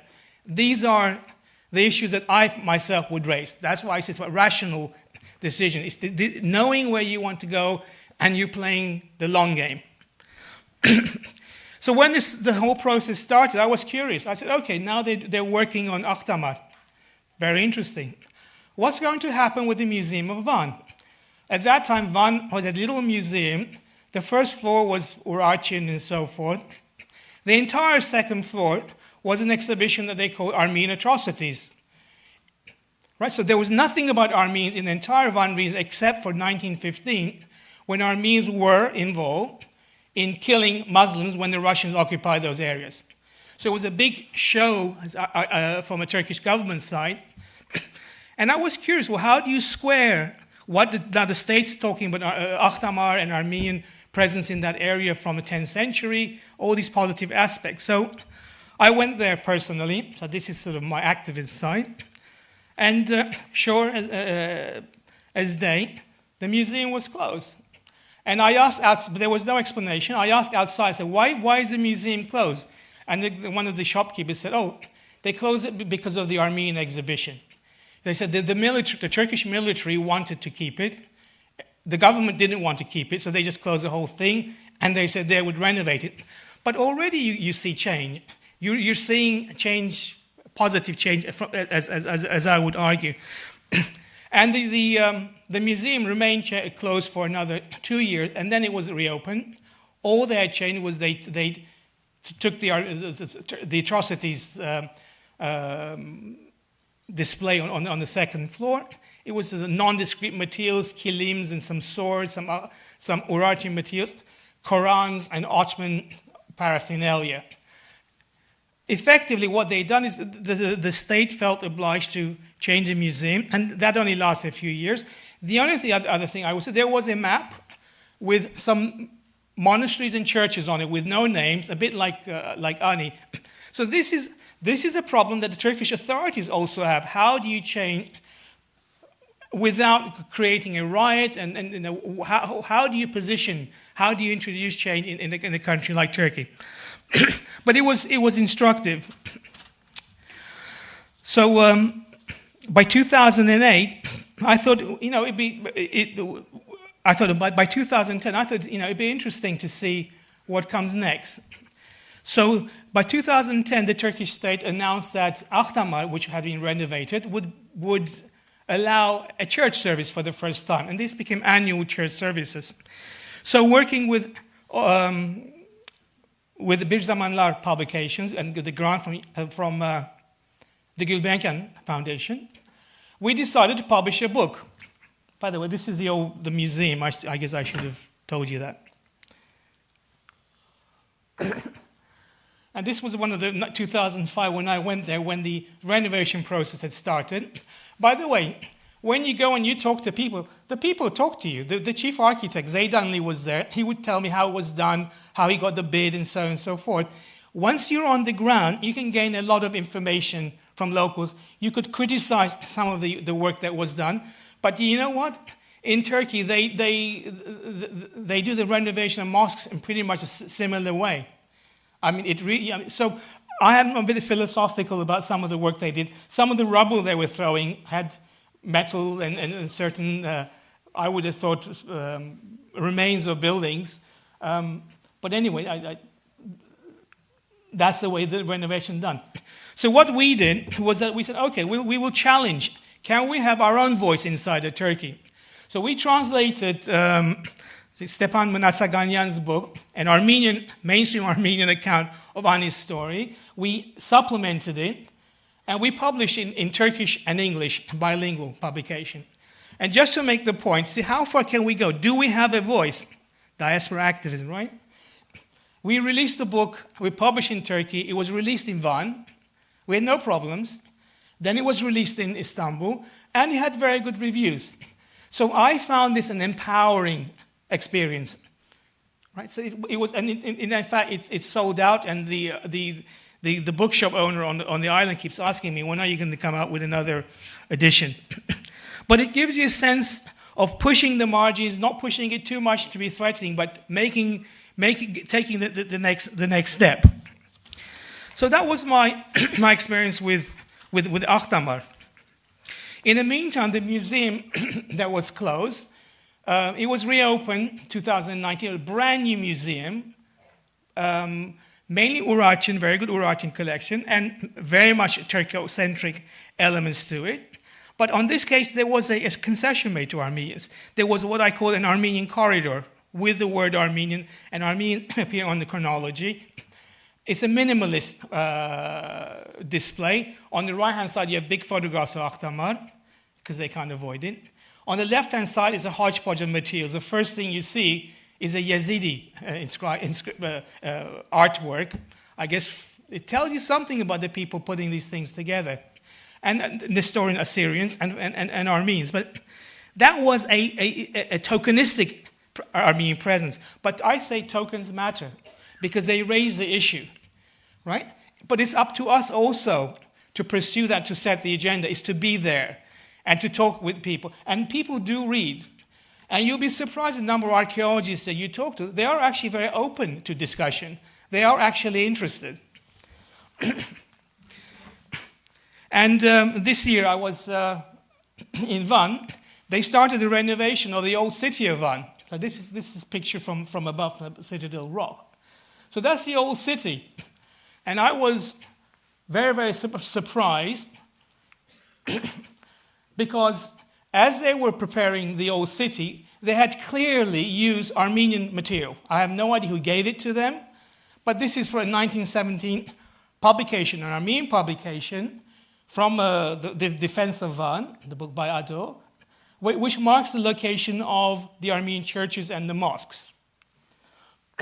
It's the same, I just redrawn it, Ado's work. And you can see where the Armenian quarters were, where the Muslim quarters were. Earlier, you looked down on this area. And Google, again, on Google Earth, you can begin to map what is where. And when you go to the Van, clearly, they had done an archaeological survey as a reference. They had put in all the Armenian sites. These are positive elements. In the case of Van, the people in charge, so far, they've identified every single one of the Armenian churches, including the 2 schools, which is the reason why I think that they took this information from Ado's map, because that's exactly the information he gives in the same location. So these are, again, it's part of my argument about making realistic assessments of what is happening on the ground in Turkey in different places. What role do we have to play? How can we accelerate it? How can we help it in a positive way? In our and everybody else's positive, in well-meaning people's interests. And this is where scholarship matters, Armenian sources matter. This is where we have an independent voice of assessing whether the work they are doing has merit or not. Right? So scholarship does matter, and it can be applied on the ground. And as you walk in, this is it's a huge map. And you can see the Armenians are very much part of the sites of the old city as the way it's being renovated. We don't know what will be the final outcome. It is very likely that the Armenian sites will be noted, they will be stabilized, they will be kept safe. The Muslim sites, undoubtedly, will be rebuilt like models. It's an overstatement of the Muslim presence and the Turkish presence. But I would say at this point, it really doesn't matter. As long as you are preserving the Armenian sites, in fact, those ruined churches tell you a much more realistic representation of history and and Armenians than if had they rebuilt the Armenian churches alongside the mosques. So this is a positive example in the case of Van. Now we go to Harpert, Elazığ. In Harpert, they also started a similar project. I'll explain what it is. But they started much early. It's pretty much finished, so we can see what the end game might be. Whether it'll be the same in Van and so on, but it really doesn't matter because we are not voiceless. There's a lot we can do in a very peaceful and rational way with a long view in mind. This is one of the archaeological survey that was done prior to the renovation of Harpert as a touristic historical center. So this is how they started. And already here, it includes 2 of the Armenian churches that within the area that was marked for renovation, restoration. One of the churches is not marked because it was already destroyed and they built a car park over it, but there was no notation. You have the number 3 is where the hammam is, the bath is. That's a Christian bath, Armenian and Assyrian. But this is a good faith effort because this is a guideline they're trying to work at. They haven't erased the Armenian presence. They're acknowledging it. And of course, for me, it's very interesting. So what are you going to do now, given the history of the area? Well, again, we have sources. This is a Turkish source in which, at the bottom, you have the mahalles, the quarters, and the mosques, and what have you. There's nothing about churches, but there are boxes, such as those, which look very suspicious. And when you actually read the book, you realize that it's actually marking though they mark the position of the Armenian churches, it's just that they haven't put it in the key. You're sort of trying to minimize exposure, but they are there. If you look, there's a lot you can find in Turkish sources too. and then this is the same area now on a Google map, and you can see that the main renovation that's taken place is in the center. That's a Muslim quarter. So the Muslim quarters have other points of interest. In fact, I had a discussion with one of the people working on this project, and official working on it, He even said it as much. He said, we're interested in the Muslim sites. We're not really interested in the Armenians. It's there, but it's not, quote unquote, our history. I was really surprised to hear that, but it was important for me to hear that. He was a Turkish national. He was proud, and we had this very rational, bizarre, but rational discussion. I said, fine. You have a measure of what passes off as normal conversation, and other people would not necessarily back that, but you have a sense of empowerment because you have a measure of what's going on the ground. So I put in the Armenian quarters. The brown area is a castle of Kharpet, and the central part has been renovated as pretty much a Turkish site for tourists to come and see. And the same map, this is our rendition. This is a subversive map. We have the Turkish version as well, because this is the sort of information that you can feed to Turkish audiences.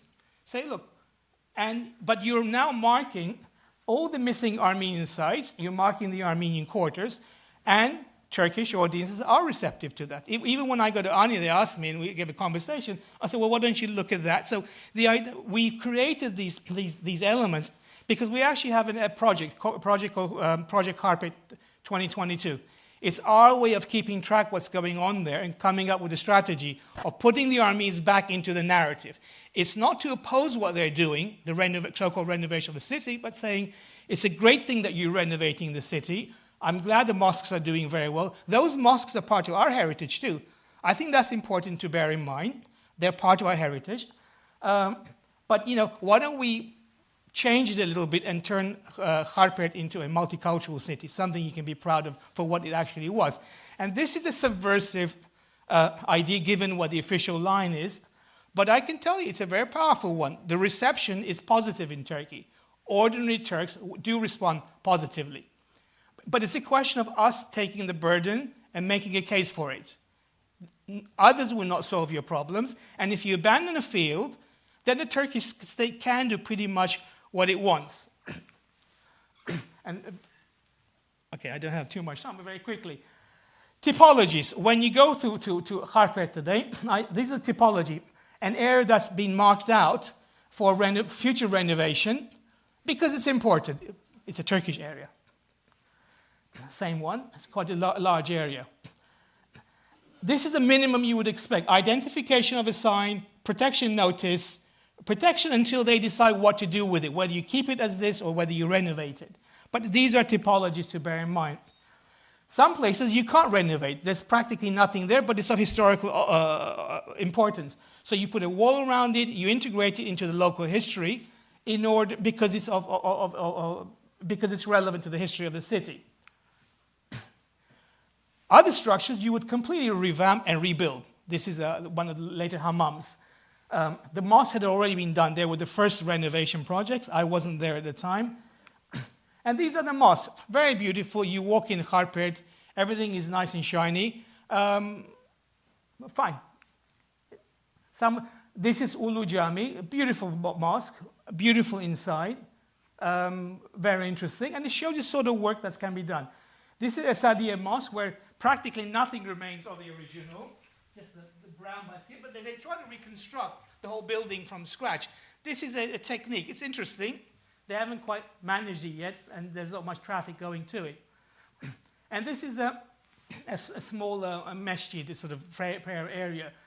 And between this and the central area is the Armenian quarter. What you see in the distance is a token Assyrian church, a monastery. I've never seen it open. I think they do a service once a year. It serves as saying, look, we're not prejudiced, but I ignore it. And this is a popular representation of Kharpet for tourists. Again, the Armenian, in the boxes are the two Armenian sites, Surp Hagop and Surp Garabet. But it's a minimalist representation. They're stating their case that this is a Muslim city. By the way, Kharpet was over 60% Muslim. Sometimes Armenians forget that. We're so focused on the Armenians of Kharpet, and we don't really talk about the Muslims who are also living there, who are part of their world. So this is something that we can also take on board as we get into these discussions with local Turks. Now this is the Armenian quarter. The foreground is an old Muslim cemetery. They don't take care of that. That's fine. what you see ahead of you is where the main Armenian Varital is. In the middle is Surp Garabed. We'll return that. Starting from the top, this is where Surp Stephanos was. The site is not signed. It doesn't exist, except for what we know. It's for us to put it back. Can you have 2 more minutes? All right. As you walk down, you're actually walking on the rubble of the Armenian quarter.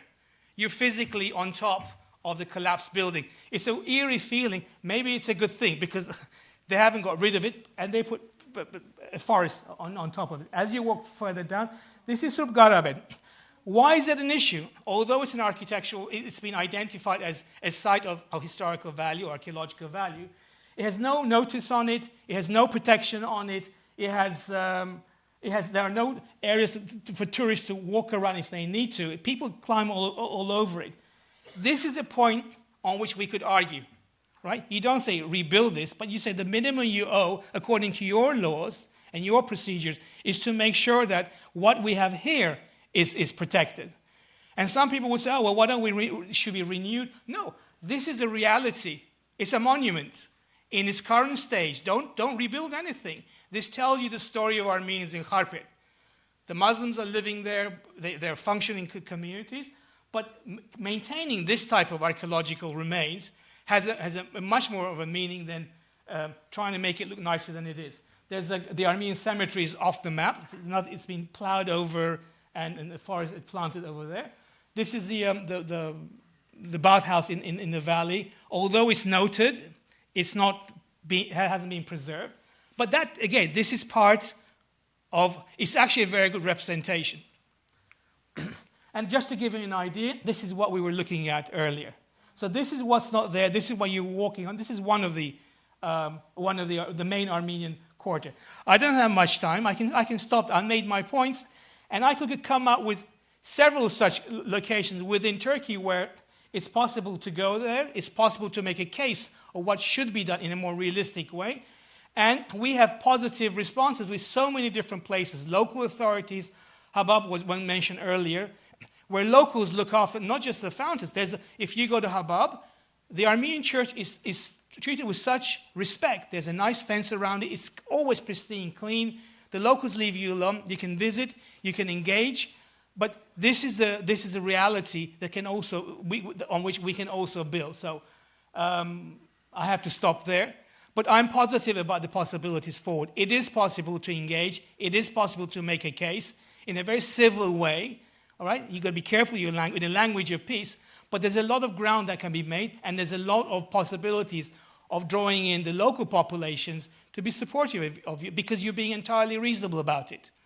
Even in a place of Kharpet, which is considered to be right-wing, right? When I said I had a choice of Van and Elazığ, I chose Elazığ because it was harder. Because if you look at the voting patterns, very conservative, including fascists. But when you talk to people, you'll be surprised how much ground you can gain.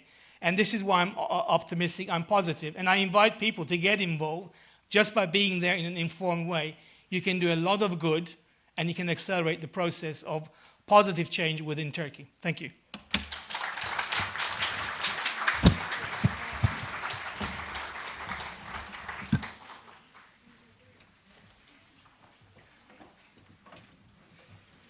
Thank you. Now we have only 10 minutes for Q&A. Unfortunately, we are behind of our program. Yeah.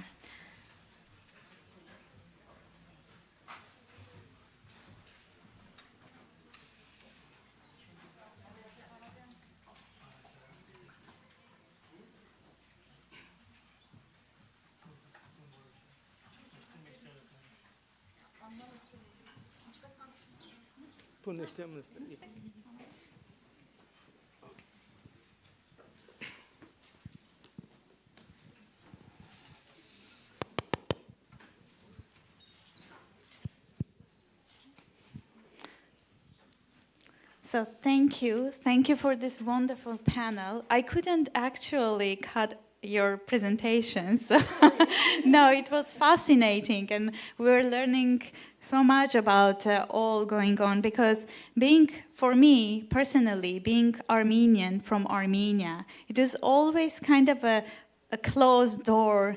And it was like, for example, looking into Ani from Gyumri and thinking, dreaming about it, but being afraid to go there. And and today all your presentations came to prove me wrong, that maybe I can go there. Maybe I have to go there, as Dr. Sarafian said, maybe I have to go there and with my presence, say that I am here and I'm going to dream about Ani. I'm going to come back and remind all of you that we are still here. So I have questions, of course, but I want to take a couple of questions from audience. If you have questions, raise your hand. Yes, please. Mm-hmm.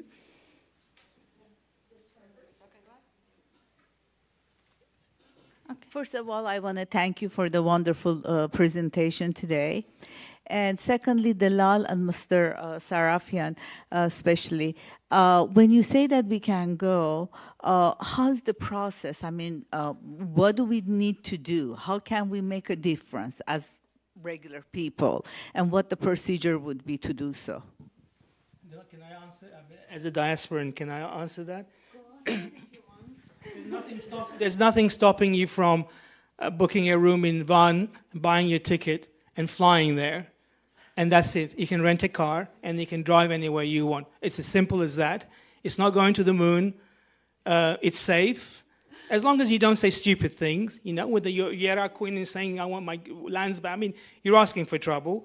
As a rule, Turks are very polite, even people who are politically opposed to you. So you're starting from a good place. And I'm always surprised that because this question does arise. So I would say you should have confidence in going. Just a quick addition. If you have any concerns, we are there, part of the local community. So just send us an email, say what you want to do, and if you want to engage more in the work, we are again available. That's great, and that's exactly what I meant. How can I get the information about your email? Is it in the booklet? It's delaldink@gmail.com. Thank you.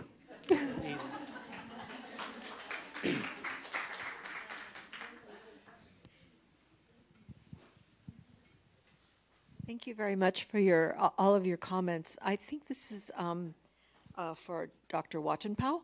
I wanted to ask you specifically, is it too late at this point to work on creating any other cultural heritage sites in historic Armenia, in what is now Turkey?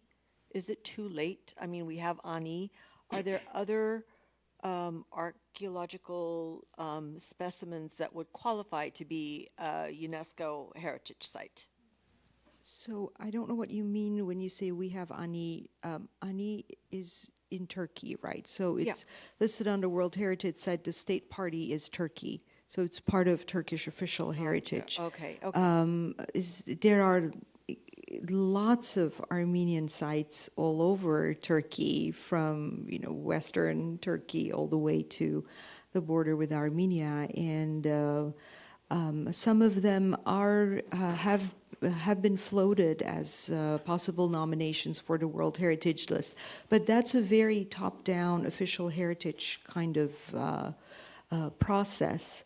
Ahtamar is one. It's not listed on the UNESCO World Heritage List, but as Ara described, it's undergone a very interesting renovation recently, and that it's a site that is not under the jurisdiction of the Patriarchate of Constantinople, but there is a religious service that takes place every September. I think the feast of...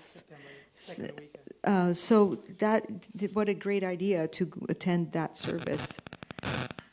And it's a very nice time in Van.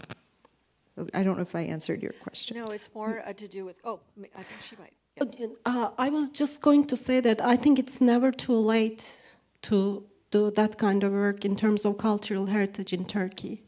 There are hundreds of sites, and I tend to believe, as Ara, that local people are open to dialogue.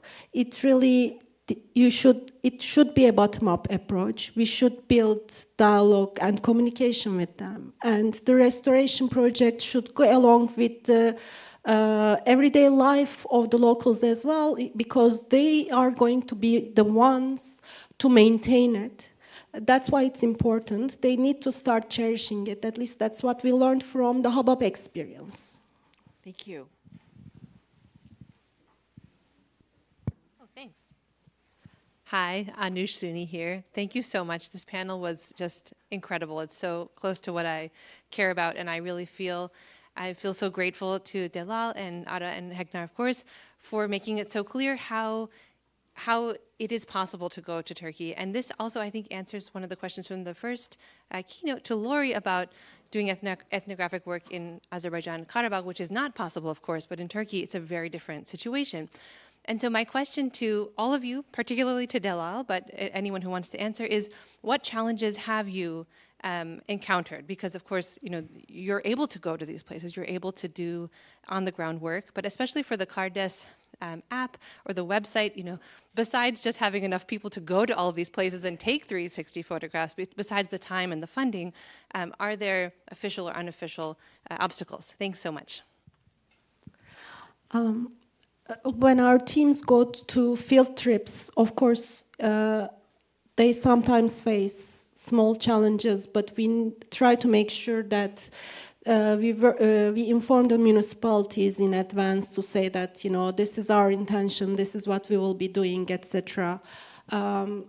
In Turkey, yes, sometimes we do face challenges while doing part of our work, like when we were organizing a conference about Kayseri and its socioeconomic history of Kayseri. It was banned when we tried to do it in Kayseri, and then it was banned in Istanbul. But then we organized the dumpling festival instead, Kayseri Mantı Festivali, and hundreds of people showed up.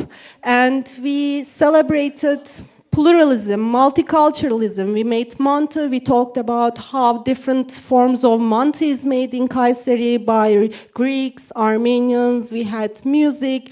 There are ways. We just have to be resilient, persistent, and find creative ways, innovative ways to build dialogue.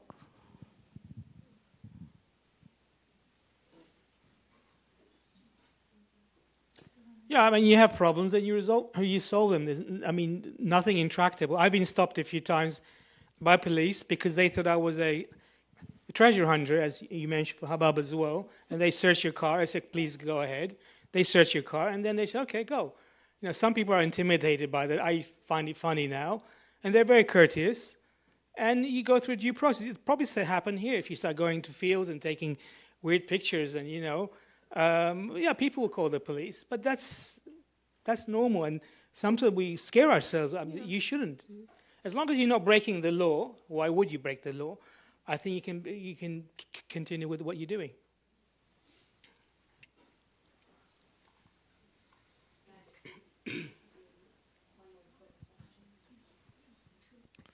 Hello. Right, on that First, was there a speaker?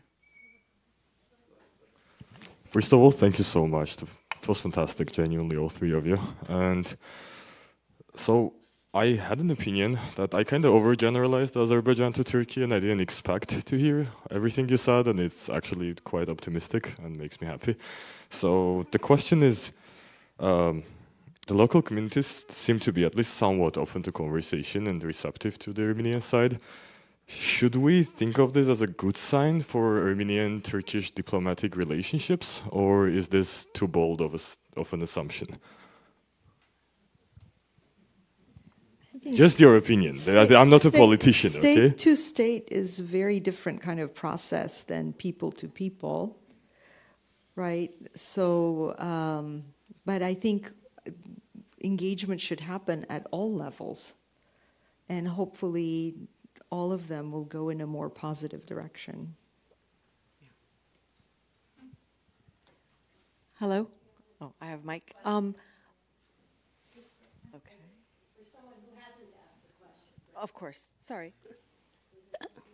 Thank you for your presentations, everyone.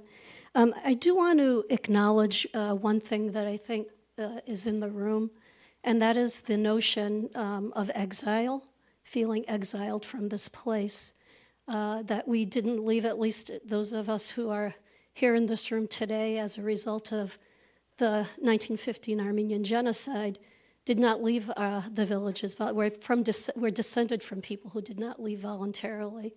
And there's always been that, at least in the way that I was raised and in my community, a notion of exile. And that a return, I'm not going back until our lands are free. But there's also, and I think it's reflected, the notion of exile and seeking permission to return to the lands we were driven out of by blood, sweat, and many tears is, I think embedded in that is this idea about giving ourselves permission based on our history, our shared history, our ongoing history, and this ongoing genocide, really, to return to these lands. I think the aspect of being brave about this shouldn't be underestimated, and that it is an actual act of agency and representation to return and to visit these places. And I had the opportunity to do this last summer for 2 weeks, and I was in Tikranakert and Palu, and I had the privilege of going to my maternal and paternal grandparents' villages. The Kurds, because these were in Kurdish areas, in Baghin, in Palu, and then in Osnag village in Kili, the Kurds showed us around. They were the ones who told us, these 2 walls in Baghin, that was where your dead hide's home was, and across the street was where the church was. And your cemetery was up on that hill, and it no longer exists. And it was the same, these were your akhpurs, these are your, water sources here. And they were the ones who were able to, in a very general way, map things out. So to go to many of the points that were made, this is a shared history. But I don't think the hesitancy and the reasons for that should be honored and recognized. But I do think it is also from that, and it was a very painful experience to do it, but coming through it, it's almost like a rebirth and a rededication to everything that's important to us and that we share. Thank you.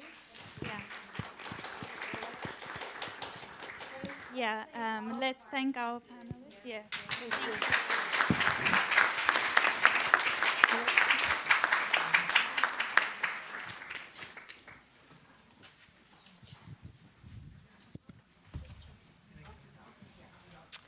Okay, so while we make a quick switch, thank you again to our wonderful panelists, to Anna for leading this discussion. Our next session, our third of the day, pertains to so-called practical solutions for cultural heritage protection and preservation, very broad-based discussions. The moderator for this session is our own Professor Peter Cowie, the Nadekatsi Chair in Armenian Studies at UCLA. Peter is a professor in the Department of Near Eastern Language and Literature and teaches in Armenian language, culture, drama, and many other facets of Armenian studies. So our first speaker actually is going to be remotely addressing us, Simon Marakian, but Peter, I will introduce you to come to the podium now to introduce Simon, and then we will hear from him. Thank you very much. We're 50 minutes late from our schedule, so we'll try to catch up time. This panel is moving on from the previous panel's focus on the current state of previous destruction of the Armenian cultural heritage. This panel directs our attention to the practical solutions for cultural heritage protection and preservation.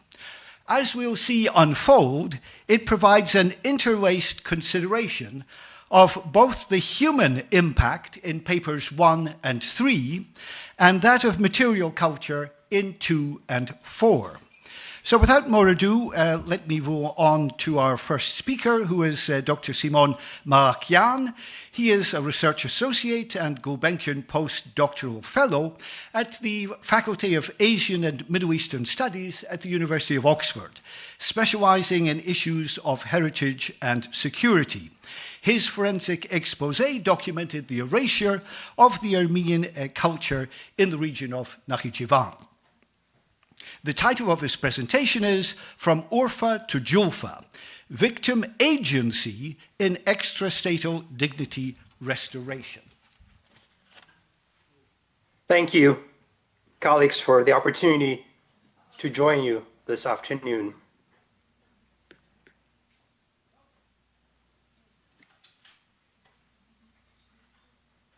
I hope you can see the presentation.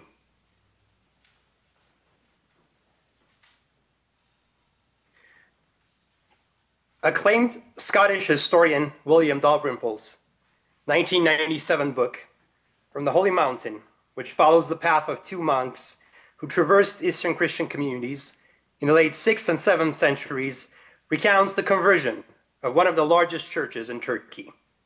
He writes, although legend has it that Edessa was the first town outside Palestine to accept Christianity, there has been no Christian community here since the First World War.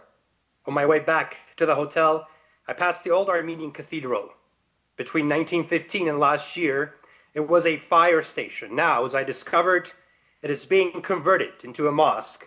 The altar has been dismantled, leaving the apse empty. A mihrab has been punched into the south wall. A new carpet covers the floor. Outside lies a pile of old ecclesiastical woodwork destined for firewood. Two laborers in baggy pantaloons were at work on the facade. I wondered if they knew the history of the building, so I asked them if it was an old mosque. No, one of the workmen shouted down, it's a church. Greek! No, he said, Armenian. Are there any Armenians left in Urfa? No, he said, smiling broadly and laughing. His friend made a throat-cutting gesture with his trowel. They're all gone, said the first man, smiling. Where to? The two looked at each other. Israel, said the first man, after the pause, grinning from ear to ear. Dalrymple witnessed the conversion of Surp Asvadzadzin, Holy Mother of God, or as the colloquial local Armenian name for it made it clear, the Mother Cathedral of Urfa, or Yetesia, as Western Armenians often called ancient Edessa. This cathedral's complete history, especially its original structure, remains obscure. Still, the earliest panoramic photographs from the 19th century showcase as the indisputably largest structure of Urfa.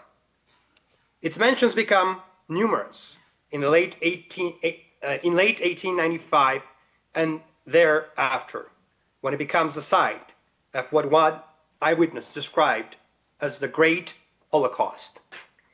In a lengthy letter from Urfa, American missionary Karina Shattuck reported, quote, the indescribable sickening odors from the Great Holocaust, where 3,000, having gone Saturday night for refuge, perished. Some were killed by soldiers and mob who forced entrances to the church.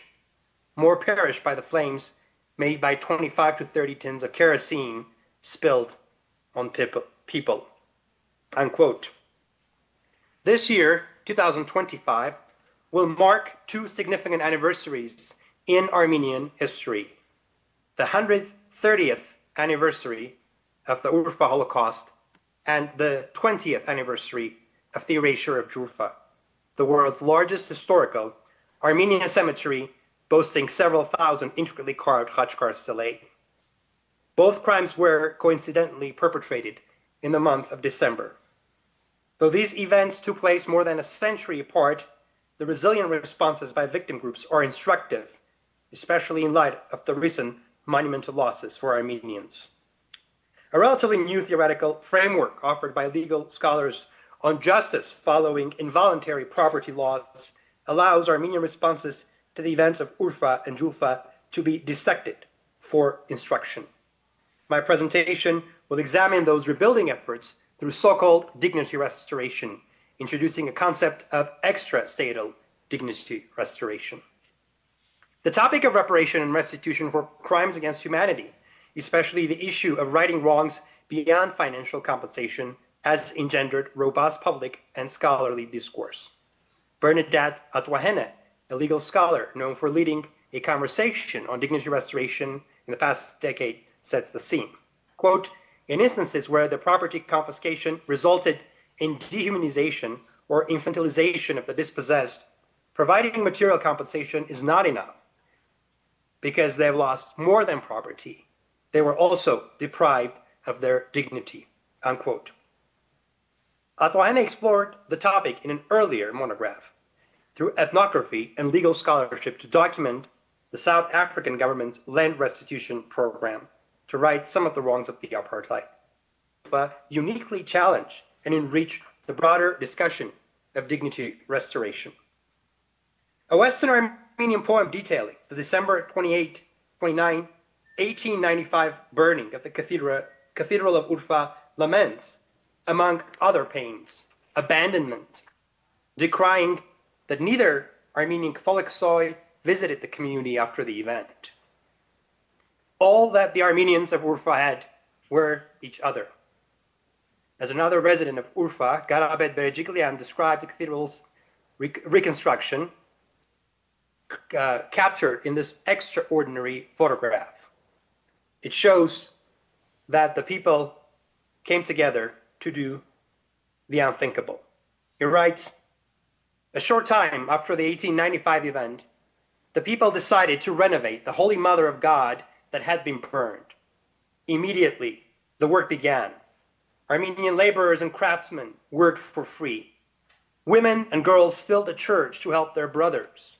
Plasterers, draftsmen, carpenters, painters worked through the night, laboring until dawn inside the church. The fire had blackened all sides. The church's altars and all wood-made parts had turned to dust. In some places, the fire had been so intense that even the giant columns were damaged.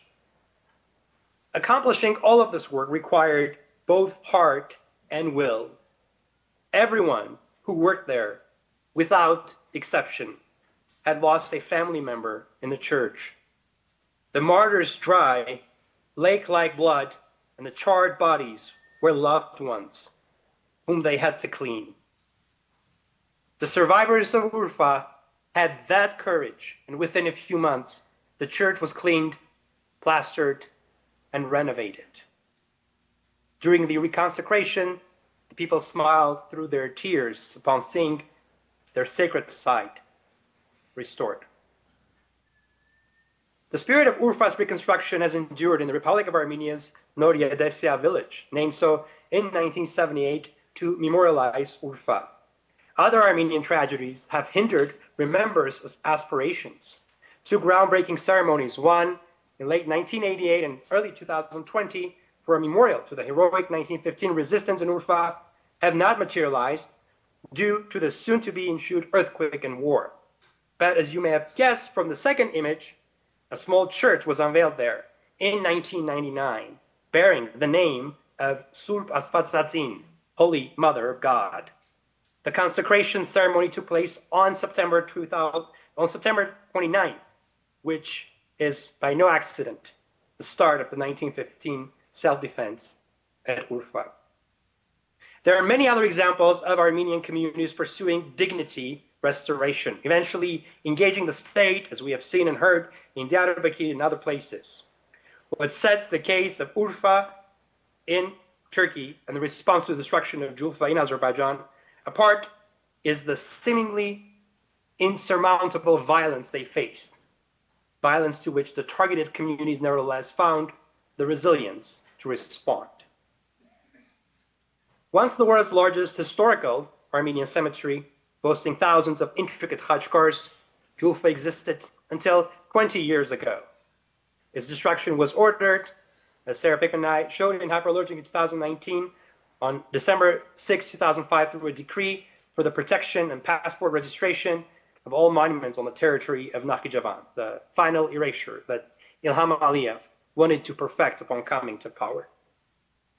While this violence did not directly target humans, its repercussions have been immense for culture and conscience and the Armenian psyche. The decree recounted that the process started even earlier in the Soviet era, and also noted that Nakhichevan is the second Altai, or the original homeland of Turks. The erasure of Julfa and all remaining indigenous Armenian monuments over the next years or so, therefore, were a historical reenactment of recreating a pure Turkic land as Azerbaijan saw it. Of course, in retrospect of the recent ethnic cleansing in Artsakh, one might consider the erasure of Julfa to have been a historic pre-enactment of what Ilham Aliyev would call in March 2024 the final cleaning, removal of all Armenians in Azerbaijan. The question is, how can a community seek dignity restoration from a state that perceives the former as unfit for existence and denies that the erased monuments existed to begin with? The destruction of Julfa prompted several memory efforts, including an attempted digital repatriation by an Australian team consulted by Hamlet Petrosyan and myself, and artists drawing from its erasure. But the most fascinating reaction has been a decentralized grassroots movement to rebuild the monuments, with Petrosyan enumerating over 300 replicas erected across Armenia and throughout the world as of 4 years ago. As Petrosyan's student, Mariana Harutyunyan, notes, the reconstruction of Julfa Khachkars, unlike the restoration of Bosnia's Mostar Bridge by UNESCO, among other examples, is done through private initiatives. The very first reproduction per research was done in 2007, in just over a year after the destruction of Julfa by the Vanadzor Armenia-based artist Bogdan Ovanesyan. Soon, workshops of Yerevan-based craftsmen, Varazdat Hambartumian and Artak Hambartumian, among others, crafted dozens of replicas in Gyumri, Gerart, Khorvirap, Yerevan's Surpovanes, to mention just a few of the sites in Armenia. Then, replicas erected outside Armenia, across the world, from Colorado's state capital in Denver to Strasbourg's Council of Europe headquarters, from Romania, from Egypt to Australia.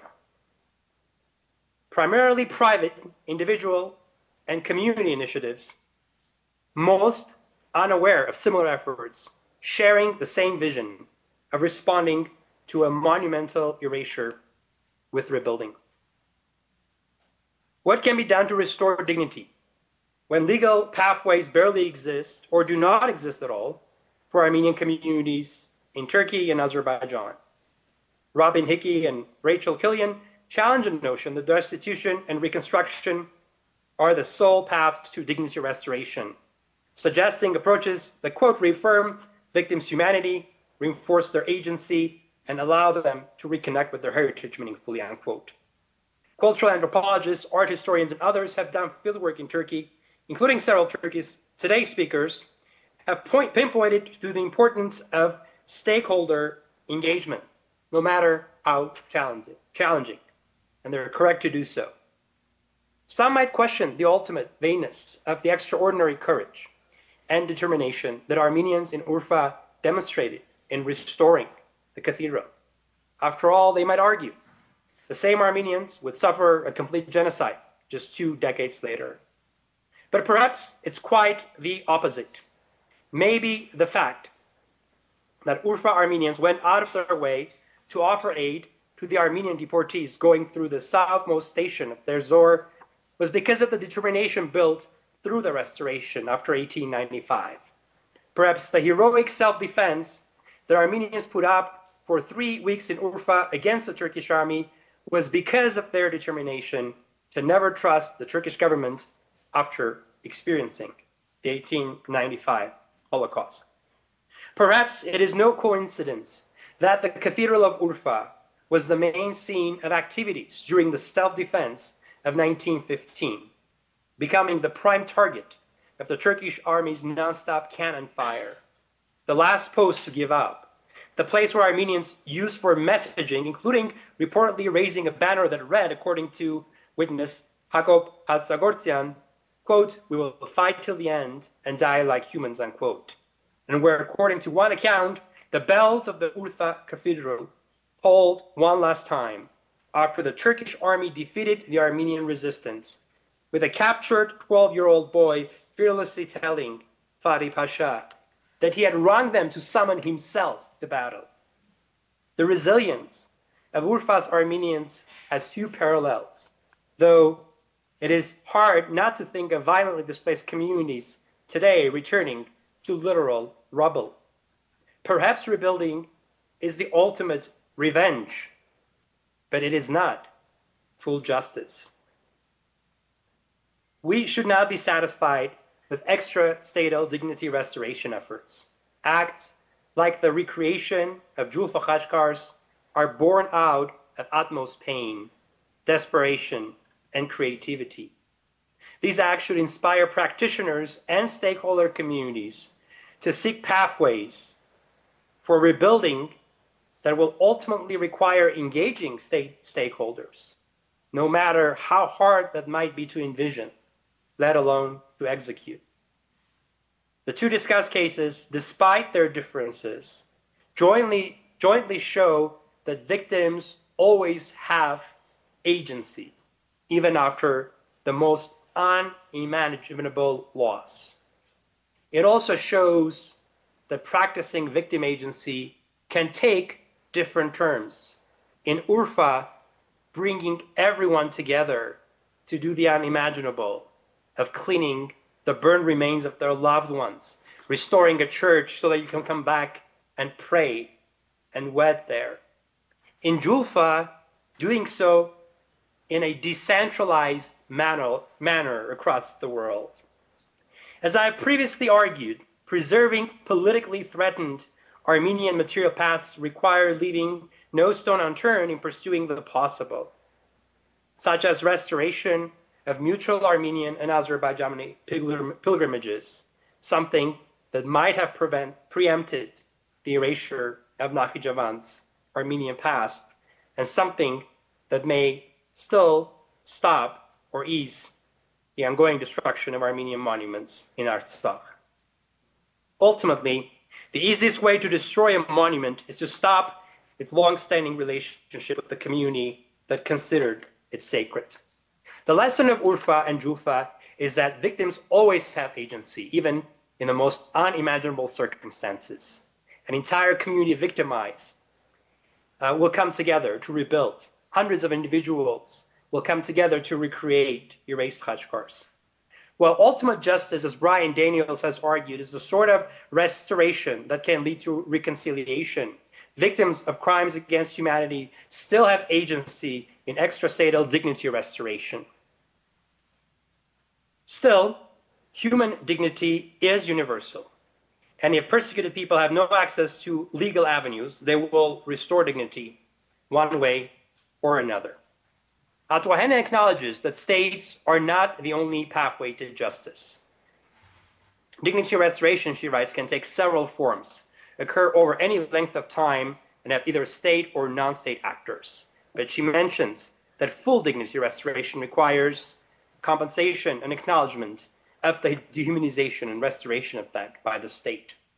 The overwhelming loss of Artsakh in 2023 and the ongoing threat of invasion against the Republic of Armenia have made many wonder where to start with rebuilding. Absent state remedy prospects, dignity restoration can take the form of non-state resilience, creativity, and resistance to rebuilding, as it did in Urfa after 1895, and with the ongoing grassroots and decentralized replication of Julfa Khachkars.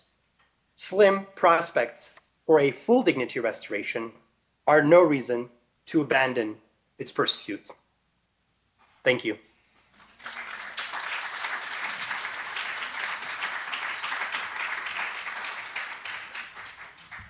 Thank you very much, Dr. Marakian, for a very insightful and challenging presentation. Our second speaker is my colleague, Dr. Taner Akjam, well known to everyone here for his many studies illuminating aspects of the Armenian genocide.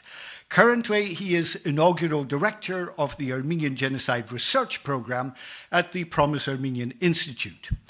The topic on which he will speak is his latest innovation movement, the Armenian Genocide Reparation.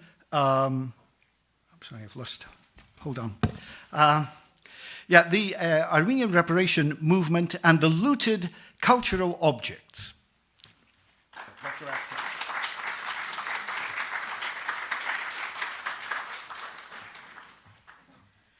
Thank you so much. So today I will introduce one of the projects that I'm launching. I'm organizing, for almost 2 years. The project that I'm going to introduce you is the Armenian Genocide Looted Art Research Project, AGLA-RP, as I refer to it during my talk, and its mission. Before presenting my central argument, it is important to emphasize a critical point. The pursuit of justice after genocides is essential, not only for survivors, but also for all human rights activists. This process unfolds in 2 major phases: recognition and restitution. The demand for acknowledgement of the Armenian genocide began with public commemorations held in Istanbul in 1919. However, a true recognition movement emerged following the historic demonstrations in Beirut, Moscow, and Yerevan in 1965. Since then, addressing the Armenian genocide has become a central focus of Armenian communities worldwide, an integral part of Armenian identity. US Congress and President Biden's recognition largely completed this process in the United States. The question now is, what comes next? My main argument is that we are now entering a new phase centered on restitution and reparations. There is an urgent need to create an Armenian restitution movement, and our project AGLA-RP was envisioned as a key component of this broader effort. The recovery of looted art and religious artifacts from the Armenian genocide, restoring them to the Armenian people and their heritage, forms the core of our mission. These efforts are not only part of achieving some measure of justice, as it's mostly called in our field, but are also essential for restoring dignity, respecting the victims, and preserving history.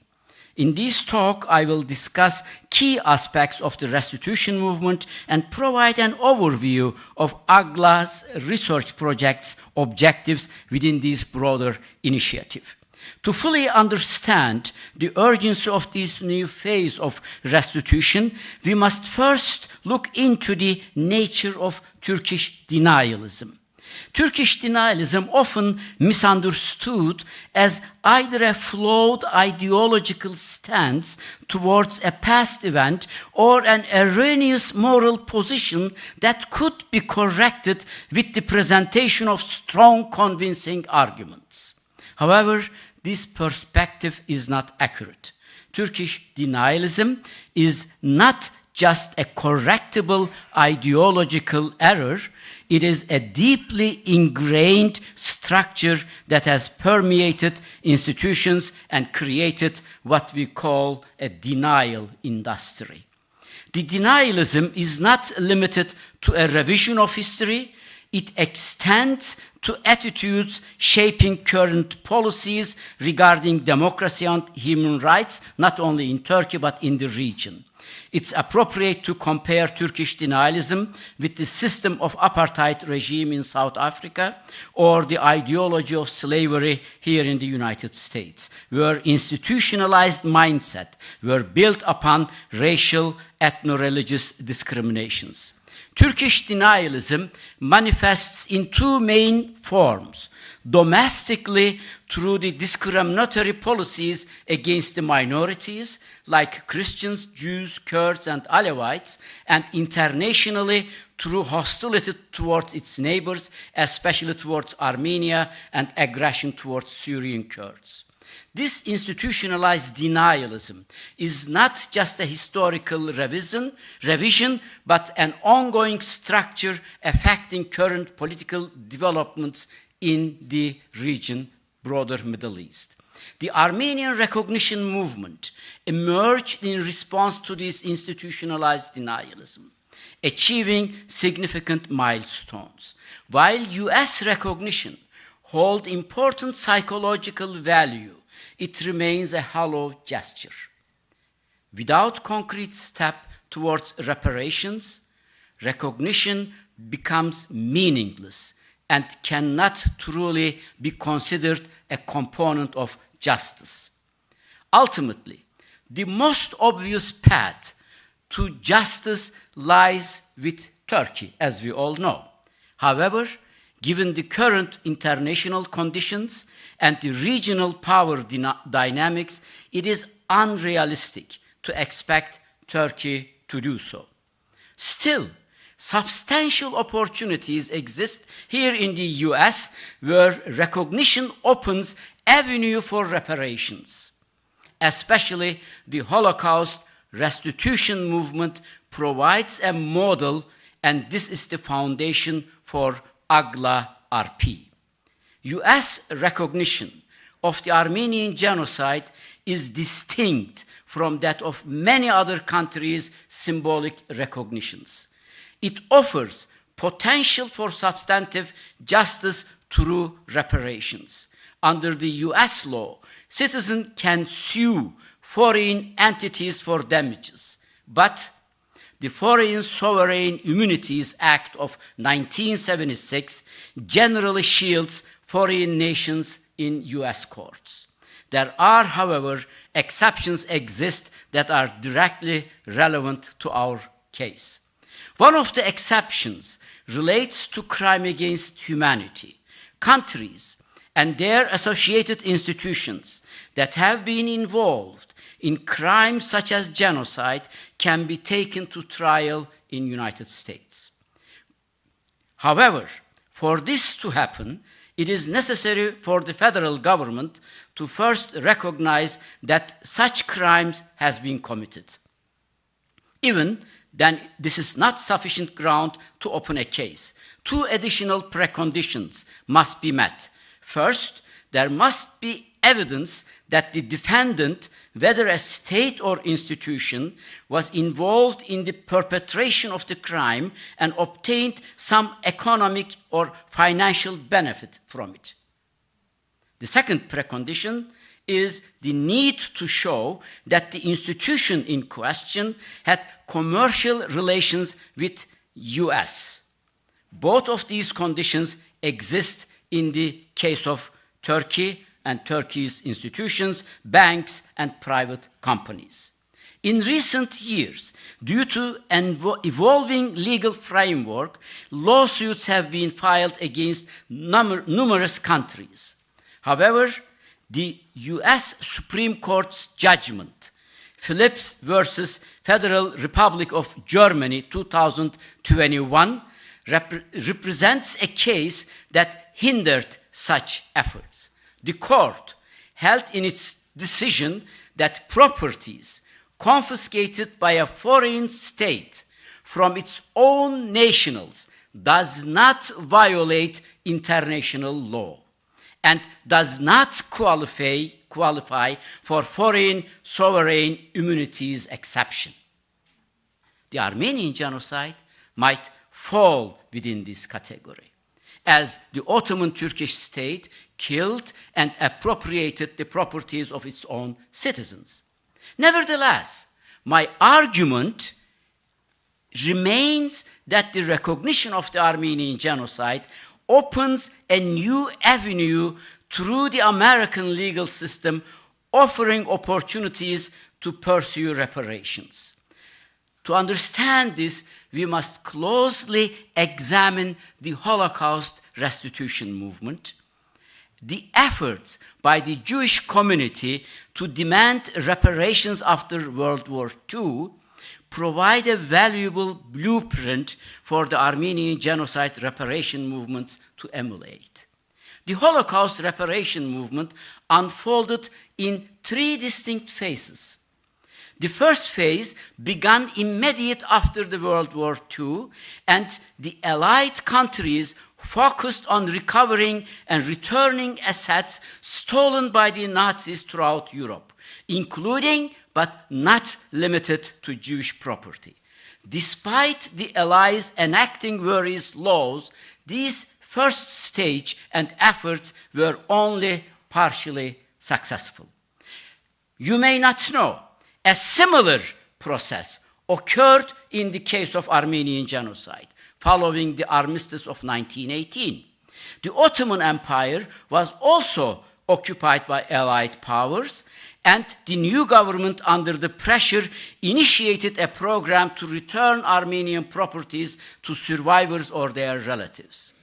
This policy became the Article 144 of the Sevres Agreement, under which the Ottoman government promised to return movable and immovable properties to their original owners. And they indeed started, and we have several cases where we can prove that the Armenian survivors were able to get their properties back. But the victory of Turkish nationalists ended this process in 1922, and the promised restitution did not materialize. The second phase of Holocaust reparation movement began with the negotiation between Germany and Israel, culminating in the Luxembourg Agreement of 1952. Before these negotiations started, 23 major international Jewish organizations came together to form the Conference on Jewish Material Claims Against Germany, otherwise known as the Claim Conference. The Claim Conference embarked on a monumental task to locate and recover millions of dollars worth of property, possessions, and artwork looted during the Holocaust. In contrast, the Armenian genocide has never undergone such a comprehensive process. Luxembourg Agreement is the missing link. The primary reason for this is the ongoing denial by the successive Turkish governments. Not only was no direct negotiations or process initiated, but Armenian organizations have yet to form their own claim commissions, claim conference, as Jewish communities did to pursue restitution. The absence of such a commission is one of the biggest oversights of the Armenian reparation movement. The lack of a unified effort to create this essential body has left a significant void within Armenian communities. The third phase of Holocaust reparation movement began in the late 1990s, focusing on litigations in United States courts. Numerous civil lawsuits were filed against European public and private entities seeking restitutions for material losses suffered by pre-war European Jews and others. While some of these lawsuits failed, many succeeded in securing compensation and the return of looted property. The success of these lawsuits can be attributed to significant development in the Holocaust restitution movement during the 1990s. And one of the most important milestones was the Washington Conference Principle on Nazi Confiscated Art, established in 1998. This conference, which brought together representatives from 44 countries, art market observers, and NGOs, created a set of guidelines for the restitution of looted art by the Nazis during World War II. While these principles are non-binding, they recommended the governments identify, research, and return the looted art, as well as established a central databases and official commissions to facilitate restitutions. Governments are also encourage to publicize artifacts identified as looted and urge heirs of confiscated artwork to come forward. The second significant step in the United States, parallel to Washington principles, involved numerous binding laws passed by Congress. Among these, the Holocaust Expropriated Art Recovery, known as HERE Act, hold particular importance. This 2016 HERE Act legislation provides victims of Nazi persecution and their heirs with the opportunity to recover works of art that were confiscated or misappropriated by the Nazis. The success of the HERE Act 2016 underscores the importance of establishing similar movements for the restitution of looted art and religious artifacts of Armenian genocide. The Holocaust restitution movement, particularly in its third phase, should serve as a blueprint for the Armenian case. In this context, we have made a significant strides with the AGLA research project, which follows the path laid by the third phase. Our main goal is to trace the looted art and stolen Armenian artworks and religious artifacts during the genocide, beginning with the US and, if possible, expanding to Europe. This is the project that we are conducting now. To advance this effort, we organized a conference in 2023 at UCLA, bringing together scholars, activists, and experts to explore how the US legal system could facilitate restitution.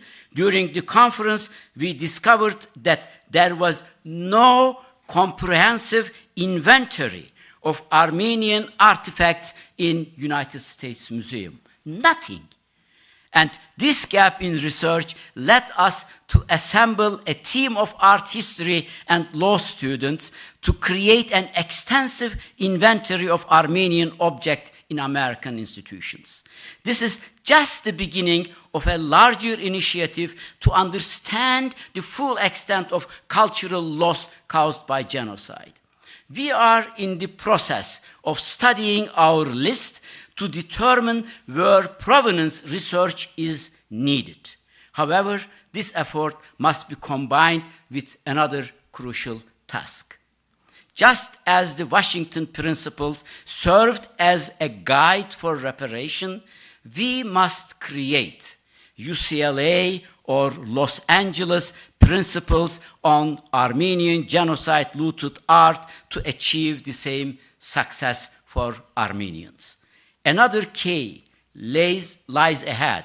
The Armenian genocide recognition and resolution passed today are no binding and lack legal powers.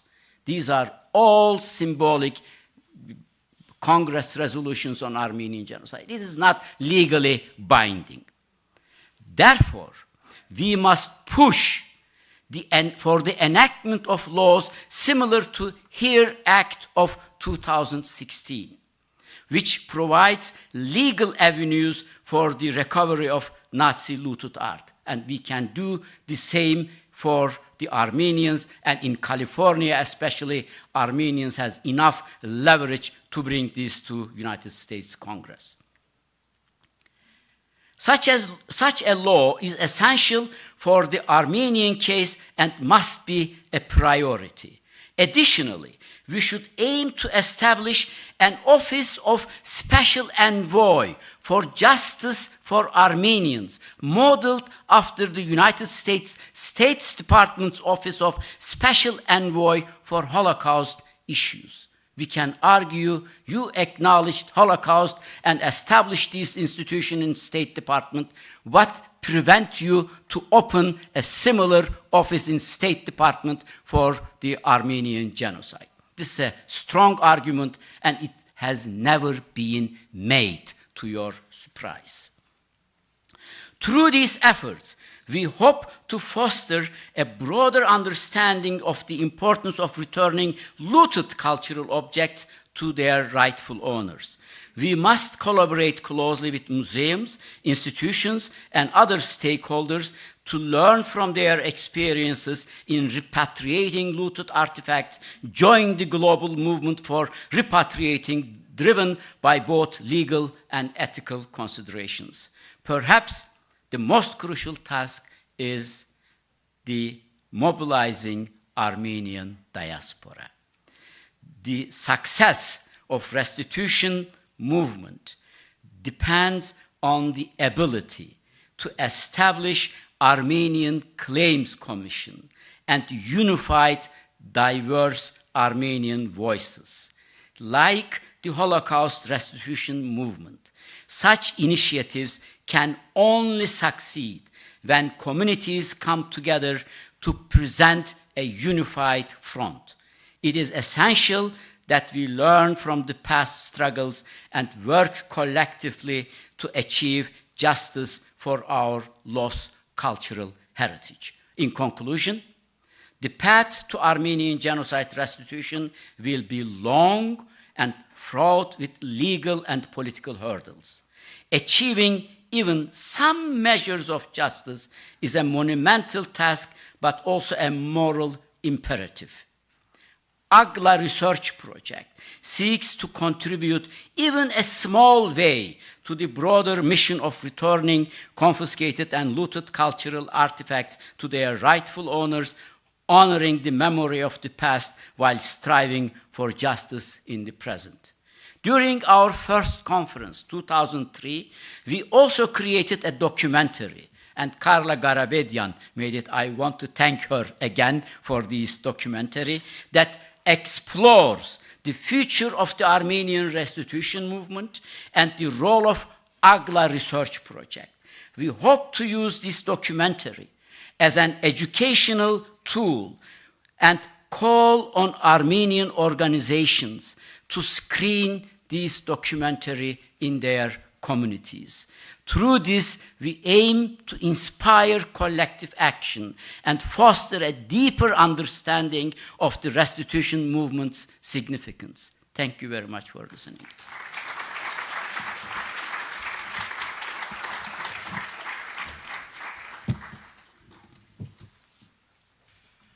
Thank you very much, Dr. Akçam, for that very powerful presentation. The third in the panel is going to be presented by Dr. Ruzana Tradurian, who holds concurrent positions of researcher in the Institute of Archaeology and Ethnography of the Armenian Academy of Sciences and lecturer in the History Faculty of Yerevan State University. Today, she will speak on the subject, Tangible Places, Intangible Threats. The challenge of preserving intangible heritage in forced displacement.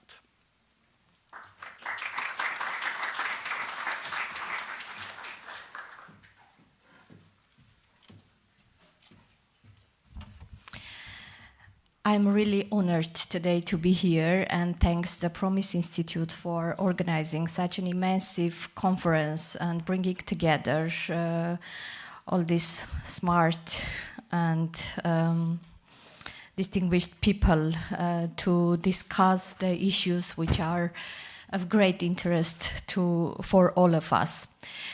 Today, I would like slightly move from places, objects to people who created this heritage, took care of it, and were uprooted from these cultural landscapes. And today I aimed to present here, share with you my very initial thoughts, not even research results, about how forced displacement impacted the intangible heritage practices of people who used to live in their cultural landscape. And I will focus mainly on Artsakh cultural heritage and forced displacement. Artsakh is one of the unique Armenian populated regions where not only is there a dense and long history of Armenian tangible cultural heritage, but also a continuous presence of intangible heritage spanning centuries. Generations of the same population, or even Armenian population, lived in the same place, and even after short movements, migrations, they managed to always to return and repopulate the area. In this sense, Artsakh has accumulated an invaluable oral tradition and human experience, which as a result of sudden, sharp, and complete forced displacement has been severed from the viable environment in which it was formed. The uniqueness of Artsakh cultural landscape is also reflected in the presence of distinct cultural zones within the small geographical area. For instance, within what appears to be a single Artsakh dialect, dozens of dialectical variations function independently, and different regions of Artsakh exhibit notable differences even in everyday practices, customs, and daily routine. In this context, while we see Artsakh in often generalized way within a broader world, paying attention to its local features and ethnographic details, I see as a crucial point, particularly in light of the risk posed to the preservation of the cultural heritage of this unique region. Initially, I planned to have a speech more in an academic way, but further I decided to share a more human-like perspective to you from my research interviews, to share all those also emotional and complex things, as our panel is devoted to some finding or sorting out some practical solution for safeguarding. And I see that these human voices whom I have researched, share those voices with you would help all of us to better understand the situation. I have conducted up to, if I'm not mistaken, 100 interviews during even last year with displaced people from Artsakh, because I was engaged in a research project on ethnography of blockade, and it is very difficult research task each time to start to talk with displaced people, especially starting and ending up those interviews were the most difficult part for me in my work. During one of those interviews, I met a person from one village of Artsakh, Dashushen, and just it was difficult for me to start the interview just to check, double check the name of the village. I just asked, is it Dashushen, the name of your village? And he said, no, officially it's Karashen, but you can, but please put Dashushen in your notes as it is the right one. I was intrigued what's the story behind, and he explained that during the regulation of toponymy policy in Artsakh, the government decided that the name Dashushen would be somehow linked to the Azerbaijani word dash, which means stone, and transfer the name of the village Karashen, simply village of stone, which was also descriptive to the landscape of the village. But that man shared with me the legend which was passed from generation to generation to them, that the name was village by one person who moved from his parental house from Shushi and established a new village, and the name of that man was Dashi, and by his name the village was named Village of Dashi, Shen of Dashi. So even in this small story, we can have that different layers of history of Artsakh and for a very small village.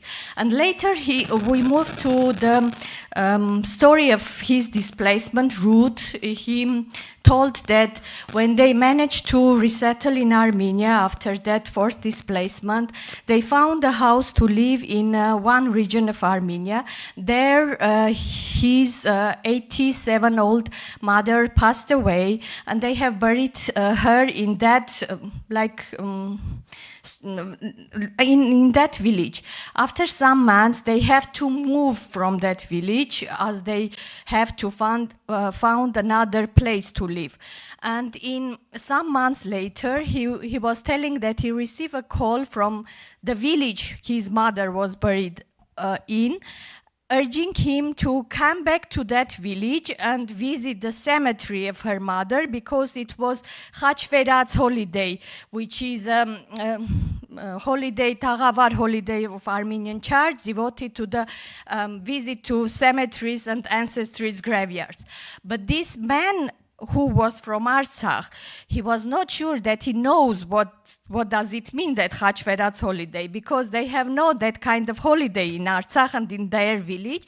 And he was telling me, you know, I was not aware. We have just one day devoted to visit to graveyards, to cemeteries, and it is May 2, which every Armenian Artsakh people knows. So these details, if I would frame it in academic words, would be about consequences of forced displacement into intangible heritage practices. What does it mean, that intangible heritage practices? Those are humanity's accumulated experience passed down from generation to generation. As defined by UNESCO, it's a dynamic and adaptive in nature, constantly being recreated by communities in response to their environment, their interaction with nature, and their history, including emergencies. Intangible cultural heritage exists only through its enactment by the communities who practice and transmit it, making it inseparable from their social, cultural, and economic life.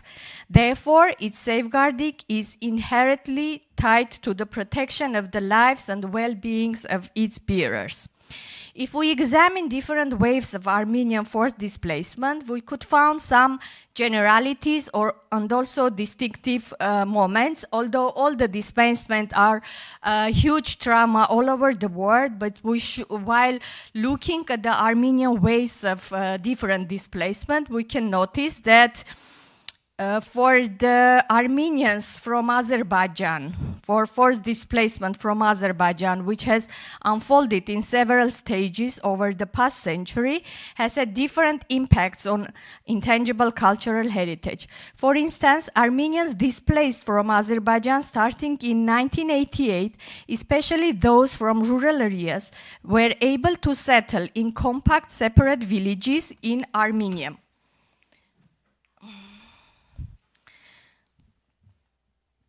This allowed them to preserve their familiar social fabric to some extent.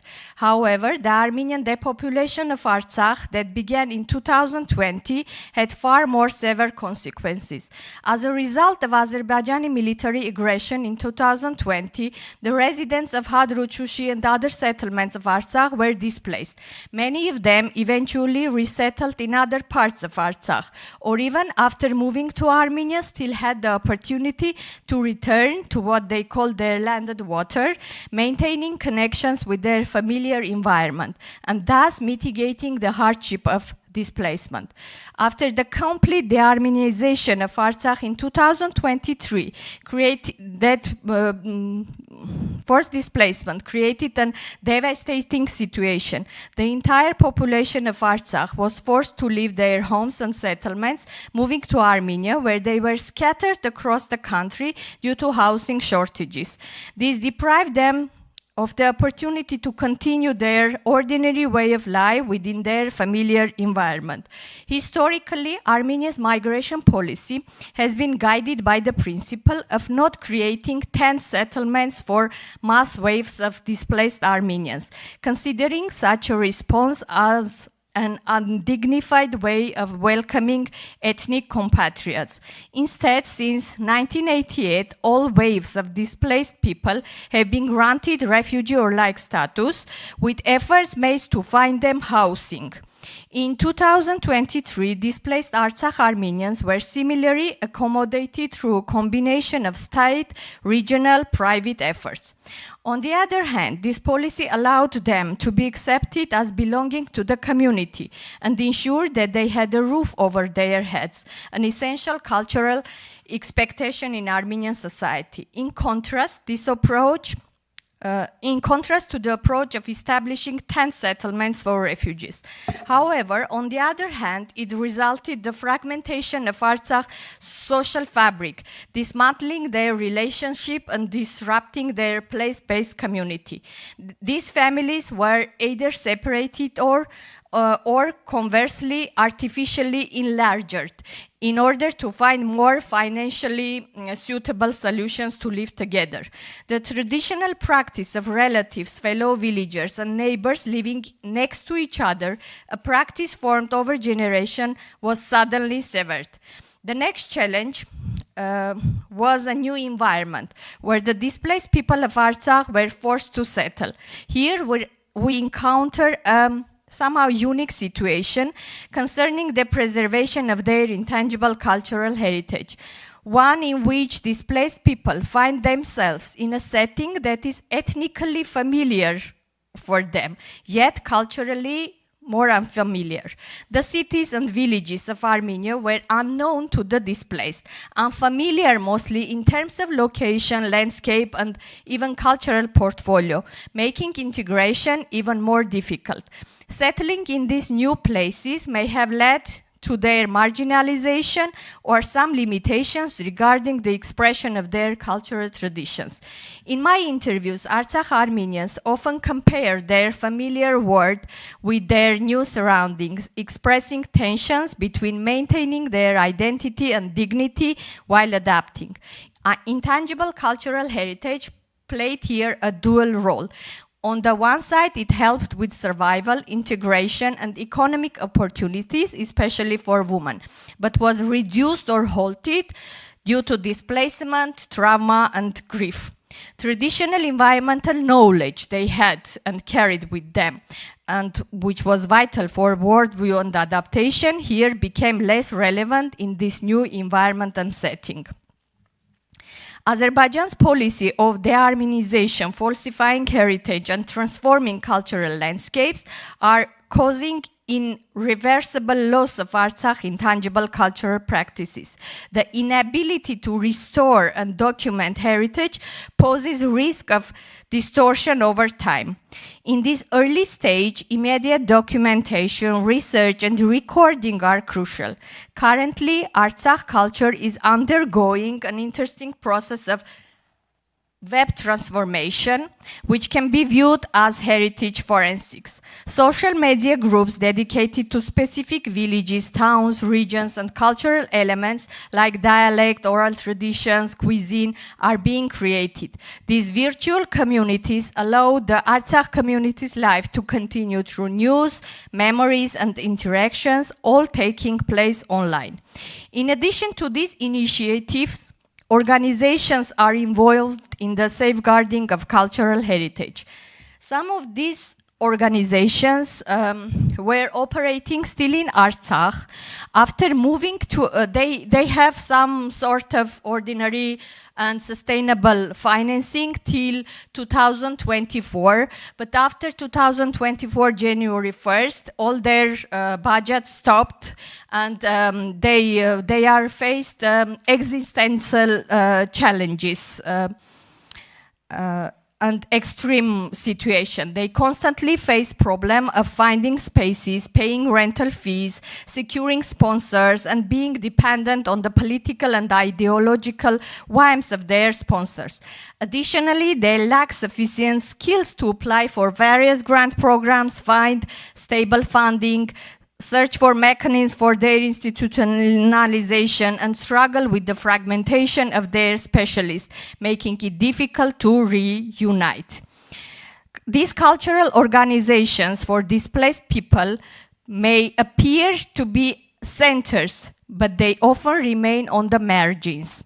Despite their critical role, they struggle for recognition, funding, and stable support, often navigating the complex dynamics of social structures and power. From a content perspective, displacement also severely narrows the portfolio of these organizations. While in Artsakh, these organizations were focused not only on Artsakh cultural heritage, but also on a broader Armenian or simply cultural or artistic skills teaching or sharing. Now, they seem to have taken on additional self-imposed responsibility of preserving and presenting Artsakh cultural heritage in the absence of other official platforms. This organization now focus only on preserving dialects, oral traditions, craftsmanship, and representing Artsakh cultural heritage through art, such as khachkar series, textile motifs, and so on. In addition to personal and civic initiatives, I want briefly also to share something about the cultural rights of Artsakh Armenians within Armenian political context and international framework, which is crucial for recognition and protection. International regulations Armenia joined with require host countries to safeguard displaced communities' cultural rights. And the Armenian strategy program for 2023-2027 includes the requirement of documenting Artsakh intangible heritage. However, without still a thorough assessment of Artsakh intangible cultural heritage preservation needs, which is essential before documentation, ensuring direct community involvement. Heritage policy emphasizes that bearers define their own heritage, playing a key role in recognizing its impact, protection measures, and its role in resilience and recovery.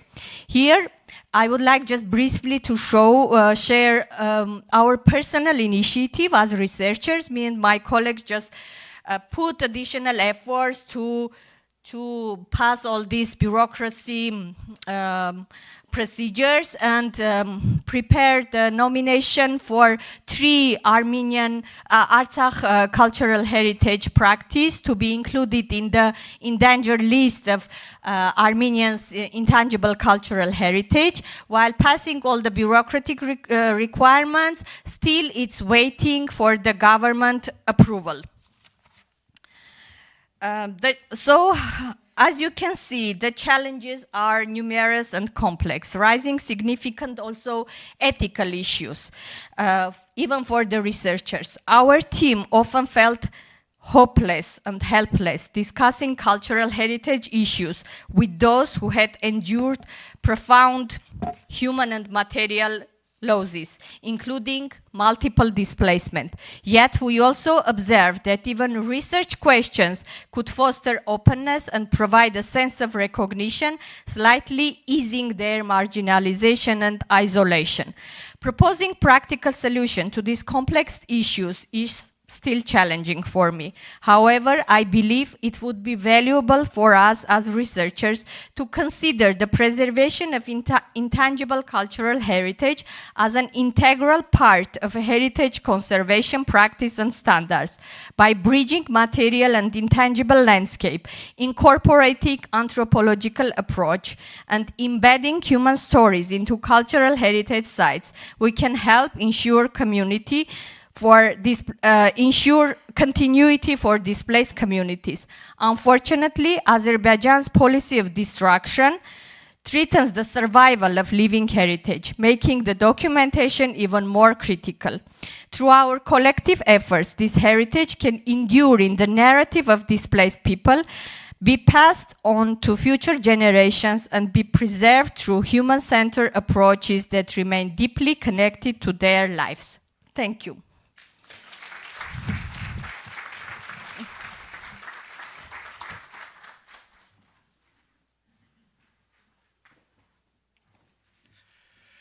Thank you also, Dr. Zaturyan, for your very interesting and detailed presentation of the current situation of the Artsakh refugees in the Armenian Republic and what is being done to preserve their intangible heritage. The last paper in this panel will be presented by Dr. Mark Mamigonyan, another figure who requires very little introduction to this audience. Mark is Director of Academic Affairs at NASER, the National Association for Armenian Studies and Research, and he will address the topic, More Questions Than Answers, Provenance Research as a Side Gig.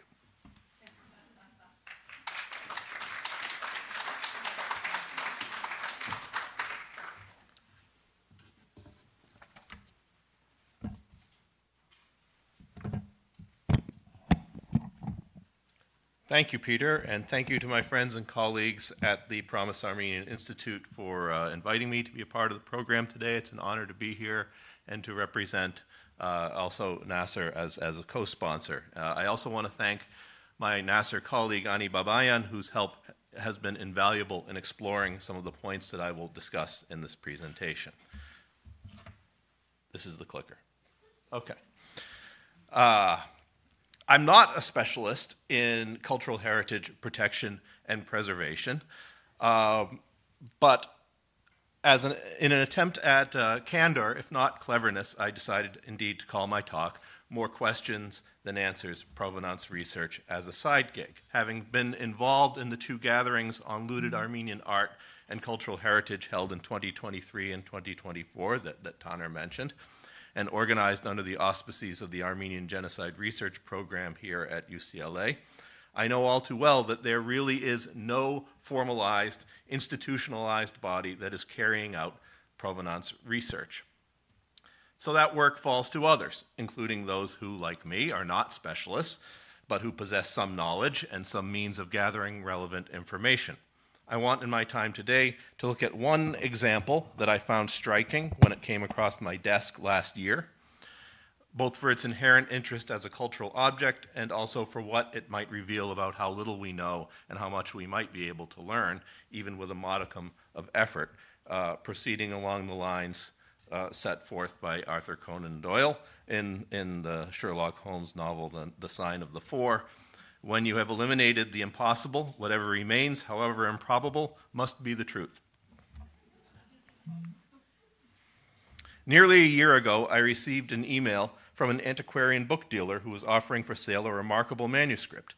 Let me note at the outset that I'm not suggesting in any way misdeeds on the part of the seller, whom I have every reason to believe is reputable and professional. The email noted, strikingly, if cryptically, that, quote, recently we have discovered an early Armenian manuscript that was projected from the Armenian genocide.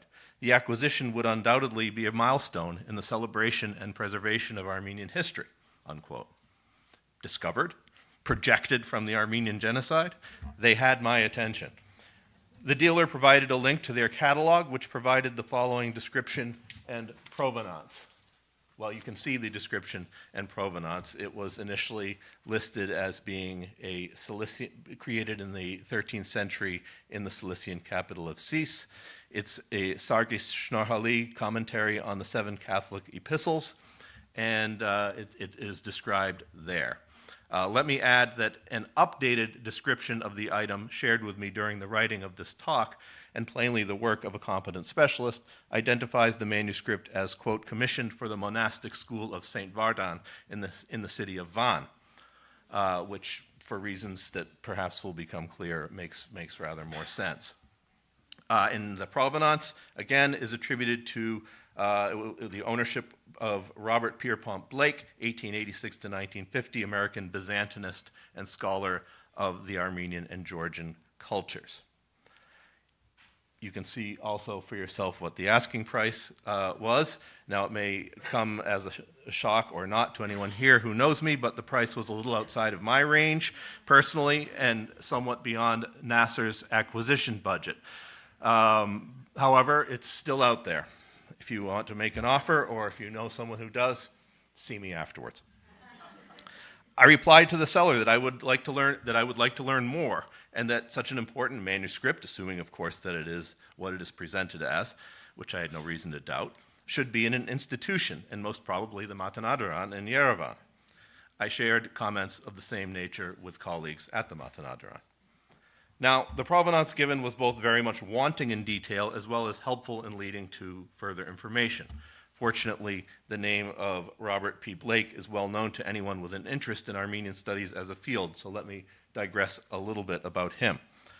Blake was something like the grandfather of Armenian studies in the United States. His interest in and involvement with Armenian subjects dated back to 1910 when he studied under Nikolai Marr in St. Petersburg and ventured to Eastern Armenia and Mount Ararat. He taught at Tbilisi State University after its formation in 1918 and up until around the time of the Sovietization of the Georgian Republic. Blake was at Harvard from the early 1920s until his death in 1950, and as early as the 1928-29 academic year, he offered a class called Armenian Historical Documents. He also taught Byzantine history and would later give courses in the history of the Ottoman Empire and classes in Armenian and Georgian languages in the Department of Comparative Philology at Harvard. Blake, in many ways, helped establish a foundation for the creation of a permanent program in Armenian studies at Harvard that was established in the 1950s by Nasser, with one of his students, Richard N. Fry, playing a key role, although Blake, unfortunately, did not live to see this occur. Together, Blake and Fry translated Grigor Akhnartsi's The History of the Nation of the Archers, and Fry took over the teaching of the Armenian language at Harvard after Blake's death. Of Blake, Fry wrote in his memoir, Greater Iran, Harvard had a galaxy of talented professors, some of whom can only be described as unusual characters. My advisor in the history department was Robert Blake, a huge man who had a vivacious Cossack wife, Nadia. He was a prodigious drinker, which he had amplified by his study years in St. Petersburg and teaching in Tiflis.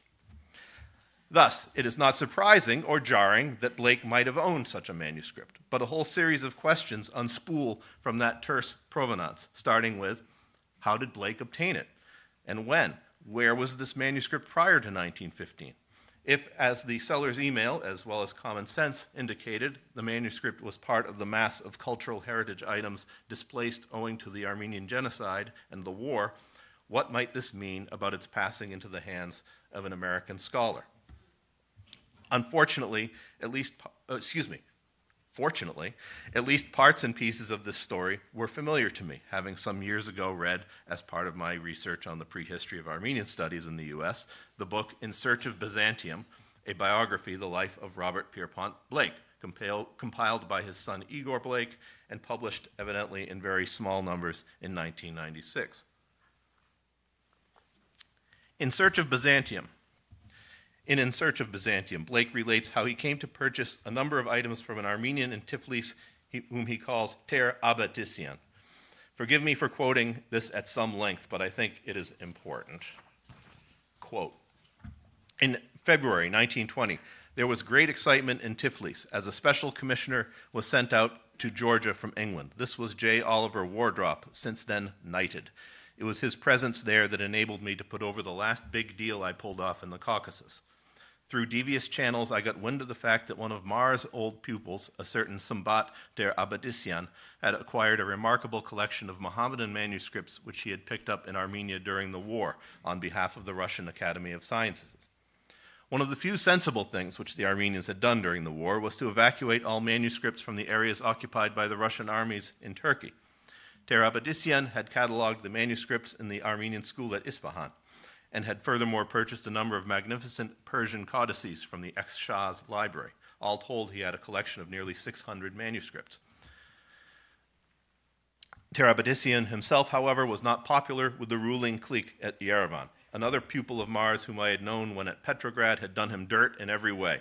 Ter Abadisyan was now short of money and had to dispose of the manuscripts in order to repay his relatives for the money he had borrowed during the war. He was afraid to make any public announcement of this collection as the Georgians might easily have confiscated it. And at the time I heard about it, two groups were bargaining for it. The government of Azerbaijan wished to buy it for their new university, and the Armenian government wished to buy it in order to hold it as security for a loan they were negotiating with the Allies. They were playing on his Armenian feelings and beating him down as far as possible. I examined the manuscripts, which were Persian, Turkish, and Arabic, and included some extremely valuable codices. I then went around and had a talk with Wardrop and inquired from him if it would be worthwhile informing people in England of this collection. He advised me to send a cable to Lord Curzon. We then sat back and waited while the Armenians were trying to scrape together the necessary cash. One morning, Ter Abadisian arrived in a state of tremendous excitement. Wardrop has the money to buy them, he said. He was down to see me last night. Go round and see him at once. I did, and found that the British School of Oriental Studies had commissioned him to obtain the manuscripts at the price of £6,200, which was asked. Wardrop, however, was just leaving Tiflis, and his place was taken by Henry Luke, who had been vice-governor of Cyprus. Luke agreed that it was wise to close the bargain, but suggested that an inventory of the manuscripts had best be drawn up, and by 7 the next morning we had a certified list and 2 copies of 594 manuscripts. As fast as we finished them, they were packed in cases, and the minute we were through, porters came and removed them through the back door just 5 minutes before the Armenian committee arrived with the cash to close their bargain. Sambat forced me to take a commission of £100. Luke also bought from Ter Abadisian a small collection of Armenian manuscripts, which he picked up, and this he gave to his own college, Christ Church at Oxford. I'm still speaking as Robert Blake here. I received a commission here also in the form of a large and beautiful 13th century manuscript of Sargis Shnorhali. Nadia declared that she preferred this rather than an engagement ring. Close quote. Given his dedication to the study of Armenian culture, I have every reason to suppose that Robert Blake was a good steward of this item and that he was relating the history as he knew it. But his account, in turn, raises more than a few questions of its own. What specifically did this collection of 594 manuscripts consist of? All we are told is that it contained Persian, Turkish, Arabic, and perhaps we may infer Armenian manuscripts. How many were Armenian? Where are they now? Vrej Nersessian's compendious catalog of the Armenian manuscripts in the British Library acquired since 1913 and of the collections in other libraries in the United Kingdom, published in 2012, references only 3 Armenian items in British libraries that passed through the hands of Wardrop. There are 3 items in the Bodleian Library at Oxford, 2 of which you can see sampled here, all 3 of which were donated to the Bodleian in June 1920 by Oliver Wardrop. My very cursory presentation should make it clear that there is a great deal more to be learned about this, more questions than answers, indeed. Let me return to the description provided in the seller's catalog, which is obviously based on Blake's own account, but manages to get things rather wrong. This is from the catalog. Amid the chaotic backdrop of post-war Armenia in 1920, the Armenian community had prudently excavated all manuscripts from regions under the threat of occupation by the Russian army in Turkey, ensuring their preservation. As political instability increased and the Bolsheviks' control seemed imminent, the author, leveraging his connections and the interest of the British parties, communicated with Lord Curzon about other influential figures to facilitate the sale of a collection of 600 manuscripts, close quote. In this retelling, the evacuation of the manuscripts occurs amidst the chaotic backdrop of post-war Armenia in 1920, which is inaccurate, and was aimed at safeguarding these cultural treasures from the Russians, which is entirely incorrect because their rescue was in fact made possible by the Russians. And the purchase of the collection of some 600 manuscripts saved them from the clutches of the Bolsheviks, which might be true, but is largely beside the point. This recrafting, whether intentionally or not, succeeds in erasing the fact that the evacuated manuscripts were dislodged from their rightful places due to war and genocide and well-founded fears of destruction by the Ottoman Turks, and manages to turn the Russians into the bad guys. Likewise, Blake's own account nearly erases an important figure, Sambat Ter Avadisian, incorrectly called Ter Abadisian by Blake, and not necessarily shown in the most flattering light. My information on Ter Avadisian comes from 3 main sources. Biographical sketches by Levon Khachikian, included as a preface to Tsutsak Hayren Zeragrats Norjuhayi Amanaperkichvanki, 1970, and by Stepan Garibzhanyan, and from the publications Treasures of Western Armenia, published in 2015 by the Russian Museum of Ethnography in St. Petersburg, and from Samvel Karapetyan's Caucasian Tankarani Haikagan Havagatsun, 2004. I want again to acknowledge my colleague Ani Babayan for her help in identifying some of these sources, and to note that there are almost certainly others that I am not aware of. Briefly, Teravadisian was born in 1875 in the village of Barana, later Noyamberian, into a priest's family. He received his primary education at the Nersessian National Theological School and attended the Gevorgian Seminary of Etchmiadzin, was ordained a deacon, and left for St. Petersburg to study at the university's Faculty of Oriental Languages. While still a student, he was sent to Nujulga, Isfahan, in 1902, where he cataloged 600 Armenian manuscripts, although his catalog was only published decades after his death in 1970. In 1902 to 1904, as a correspondent of the ethnographic department of the Russian Museum, he collected materials in Persia and the Caucasus. In 1904, Teravadisian participated in the work of the first archaeological expedition to Ani, led by Nikolai Marr, and then was sent to Iranian Azerbaijan, the result of which was a detailed description of some 150 to 200 Armenian manuscripts from the Surp Stepanos Nakhavka monastery. I don't know if this has been published. In 1904, after graduating from university, he returned to his homeland and lectured at the Gevorgian Seminary for a year, then resigned from his religious vocation and settled in Tiflis. In 1937, he moved to Yerevan, and until the end of his life, he served at the Institute of History and Archaeology of the Armenian Department of the Academy of Sciences of the USSR, as the head of the Archaeology Department, and at Yerevan State University as Professor of Archaeology. He died in February 1943. Most importantly for our discussion, in 1914 to 1919, Teravadisian held the position of curator of the Historical and Archaeological Museum of the Caucasus in Tiflis. And during the war, he was sent by the Russian Imperial Academy to the Caucasian front to preserve and document cultural artifacts. The expedition collected or documented about 4,000 manuscripts, stone inscriptions, and other historical artifacts in Western Armenia, including the regions of Van, Bitlis, Mush, and Erzurum, which were handed over to Etchmiadzin, St. Petersburg, and the Caucasus Museum of Tiflis, saving them from loss and destruction. From November 1915, Teravadisian began his travels in the Van region, examining the citadel, the monasteries of Akhdamar, Lim, Katuts, and Varak, and collected about 1,000 Armenian and several dozen Arabic and Turkish manuscripts. Most famously, perhaps, in 1916, he discovered the doors of the Mush Arakalots monastery in Bitlis. That is, the doors were in Bitlis. Among his other notable scholarly works is the first publication of Abraham Yerevansi's History of the Wars, in 1938, and directing the archaeological excavations in the medieval city of Divin and the Urartian fortress at Karmir Blur. He also carried out archaeological research in other areas, including Old Julfa and in Nagorno-Karabakh. There's much, much more that might be said, and if I may editorialize, ought to be said, about Teravadisian. He had a long and remarkable career. While his work is known and remembered in scholarly circles in Armenia, I just went backwards. Is remembered in scholarly circles in Armenia. For example, in 2010, a collection of his articles was published. In my view, his life and work in general, and specifically his activities to rescue Armenian cultural heritage in the World War I period, needs to be studied more and made more visible. Really, he should be as well known in Armenian circles, if not more generally, as the monument men who recovered stolen art during World War II.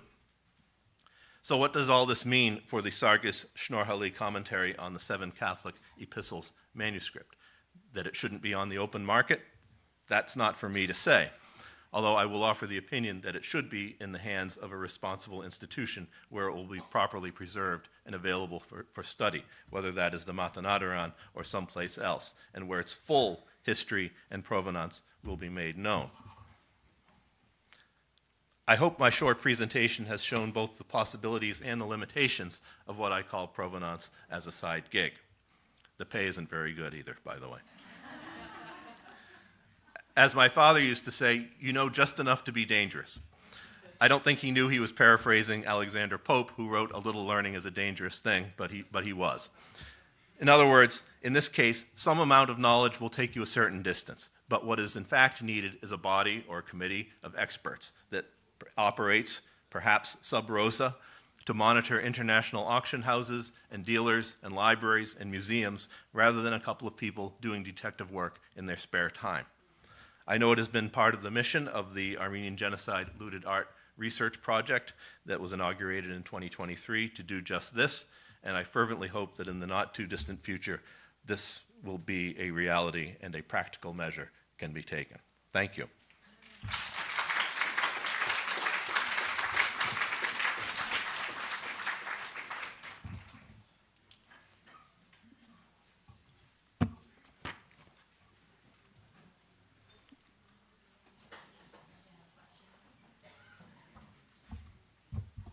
"19 minutes.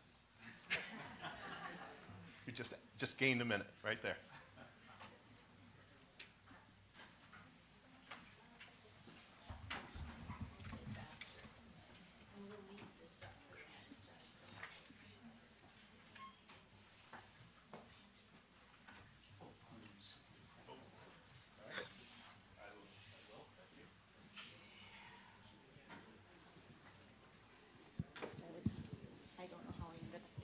Here, but Do we have Simon? There he is. Excellent. Bigger than life. Okay, we are, I think, slightly late, so let's begin. And I have to say that I was very struck by the papers in this panel. I think that they do in various ways advance the conversation. Oh. Yeah, I'm sorry. Yeah. So I wanted to say how struck I am by the papers that were presented in this panel, that in many ways they do advance the conversation that we've been having over the whole day. And I think that its position is perhaps not inappropriate in that we're preparing the way then for the round table which will follow on immediately afterwards. And I just wanted to highlight some of the major fault lines that we see that have been running through all of these presentations so far. The focus then on the tangible relating to material culture, pursuing legal avenues, and involving state agency. And then the contrast, largely a focus on intangible heritage, and focusing primarily then on the involvement of individuals and communities. And both are approaching the goal of the restoration of dignity, but they do so by very strikingly different trajectories. The second then, pursuing primarily creative agency.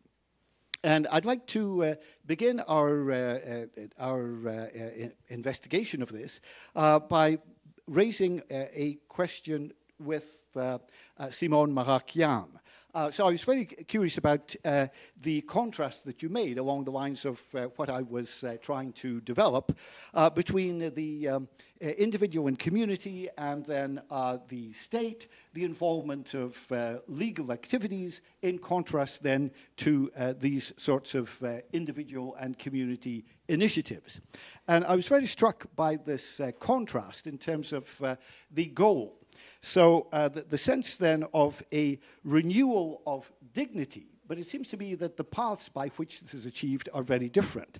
Fundamentally, when you were talking about restoration of dignity, you made, I think, a very important contrast. So the ultimate justice in terms of the legal approach was through recognition and reparation. Durable reconciliation. But I had the impression that your main emphasis was in a very different path, which highlighted the significance then of agency. And I think that one of the key elements here, which I think clearly, as I indicated at the beginning, is associated with the third presentation as well, is that fundamentally here, we're talking about a restoration which is created not through external circumstances and the agency of others, but rather through this sense then of primarily a resilience within the people themselves. They find deep inside this self-recovery of their dignity without necessarily the involvement of other figures. And I wanted to check, have I properly understood what you were suggesting? And if so, then the follow-up question would be, how do we encourage this sort of reaction to destruction more broadly? Thank you for your thoughts, Professor Kawi.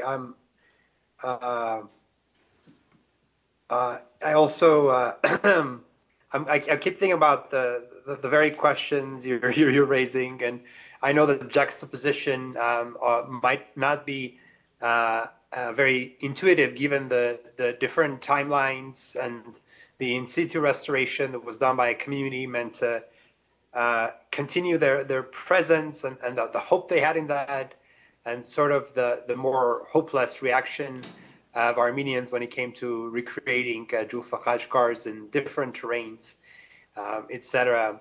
I think part of this thinking is as you noted, to acknowledge the agency of victims in under all and every circumstance, and that's this presentation was perhaps in part an answer to a lot of the questions I've heard through conferences and gatherings like this, where the question of what can the rest of the world do for us keeps coming up. And the answer to that is a frustrating one, because as we heard from some of the legal presentations earlier today, implementation of international law is voluntary, and dealing with sovereignty, etc., and hard power, those are matters that Armenians and other victim communities don't have control over. But in areas where people do have control over, it's important to look at lessons like Urfa and Julfa in terms of both the creative and resilient responses that have gone into addressing losses, and not necessarily give up on ideas for real restoration, for real ultimate return and reconciliation with both scenarios, but to make sure that there are examples for us of overcoming some of the worst challenges. I probably have had Khachik Muradian's famous Christmas at the Time of the Genocide article in the Armenian Weekly in mind as I was writing this, where he was describing how in 1916 a surviving family in Turkey celebrated Christmas despite all odds, and saying that if they could have overcome what they did, and so can we. And of course, the other part of that is this year marks the 130th anniversary of the Urfa Holocaust and the 20th anniversary of the destruction, the final destruction of Julfa. And I wanted to make sure that we, as community of scholars and also Armenian communities, sort of keep those anniversaries in mind for their instruction. I hope I answered the question. I don't know if I did, but thank you. Certainly, yes. I'd like to build on that too, in terms of the approach of Dr. Zadurian. One of the things that struck me too here is the agency also of the scholar along the lines of the activities that you yourself were involved in. So on the one hand, documentation of this type of intangible heritage. This is connected with the past, and this, of course, relates primarily to an academic or scholarly audience. But at the same time, I was very struck by the reaction between the interviewer and the interviewee, and the sense, in fact, that this was of enormous anthropological significance in terms of providing a sense then of comfort in a situation where the Artsakhi refugee was experiencing marginalization and isolation. And it struck me that the activity of the woman who was continuing the Harut Children and Youth Creative Center, this is exactly an example of the approach that Dr. Marakian was suggesting in terms of this internal resilience and creative agency found by one of the refugees herself. And I was wondering if you would comment on that further. Yeah, thank you for your question. That was the most sensitive topic that burdens me a lot, because I feel that making that burden of victim agency on the victims is still not a very sensitive way of approaching. I would like that not them, but rather us, researchers, civic activists, could take that role of sharing their voices, their concerns, but usually we are, in this case, again, trying to rely on their voices, and all the time we are approaching them. This is a very sensitive topic for me, approaching them and asking to tell about perpetrators, having no chance to go and ask perpetrators about the things they have done. But still, this is the rare way to have their voices. And still, the researchers have to refer on this. But again, I feel that that woman and other organizations, they have to be resilient. They have to be strong because they see no other helpful solutions for themselves. And I feel this is a double burden, and double burden on them as a displaced people. But here we have what we have. Even after genocide, that women organizations, women church guilds, were the ones who took that responsibility to care about communities' cultural heritage. And therefore, they too are one of the unsung heroes of the whole situation. I have one other question that I'd like to put, and it's to our two other presenters. In terms of what do you see as being some of the major challenges going forward in terms of advancing the goals of the new institution, in terms of moving towards this type of recognition and restitution? I go first. Yeah. Each time you push me. Okay, I go first. Please. So the most important challenge is the mentality of Armenian communities, period. I think we still live in the atmosphere or in the mindset that we should fight for recognition of Armenian genocide.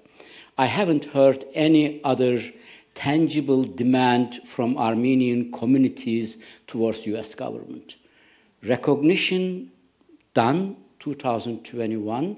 It is almost 3 years over, and we had an election last year here in the United States, and I haven't seen any concrete demand, for example, from Armenian communities here in California. We don't have at this very moment a new agenda. What is next? Recognition is for the United States is over, and we should also understand really different communities in the world has different agendas. You cannot go with my agenda or with our proposals, this is what we have, go to Turkey, because they have other problems. The recognition issue is very much tied, connected with the democracy problem in Turkey. They are fighting for several different issues. But here in the United States, the major obstacle for me, what I see, is the mentality of Armenian organizations that they haven't developed a program that goes beyond the recognition. And this is a new era that we have to understand, and we have to ask questions based on this new era. And this is the, AGLA, Armenian Genocide Research Art. This is only a small, tangible step towards reparation and restitution. We all know everything is a part of one thing, seeking justice. This is the new slogan or new perspective that we make it clear to American government or others that recognition without justice is almost nothing. So this is, I see, the major problem here.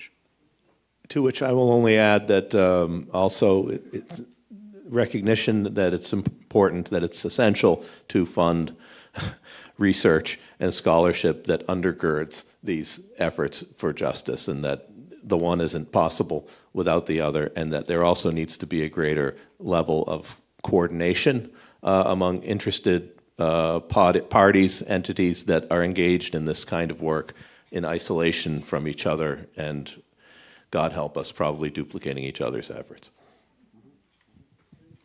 Other questions from the floor? Yes, go ahead.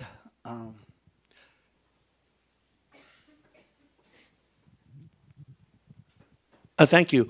I was very interested in Professor Akçam's major political initiative that he was proposing, and it was interesting because it's coming from a group of academics from UCLA, Harvard, and elsewhere, rather than, say, political organizations or or a state. But the thing was that it started with the idea we have recognition, that's covered, and we have the legal framework of the U.S. courts claiming extraterritorial sort of jurisdiction. But then you went on to say recognition is not binding, and the Supreme Court has explicitly excluded precisely the thing that we'd be looking for. And so what we should do is push for the State Department to have basically an anti-Turkish commission. In other words, a commission that would look into claims against Turkey, which, at least until now, who knows where the State Department will go, it considers an ally that it is not especially interested in pissing off. So given that, I'm not sure what the turning point is that opens these doors if recognition is non-binding and the Supreme Court has excluded the path, and what the proposal is. Thank you. Thank you. My short answer to that question is the recognition with the existent form is not a real recognition that brings us towards the justice. This is the central issue. How we can push the existing recognition of United States government towards our seeking, our quest for justice. And for the legal aspect, I am not a legal scholar and I didn't go into details of these 2021 Supreme Court's decision. There are different debates how to interpret this decision because it almost speaks against Holocaust also. I mean, you can use these United States Supreme Court decision in the case of Holocaust. So there are scholars arguing some other ways out of it. But this is, the important part is we have to put all these kind of questions on our agenda. What I haven't seen until now is that how we should develop a new agenda for the diaspora Armenians, for us here in the United States, to seek justice in question of Armenian genocide. And the legalization of recognition is an important step. This should be done. I mean, HERE Act is an important legal step that can be an example for us. A binding legal action from United States Congress that makes possible, for example, returning the certain stolen arts from during Armenian genocide. I haven't given you the examples in my talk. We already recognized certain objects in different American museums, possibly stolen during Armenian genocide. And we should develop a process, as Mark also defined, it should not be individual effort. This should be institutionalized. And this hasn't been done yet. And it is true, in all cases, it is always the academy or scholars that brings this kind of questions. Because the political organization mostly shape in certain mentalities. They grow up with certain question and with certain way of thinking. It is only the critical thinking of academia. This is what we are trying to do. And to bring these new questions to the Armenian communities. And I urge, this is my, humble attempt to raise the question, and to the question that you raised also, let us start a conversation that tries to answer the question that goes beyond recognition, because it's almost halfway there, and the important thing is really to develop new path, new strategies, new institutions towards justice. And just dream, this Washington principle, if this is looted art, this is in England, in France, if we were able with other diaspora organizations to create a UCLA or Los Angeles principles of looted art or religious artifact of Armenian genocide, and if we can make this compulsory for the states, the France, Great Britain, they are all so much in favor of Armenian genocide or the recognition. Italy and all other countries push them towards returning these art objects to their original owners. This can create another pressure on Turkey also. There is a growing civil society there also. So let us consider this as a new beginning, as a new questions, and we should try to get answer to these questions in a more institutional way. This is my only answer.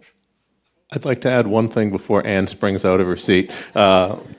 These are very legitimate questions that he raises, but I am not a lawyer either. But I do remember that in the Movsesian case here in California, the absence of congressional recognition and the absence of presidential recognition, these were used as an argument to infer a policy of non-recognition of the Armenian genocide, and thus, blah, blah, blah, the finding of the case, which was against, essentially against Armenian genocide.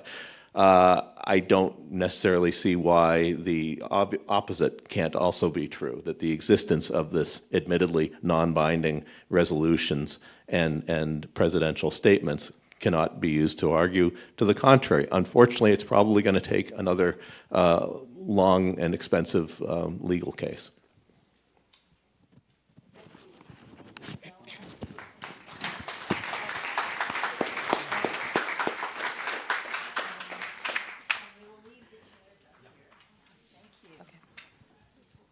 Thank you so much for that fascinating series of talks and discussion. So our last formal session for today's conference is a roundtable discussion, in fact, and it will involve a number of scholars who will be introduced by Professor Melissa Bilal on the subject of the future of Armenian heritage studies. So Melissa, I will call you back to the podium. Professor Melissa Bilal.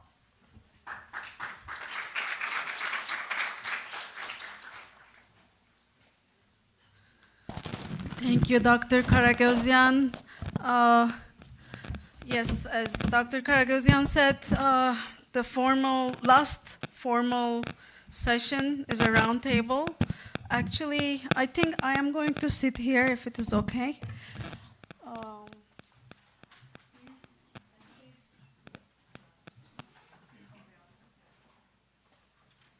Hello.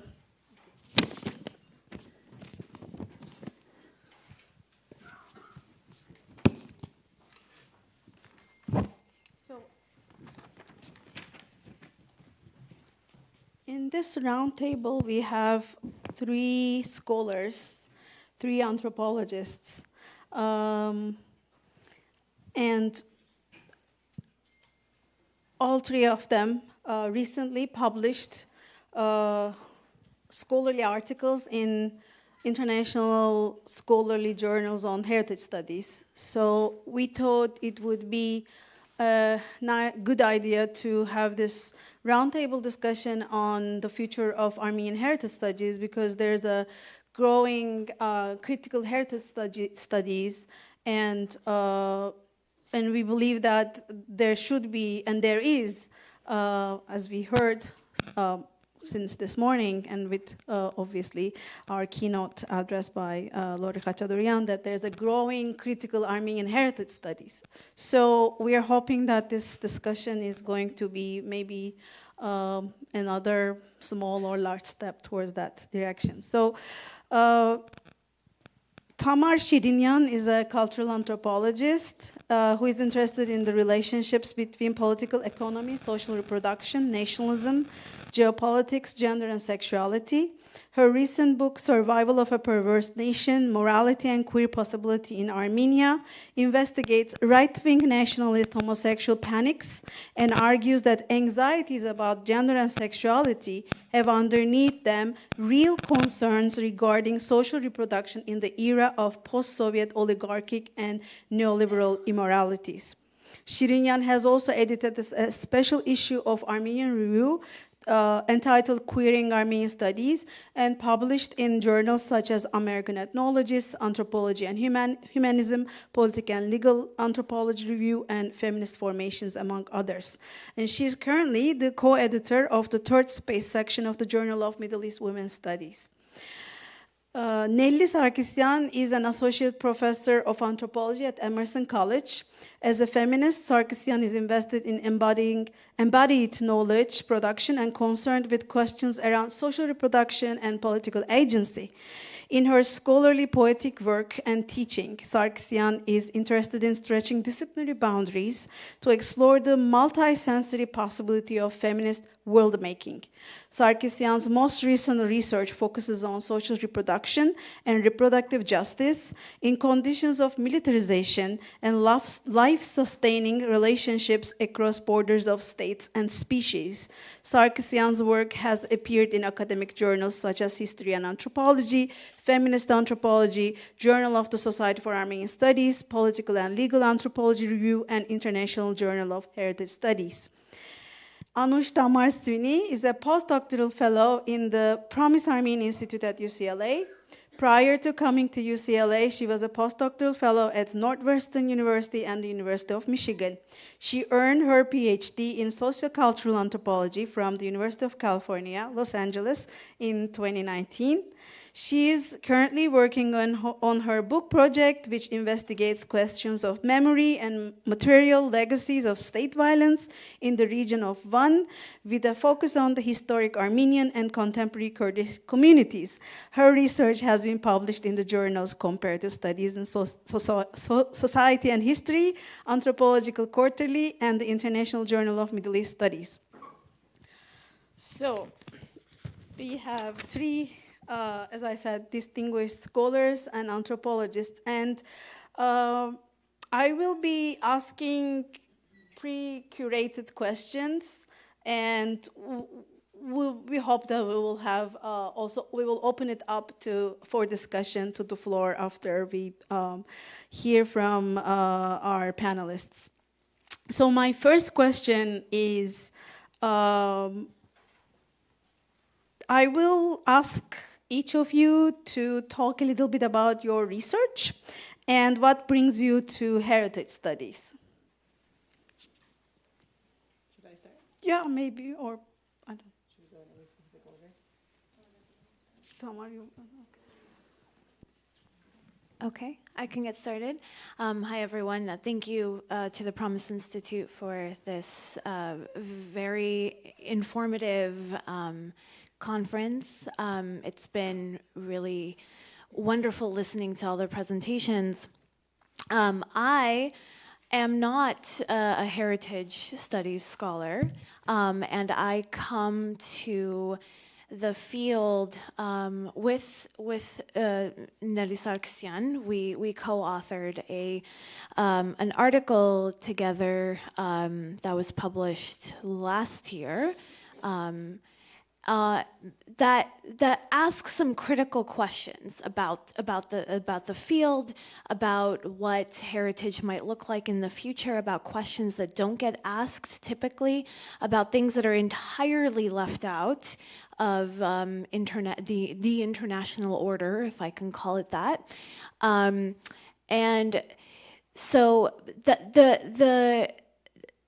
the move to write that article came I think for different reasons for Nelly and I. And for me, largely, it was some of the questions that emerged out of my first book that was just published late last year that Melissa kind of outlined already. But basically in that book, I'm really interested in the ways in which a sense of what is properly Armenian organizes so many political questions in Armenia.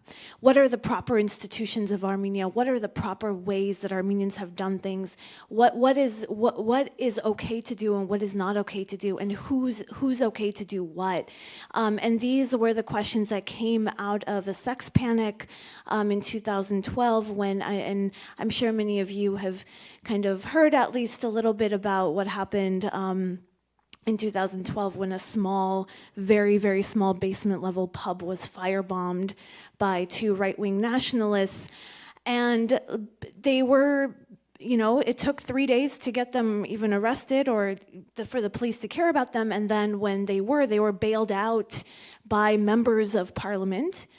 And so then after that, mainstream media focused not on what that means, that there was a terrorist attack in Armenia, that it was a right-wing nationalist terrorist attack in Armenia, that there was a hate crime at the very least, and that the police didn't seem to care about this. Rather, media attention went directly to the fact that there was a gay bar in Armenia. What does it mean that there's a gay bar in Armenia? And this incited a whole panic, blogs, social media, newspaper articles, television news, hyper focused on the question, on the panic that there was homosexuality in Armenia.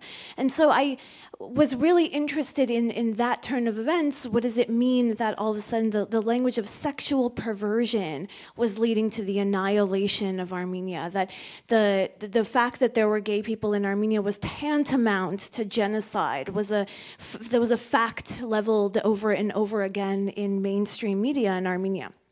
So I was really interested in this, and I came to the question of, well, do family, and the reason why sexual perversion was leading to the annihilation of the nation, as we were told, was because it was destroying the family. And so I was interested in how actual families felt, like, so going to the people who were said to be threatened, that their entire nation was being annihilated because of gays. So I went to people. I did 150 household survey interviews across Yerevan in 10 different neighborhoods. And there was another language, not one of sexual perversion, which is ayla serutun in Armenian, but rather we heard regularly the language of aylandakuchun, of the political economic elite.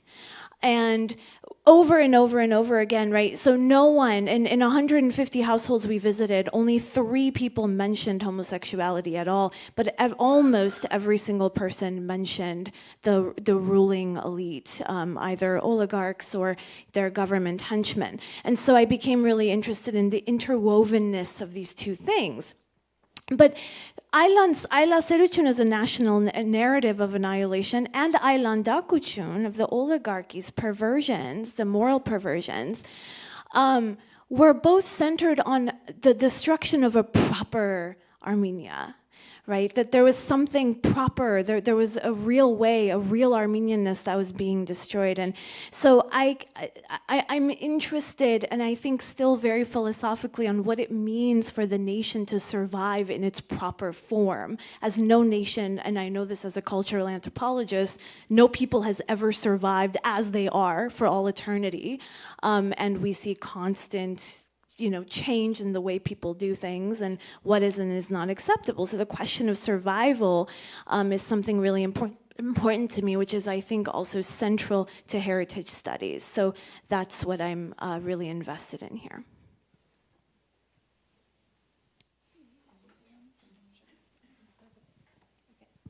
Thank you so much. Thank you, Melissa, for the introduction, and thank you to Anne Karagözyan and to Hasmik Bagdasaryan and the whole Promise Institute team for inviting me to be part of this amazing conference. I'm so honored to be part of this and speaking after and with so many scholars and activists whose work I really admire and have learned from for so many years. So my research explores historical and ongoing violence against Armenian and Kurdish communities in the region of Van in contemporary Eastern Turkey through a focus on memory and the material landscape of ruins. I study the connections between the legacies of the Armenian genocide and contemporary state violence against Kurdish communities, and I demonstrate how these two communities and their histories, which are often presented as oppositional or even antagonistic, are intimately intertwined. So I'm working on my first book project, which is entitled Memory and Ruins, Politics of History and the Afterlives of Genocide in Anatolia, which examines these questions of ongoing violence, materiality, and memory by examining how the history of the Armenian genocide is embedded in the present in Van and inscribed onto the physical landscape. So my field site is the province of Van, which we've heard about a little bit today already. It's a remote area that has been defined by over a century of state violence and repression of first, of course, the Armenian community, and then later the Kurdish community, which continues today. And in that area, contestations over state power are visible on the scarred landscape, and we've seen a lot of really haunting images already of Van and the regions around there. So my book is based on over 2 years of ethnographic research that I carried out primarily in Van during a particularly tense period of escalating war in the ongoing conflict between the guerrilla fighters of the PKK, the Kurdistan Workers' Party, and the Turkish army. And during my long-term fieldwork between 2015 and 2017, I spent 20 months living in Van, 6 months in Istanbul, and 1 month in Yerevan. By training, I'm a cultural anthropologist, and my research methodology is ethnography. So I conduct interviews, I collect photographic documentation of sites of material ruins, and I undertake long-term participant observation. To do this research, I learned to speak and read modern Turkish, Kurmanji Kurdish, and Armenian. And I studied these languages and I spent time in these places in order to tell a multifaceted story of the people who call this place home, trying my best not to privilege one national group over another, but instead focusing on the histories of particular sites of ruins and understanding how the afterlives of these spaces act in the wake of mass violence, and how those places continue to hold significance for local populations even a century after the genocide. So how did I come to this research? As someone who grew up in Ann Arbor, Michigan, speaking only English, how did I end up spending 2 years living in Van, in the middle of an ongoing war, researching the traces of the Armenian past in the contemporary Kurdish majority city?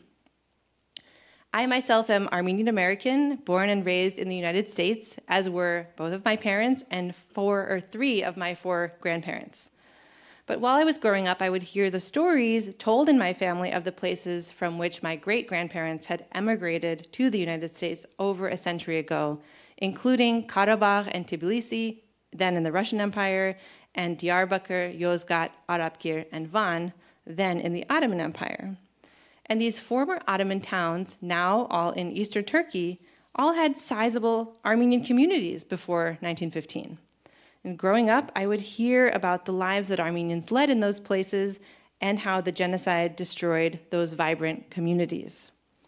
However, I didn't know anything about the history of those places since 1915, or about the people who live there now and their contemporary political and social struggles. So I first went to Van in 2010, already 15 years ago, when I had newly graduated from college. And my mother, whose grandparents had emigrated from Van to the United States in 1905 to Boston, she urged me to go see the place where her grandparents had emigrated from.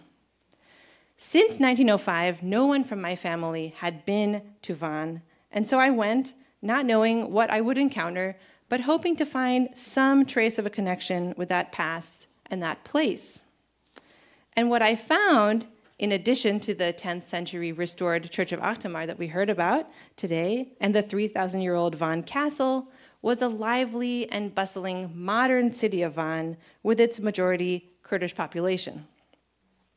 After having been in Istanbul for some months where I was learning Turkish, hearing Kurdish spoken on the streets and Kurdish music being played in cafes and minibuses, I was really surprised. It was very eye-opening to me. And I realized at that time that this area, which we as Armenians know as historic Armenia or Western Armenia, and which is Eastern Turkey on official maps, is also northern Kurdistan, and that the Kurdish people who live there now have their own political, cultural, and social struggles that are intimately tied to the history of the now absent Armenians and the ongoing reverberations of the violent legacies of the genocide, manifested in part in the ongoing conflict between the Turkish army and the PKK. So traveling around the countryside in Van during that first visit in 2010, I witnessed how Kurdish villagers continue to live alongside the material ruins of the Armenian community that was destroyed in the genocide. In Kurdish villages in Van and elsewhere, for instance, you might see a crumbling 10th century church repurposed as a storage shed or a collection of intricately carved Armenian gravestones or khachkars that have been recycled into building a garden wall. And it was these visible and tangible material remnants of the now absent Armenian community that inspired my long-term ethnographic project, in which I investigate the afterlives of the material cultural heritage of the Armenian community in Van and how that history lives on in local memory. And I should mention that one really important stepping stone in my journey was participating in the Hrant Dink Foundation's restoration of the Habab fountains. When I was a master's student in 2011 at Sabancı University, I spent a couple of weeks in Habab, and it was absolutely transformative. I think about that time every day, and it shaped my later trajectory. So thank you so much.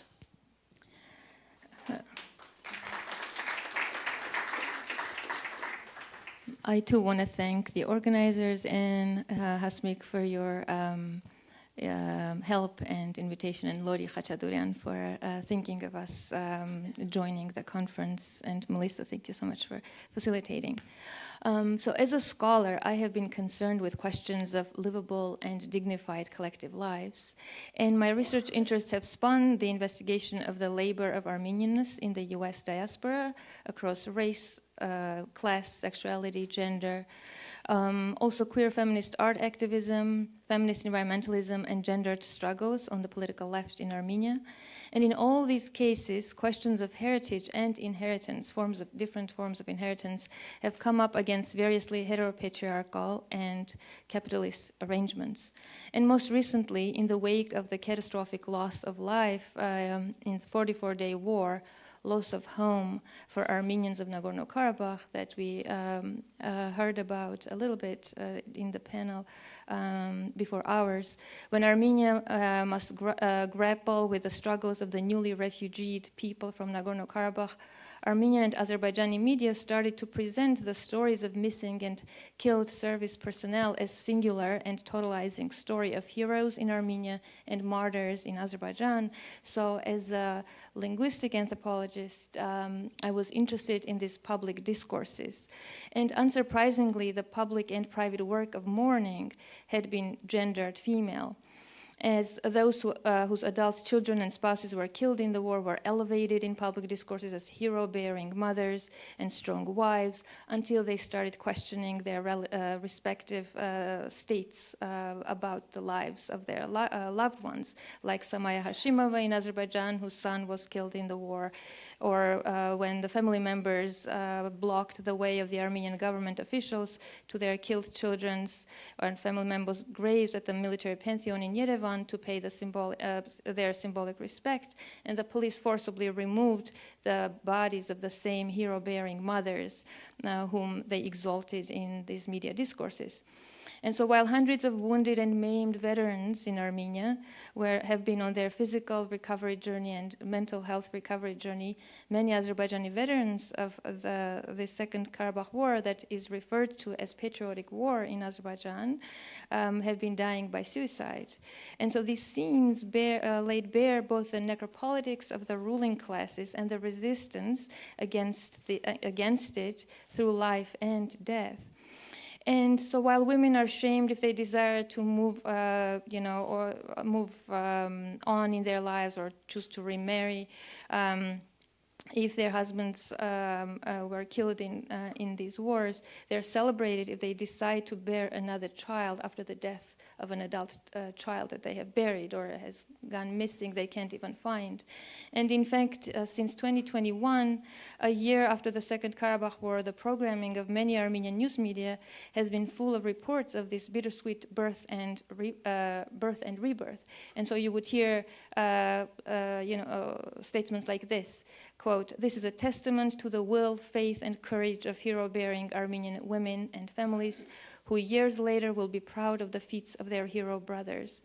That hosts of a Zinush military strength program would suggest as a framing for the death and rebirth stories of Armenian servicemen killed in the war and whose respective mothers had given birth to new babies with tears not yet dry on their eyes and hearts still grieving, that having turned to these assisted reproductive technologies the government of Armenia makes available to women.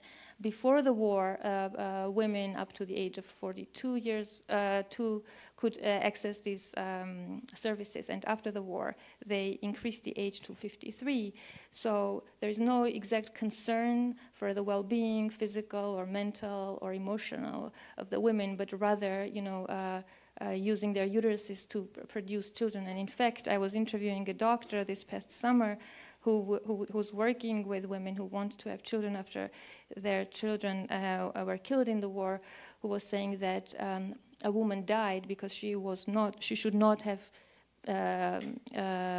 had to carry pregnancy, but there is no care. And had there been adequate mental health counseling, many of these women would not want to get pregnant, but these services are not present. So I started thinking, what would it look like instead of using the grief to promote or task women, you bring new children so that they can protect our land, so that they can protect the heritage that's so precious, to give themselves, to give their bodies so that others in the nation can live on.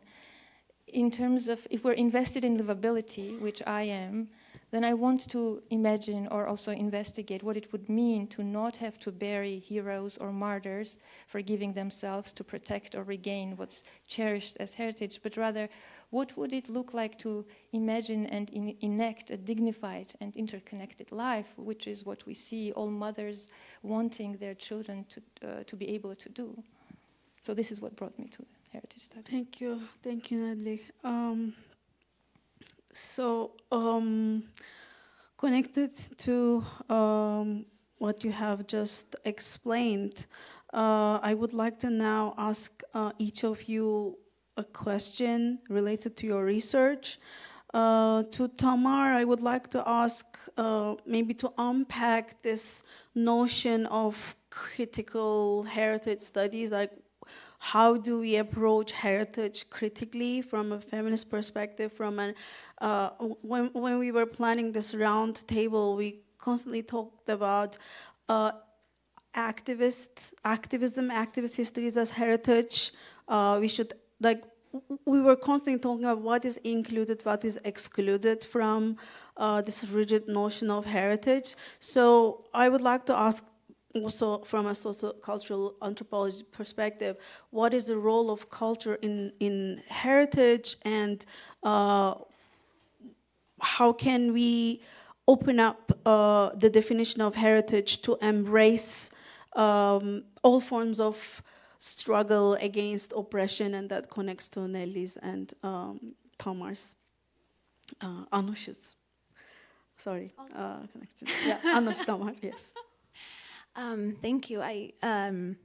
So one of the interesting things about the fact that we're all cultural anthropologists and that we're thinking about the future of heritage studies, Armenian heritage studies, and I think what each of us is actually doing is challenging the very notion of culture and what that means, which is actually an invention of our discipline that has had far-reaching consequences.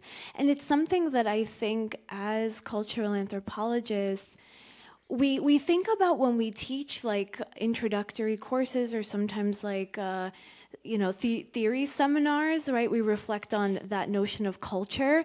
Like I was trained as a cultural anthropologist, but very rarely, I never use the term culture. Like I don't utter it. It rarely ever comes out of my mouth. And I use it in the beginning of almost each class I teach, and I tell students why we will not be using this term. It is an incredibly problematic term, and in fact has gone through decades of just being torn apart by cultural anthropologists. But importantly, the way that international organizations come to their definition of heritage is very much embedded in earlier anthropological notions of culture. In notions of culture that we as a discipline who invented it have now studied it to the extent that we've thrown it out, right? We don't use it anymore. So the idea of heritage, and this is my historical understanding and largely from genocide scholarship, was very much a part of how Raphael Lemkin imagined genocide as a concept. And for Lemkin, who we know as the Polish lawyer whose drafts and definitions of the concept of genocide made it to the level of being very much what the Genocide Convention of 1948 is today. But his original conception was not just the killing, the physiological killing, or the destruction of structures or conditions of life, or what he would have referred to as barbarity in his original work. It also had a second component of what he called vandalism. And the vandalism for Lemkin was really important because for him and his understanding of culture, which he actually took from the Polish ethnographer Bronislaw Malinowski, a structural functionalist who is both in some ways the father of contemporary American anthropology and also a detested kind of figure now for many reasons in the discipline. But this notion of culture that Lemkin was working with came from a very problematic history of anthropology, which basically saw culture as both the thing that connected people in a group to one another, but also as living within the physical embodiment of each member of that society. And this comes from longer histories, of Polish ethnography and Polish philosophy.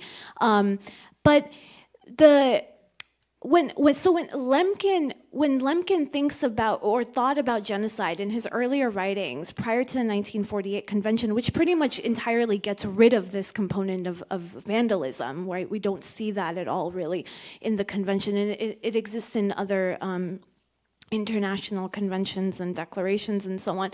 But the concept of barbarity was so critical to him that he essentially is telling us that if members of a group are killed, if the majority of a people, of a group of people, members of that group are killed, it doesn't necessarily constitute genocide.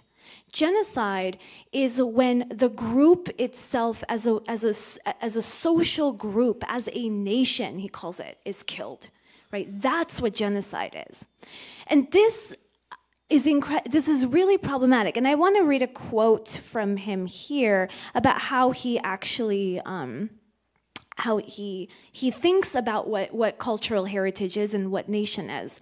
And I'll think about it critically through genocide scholar A. Dirk Moses. But here's the quote. All our cultural heritage is a product of the contribution of all nations.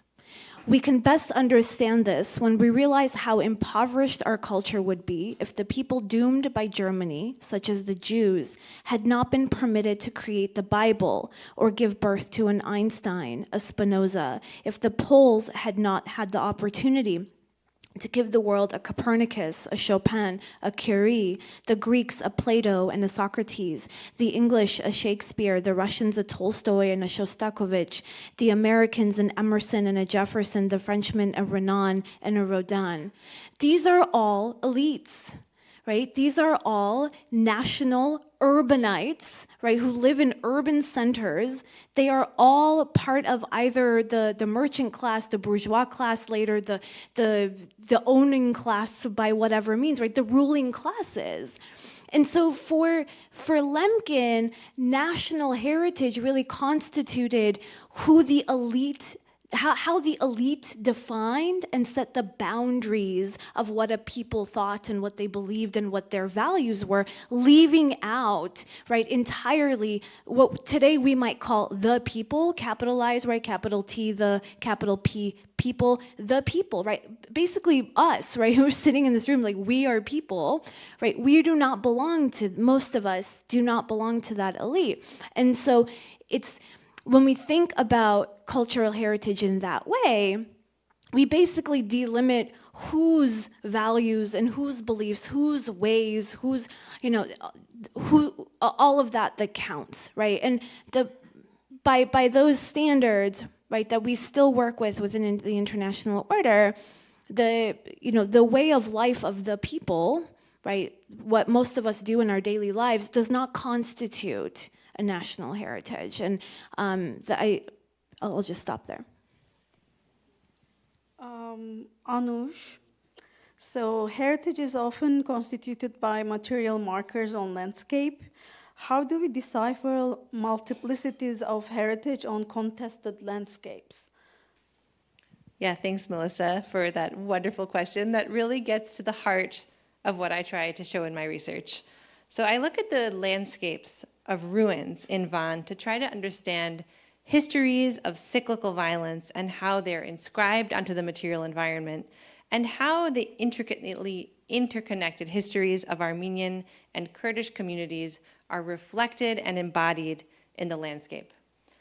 So my research suggests that we can't fully understand Armenian history or Armenian heritage, whether that be in relation to architecture, music, food, dance, or even language, without understanding the multilingual, multi-ethnic, multi-religious contexts in which Armenian communities existed for millennia. For instance, to understand the history of one Armenian medieval monastery, my work shows that we need to also pay close attention to the Kurdish communities who now continue to give meaning to that space, a century after the Armenian community who built and worshipped there was destroyed. So this brings me to one of the main focuses of my research, which was the afterlives of the remnants of those monumental Armenian churches and monasteries that continue to make up part of the material landscape of the Van region today. As part of my work, I traced the varied trajectories of those structures, some of which are still standing, while others have fallen into ruin. Some have been simply abandoned, like the monastery of Surp Tovmas in Gevash, which is visited mostly by shepherds who seek shelter there, and others have been taken over by villagers who use them as storehouses or stables for their livestock, and others have been repurposed as schools or as mosques or even as houses. A very small number, like the most famous one, the 10th century Church of Akhtamar, have been recently restored, as we heard, from Ara Sarafian, and opened for tourism, though not as a functioning church, instead as a museum, which is definitely a point of contention. And a few churches are lucky to have sympathetic neighbors, such as the monastery of Varakavank, where a local Kurdish villager acts as an informal guardian, keeping the interior of the church clean and patching up holes on the roof as he waits year after year and continues to petition the government to undertake a formal restoration. Many churches and monasteries have also been completely destroyed, either because villagers dismantled the stones and used them to build houses or other structures, or because of an official decree, such as in the case of the monastery of Narek, which was demolished on the order of the local governor in 1950. And finally, many Armenian sites are frequently subject to visits by hopeful treasure hunters who illegally dig wherever they can, which we've heard a couple of times today, as they seek to unearth the mythical buried gold that they believe Armenians hid while they were fleeing massacres a century ago. So of all of the sites that I visited during my fieldwork, it was at the medieval monastery of Hokeatsvank, or the Convent of the Spirits, where I had the most surprising encounter, and one which demonstrated to me the ongoing intimate connections between the Kurdish and Armenian communities, a century after the genocide tore them apart. And also how the Armenian past of the region and the built environment of the departed Armenians still plays a dynamic role in the everyday lives and the historical memory of the local Kurdish community. So the monastery is known to local Kurds as Der Meryem, which means Church of Mary in Kurdish, and is located about an hour's drive south of Van and then another hour-long hike away from the closest village. I visited that monastery in 2016 along with 3 Kurdish friends.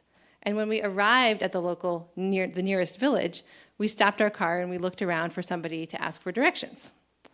A woman wearing a bright yellow dress approached our car, and we greeted her and we asked how we might approach the church.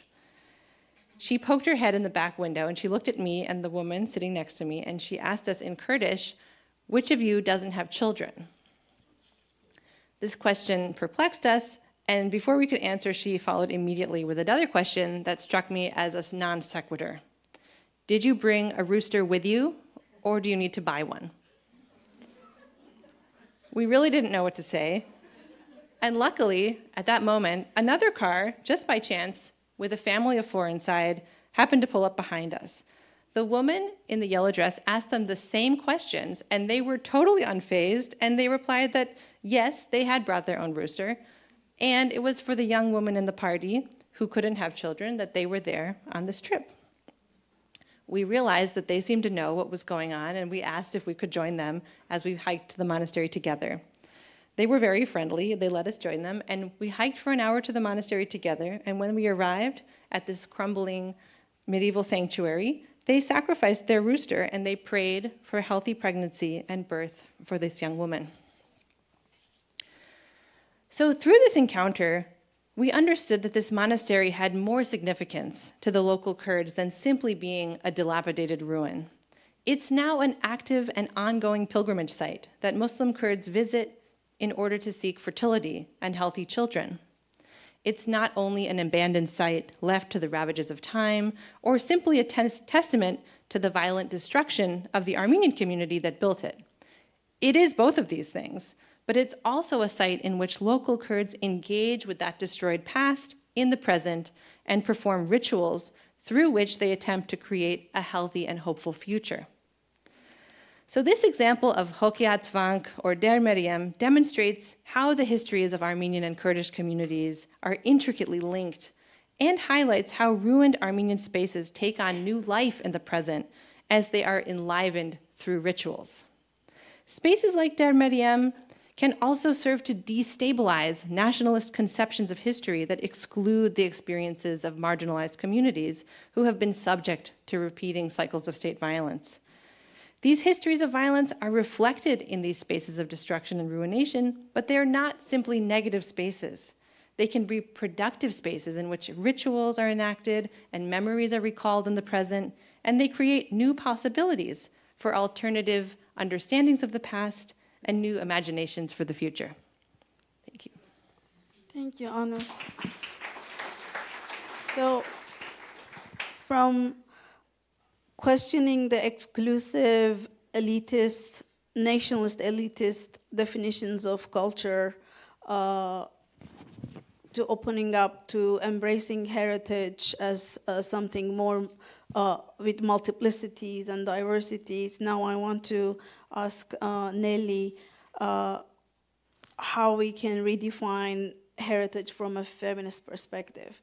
because all of us as feminist scholars, we have come to this critical perspective on Armenian heritage studies, I think, by doing a lot of feminist readings. So maybe you can, and then that will actually, I want to ask the last question too, because we don't have much time. So my last question will be the possibilities and challenges of solidarity across borders and boundaries. And we've heard Delal and Ara and Lori mentioned the importance of this. What is both the possibilities and the challenges of solidarity in the face of political violence, in the face of when states are using cultural erasure, heritage erasure as a form of genocidal tool or a form of hatred that we saw in Turkey, Artsakh, and recently in Gaza. So what is, maybe after you answer the feminist critique, you can all talk about solidarities and challenges of solidarities. So from my perspective, to redefine heritage as a feminist is to ask questions about the arrangements of power at different scales, both diachronically as well as synchronically. In other words, what is the discursive, ideological, social, political, economic labor that heritage performs in specific historical, political moments, for whom and to what end? To redefine heritage from a feminist perspective means, on the one hand, rejecting all forms of imperialist, colonialist, supremacist hierarchies, including forms of ethnic supremacy and absolutism, and on the other hand, attending to the needs and the lives of all sharing the land and rivers across nation-state borders and species, with particular attention to those most affected by uneven power relations at a given time, without claiming perfect individual or collective victimhood or fetishizing innocence. And given the trans-imperial historic experiences of Armenians, redefining heritage from a feminist perspective for me is also asking to what extent uninterrogated coloniality is Armenian heritage or inheritance.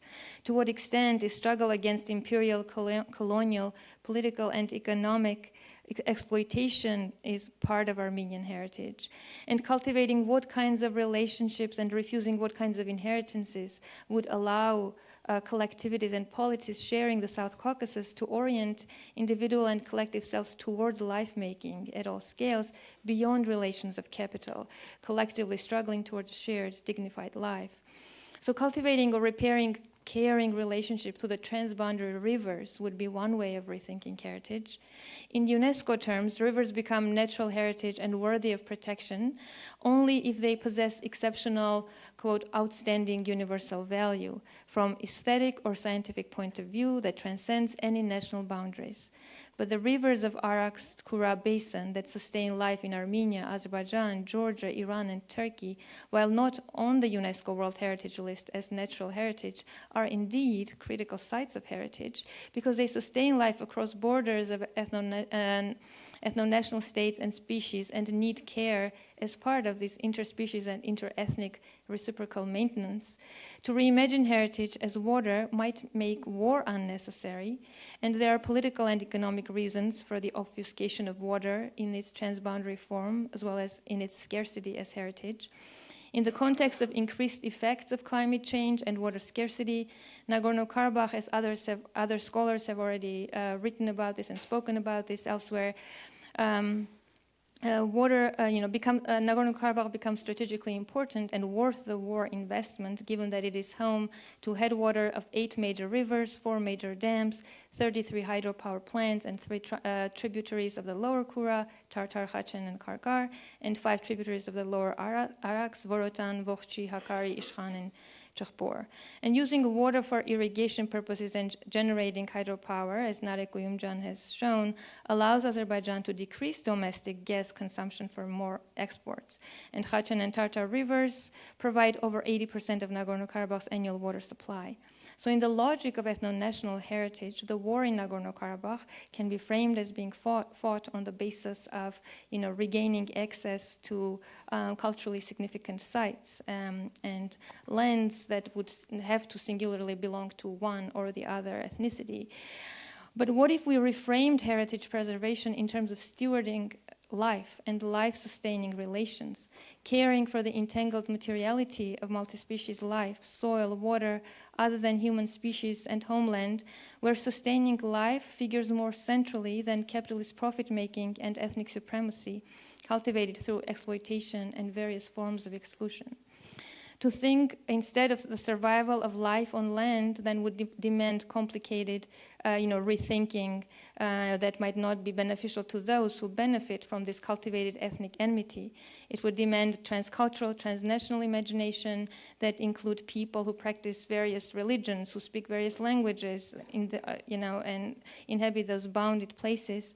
It would demand a complication of relationship to private interests, even if those private interests belong to fellow co-ethnic oligarchs who are connected to global financial systems and use groundwaters for their large-scale fisheries while diminishing Ararat Valley aquifer. It would demand imagining and perhaps practicing the solidarities that produce multiplicities of peoples, of nations, and of species that Melissa was just mentioning. If and when we orient ourselves towards each other as peoples across ethnicities and species, dwelling on places through reciprocity, then the ecological struggles within Armenia and Azerbaijan cannot be seen as disparate or disconnected. So when Azerbaijani government poured white phosphorus on the forests near Shusha during the 44-day war to prevail over Armenians, it didn't just destroy Armenian bodies, but also plant and other than Armenianly human, what Dana Haraway calls Otkin, other than human beings. When corporations and their client government officials make money off of mining in Armenia, they don't just destroy water and air, but their Armenian citizens and their neighbors, human and other than human, across all nation-state borders who depend on the contaminated river waters. People living along rivers such as Vokhchi, Okhchu, who depend on it for irrigation and drinking, could organize around restoring their relationship with the river and with each other against the Zangezur copper and molybdenum mining company polluting the air and water, as well as the bodies of living beings, including humans. So restoring good relationship with Arax and Kura becomes essential for life in the region that Kura-Arax basin supports. This in turn can potentially flow into restoring a relationship with the Caspian Sea that has been suffering from air and water contamination as a result of oil and gas extraction. This life-sustaining transboundary survival is contested heritage because it demands that we reorient ourselves politically not just towards the past, but also the present. To briefly answer the question, I think the challenge lies in ethno-nationalist entanglement with a global capital that co-opts and manipulates people's grief and fear and makes it difficult to puncture the illusion of the discretely bound heritage. But as I was very moved by Dilal's presentation and also Antranik's point about the multiplicity of intangible heritage that can be, can live through the playing of oud. And, this beautiful treasure that Hrant Dink was, and, I want to become when I grow up. It reminds me also of Sergei Parajanov as another treasure, this kind of heritage. In his last complete film titled Ashik Kerib, Soviet Georgian-born Armenian filmmaker Sergei Parajanov retells a tale read to him as a child growing up in Tiflis, Georgia. And the tale is originally a Turkish one. It's also claimed by Azerbaijanis. And Parajanov's retelling is, Orientalist, colonial, but his favorite Russian romantic writer Mikhail Lermontov's retelling from a century and a half earlier. Parajanov finished his film in 1988 when the conflict over Nagorno-Karabakh was starting to escalate. And although he was born to an Armenian family, he is claimed and beloved as part of the dissident Soviet legacy, but also as, multi-ethnic and multi-confessional heritage of the South Caucasus. And in his story about Ashik Kerib, tells the story of this minstrel who falls in love with Magul Megheri, the daughter of a rich merchant, but the father says, no, you have to bring me you have to show that you can accumulate wealth for me to allow you to marry my daughter. So he goes through all these, travels to be able to do what the father is asking. And Parajanov combines different languages, Azeri speech, Georgian textual translation, music, Azeri Muham and Schubert's Ave Maria, rituals, often of his own invention. And this creative invention was mentioned earlier in a couple of panels. Creates this beauty that transforms survival. And at the end of the story, the Ashik Kerib also heals the blindness of his mother and is able to reunite with his beloved, and all this through. Multi-confessional, multi-ethnic, pulling on all these heritages, Qajar era art and music and languages of the region. And so Parajanov offers us a different vision of the present and future, engaging the past as a fresco palimpsestically with each cultural element colliding in a collage, fusing and perpetually being repainted, with all the previous elements present. And so for me, he touches the past as a palimpsestic fresco, while monoethnic and singular nationalist narratives touch the past as a linear narrative that has to erase all others and all other traces.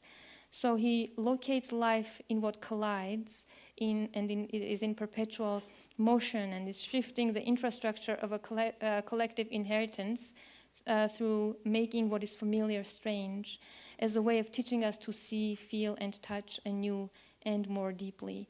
So claiming Parajanov as inheritance along transboundary rivers, intricate intercultural architectural knowledge, shared love of Mugham, Qajar arts, and heartache, all the mothers across all the borders would understand each other's heartache of having lost a child, allows us to do this work of living with all its contradictions, with care, without losing sight of ideological violences that affect, our lives. Like the transboundary rivers, for me, Parajanov is claimed as intangible and irreplaceable heritage by many, precisely because he attends to the preciousness of all life, human and other than human, contributing to collective abundance and amplifying, rather than reducing anyone's inheritance. So he's like the flower that socialist feminist Armenian writer Shushan Nikurghenyan calls, it becomes this loving light, giving fragrance and beauty to life. And I hope that all of us can become flowers like Parajanov and Hrant Dink. Thank you, Nelly. Tamar?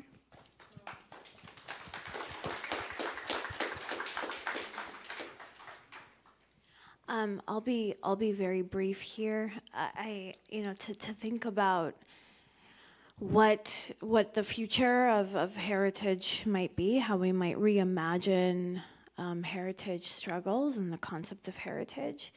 I think for me there's three, but two really things here. One of them is something that actually many of our presenters today have already highlighted, and Anush does so very much in her work, and Nelly just did so through the case of Parajanov, which is the multi-ethnic heritages that is Armenian heritage, that always has been, because of the very nature of how and where Armenians have lived throughout the millennia. Another part of it for me, and I think important here, is the displacing of the national and the cultural when it comes to heritage. I think there's other ways of imagining heritage that are not national and cultural heritage, because I think that when we start doing it that way, we actually reproduce the nation as a form with its own kind of unitary bound culture. That is the very thing that the nation does, that keeps producing and reproducing over and over and again violence and death and war and genocide, let's not forget. I think displacing the national is really important, and I think we can do that through other frameworks other than the multi-ethnic, right? We have many cases that we actually have not thought about as heritage.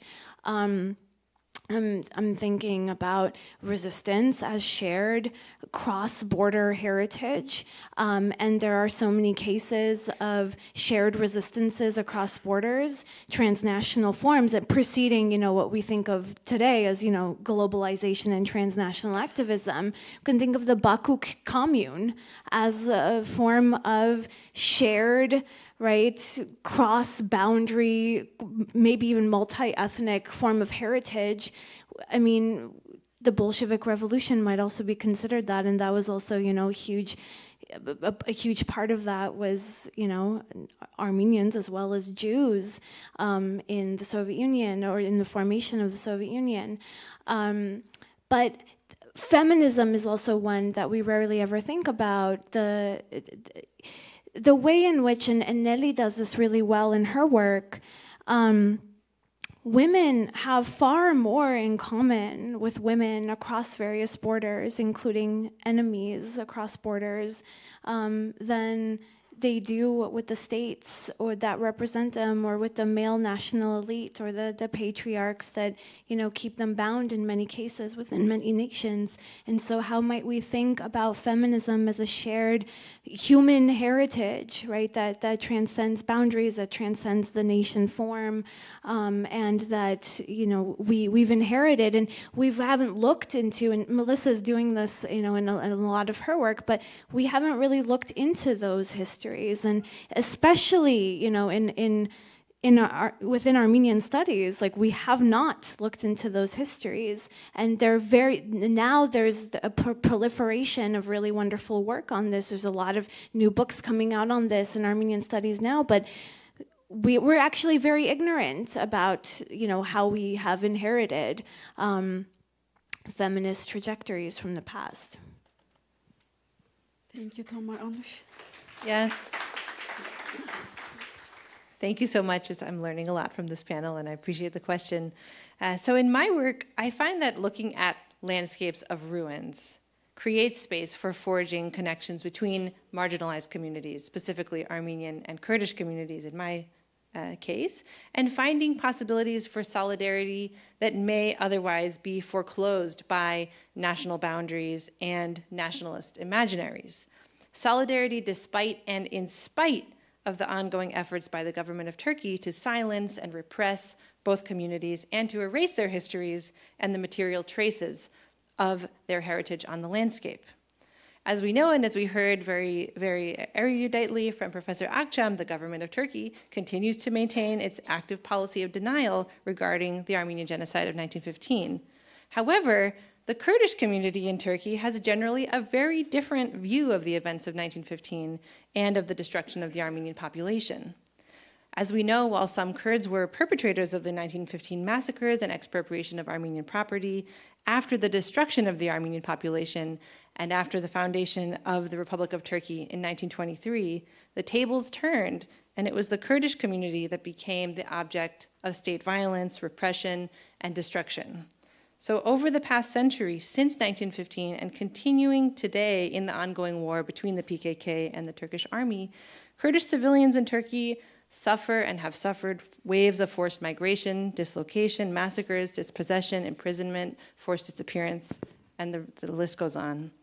So because of this reversal of roles, and because the Kurdish community, which once had a pivotal role as perpetrators in the Armenian genocide, became victims, many Kurdish groups developed a new critical perspective regarding the Armenian genocide.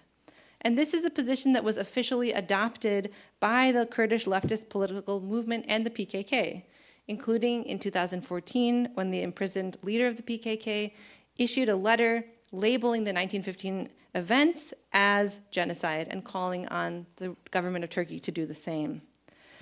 So this was not an isolated gesture, but one that was echoed in local efforts to acknowledge that painful past and to atone for Kurdish participation. And this is something that I saw a lot during my time in Van. While I was doing my fieldwork in Van between 2015 and 2017, some of the municipal governments of Van were in the hands of the Kurdish party, which was at times DBP, BDP, HDP, it keeps changing. But I want to give one example of the village of Khorkom, which many of you may know as the birthplace of Arshil Gorky, the Armenian-American famous painter. So I went to Khorkom in 2011 to see the village where Arshil Gorky was born and to see the village church, which I had heard was there and was in ruins. And when I got there, my local guide, we went to the place together where the church was supposed to be, and he asked around, and the local villager who we ran into said, the church was destroyed recently. A local man decided to tear it down and to build a house with the ruins, with the stones of the church. The local imam apparently warned him not to do it, and after he built the house, his family was cursed, so the story goes. His wife and his children became sick, and he also became sick and died. So this church remains in ruins. The house still stands, but it's empty, and you can see a khachkar on the side of the house. That was my first visit to Khorkom. I went back again in 2016 because at that time, the local municipal government had built a memorial fountain memorializing the birthplace of Arshil Gorky. This was the Kurdish-run municipality of Edremit. And they had put up a sign in 4 languages, Armenian, Kurdish, English, and Turkish, with his biography. And I thought this was an incredible, movement. The Kurdish municipality is trying to memorialize the Armenian an Armenian, famous individual who was born there. And they had also put up signs at the entrance of the village with the original Armenian name of the village, which is Khorkom, in addition to the now official Turkish name, Dilkaya.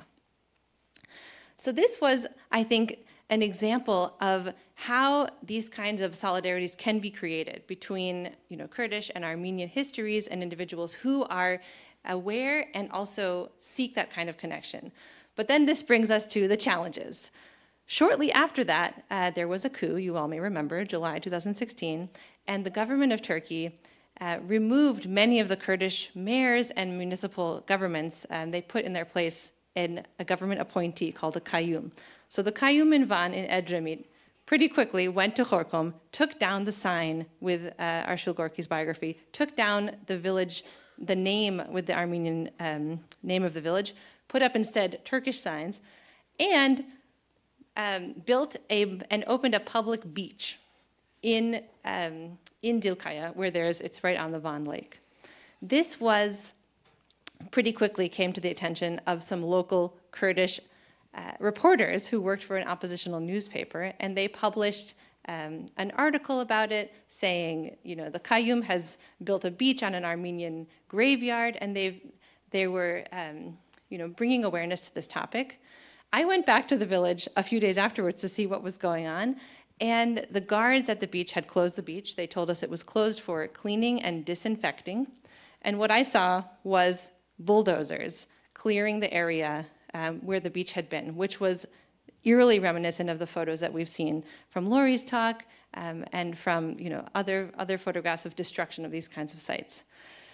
So I think this example tells us a lot about the kinds of possibilities for solidarity on the ground between locals who are really invested in memorializing and confronting this past, as well as the challenges that we face with officials who want to, erase and silence that past, as well as how the ruins of these materials on the landscape, like the house, the church that was destroyed, by themselves continue to act some kind of agency. I mean, they're haunting the landscape, and they continue to affect.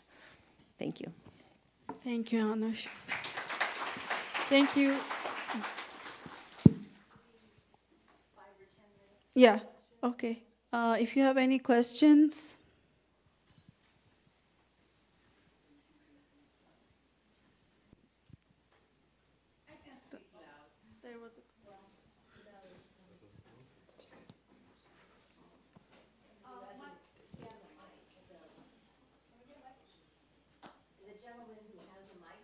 Okay, I'll start.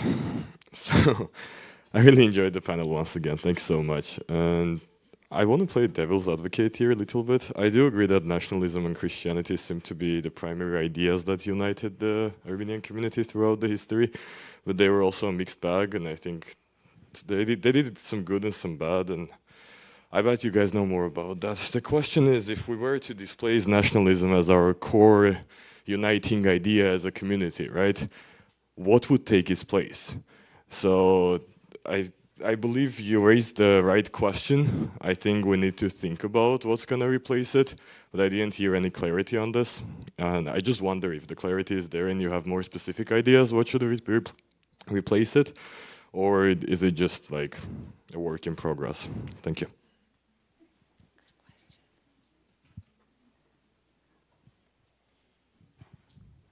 I mean, I'll just say something really quickly. I think what can replace nationalism is struggles against oppressors, right? And it seems to us sometimes that nationalism helps us do that. Nationalism helps us struggle against those who we see as our oppressors, as national enemies. And as states, that's true. But, you know, so in my research in Armenia, I found that most people don't consider Azerbaijanis or, you know, Turkey for that matter, or Turks as their main enemies. They consider the elite in Armenia as their enemy, right? And I had, you know, one of my interlocutors actually said, like, you know, they keep talking about genocide. Do you know why they keep talking about genocide? He was referring to Serge Sargsyan's government. And I was like, why? He's like, because they're committing genocide and they're using the genocide to cover it up. They're committing economic genocide. And no one else that I talked to put it that bluntly, right? But that's, I think, you know, shared struggle.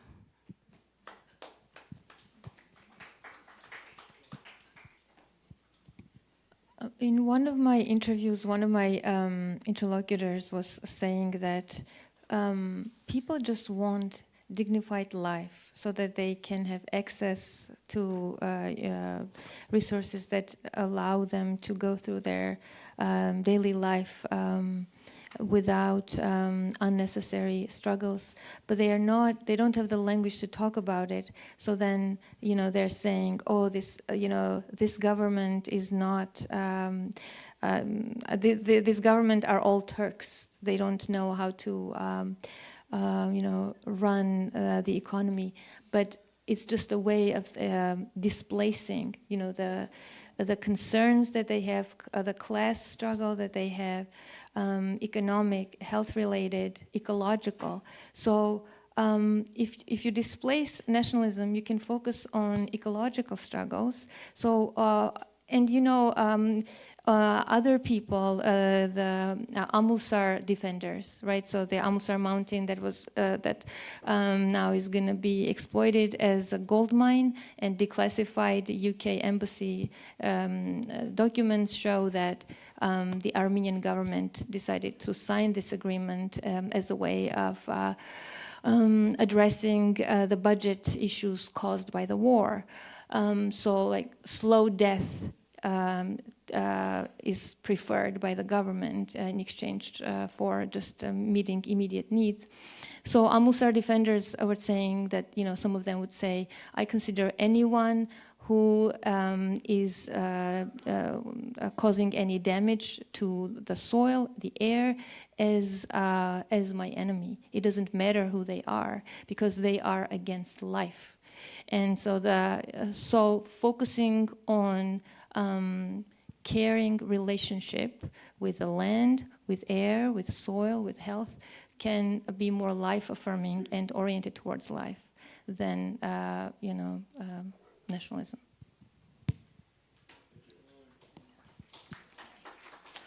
Yeah, thank you so much. That's a really great question. I think you just sort of got to the heart of what we're all thinking about. And I think, you know, in history classes or anthropology classes, when we think about, you know, try to deconstruct nationalism, often the question is, well, you know, the idea of the nation is that it's primordial. We've been Armenian forever. We came out of the primordial ooze as Armenian, or, you know, French people came out of the primordial ooze as French. But in fact, the question is, well, if if nationalism was a 19th century invention, what did people think of before if they didn't associate as, Armenian or whatever? And the answer is often, place-based. So an Armenian who was in a village in Van may not have any idea what's going on with an Armenian in Istanbul or in Tbilisi, 300, 500 years ago, but they would have a lot in common with their Kurdish neighbors, their Assyrian neighbors, or their Jewish neighbors in the neighboring village. They spoke the same dialects, they sang the same music, they ate the same food. And so I think that that's something that, for me personally, is a very powerful way to think about how we can create connections across these divides. Because, for instance, for me, my family has been in the United States since the 1890s, 1905. And my mother was born in Providence, Rhode Island. She grew up in Philadelphia and then lived in Michigan. But whenever somebody would ask her, "Where are you from?" she would say, "I'm Vanetsi." And I would always laugh. And I was like, "What are you talking about? You've never been there." This was wild to me. But, she grew up with her Vanetsi mother, who was very proud. And her Vanetsi mother made a dish called kalagyosh, which I never, knew any other Armenians to make, because the rest of our family was from other parts of, historic Armenia.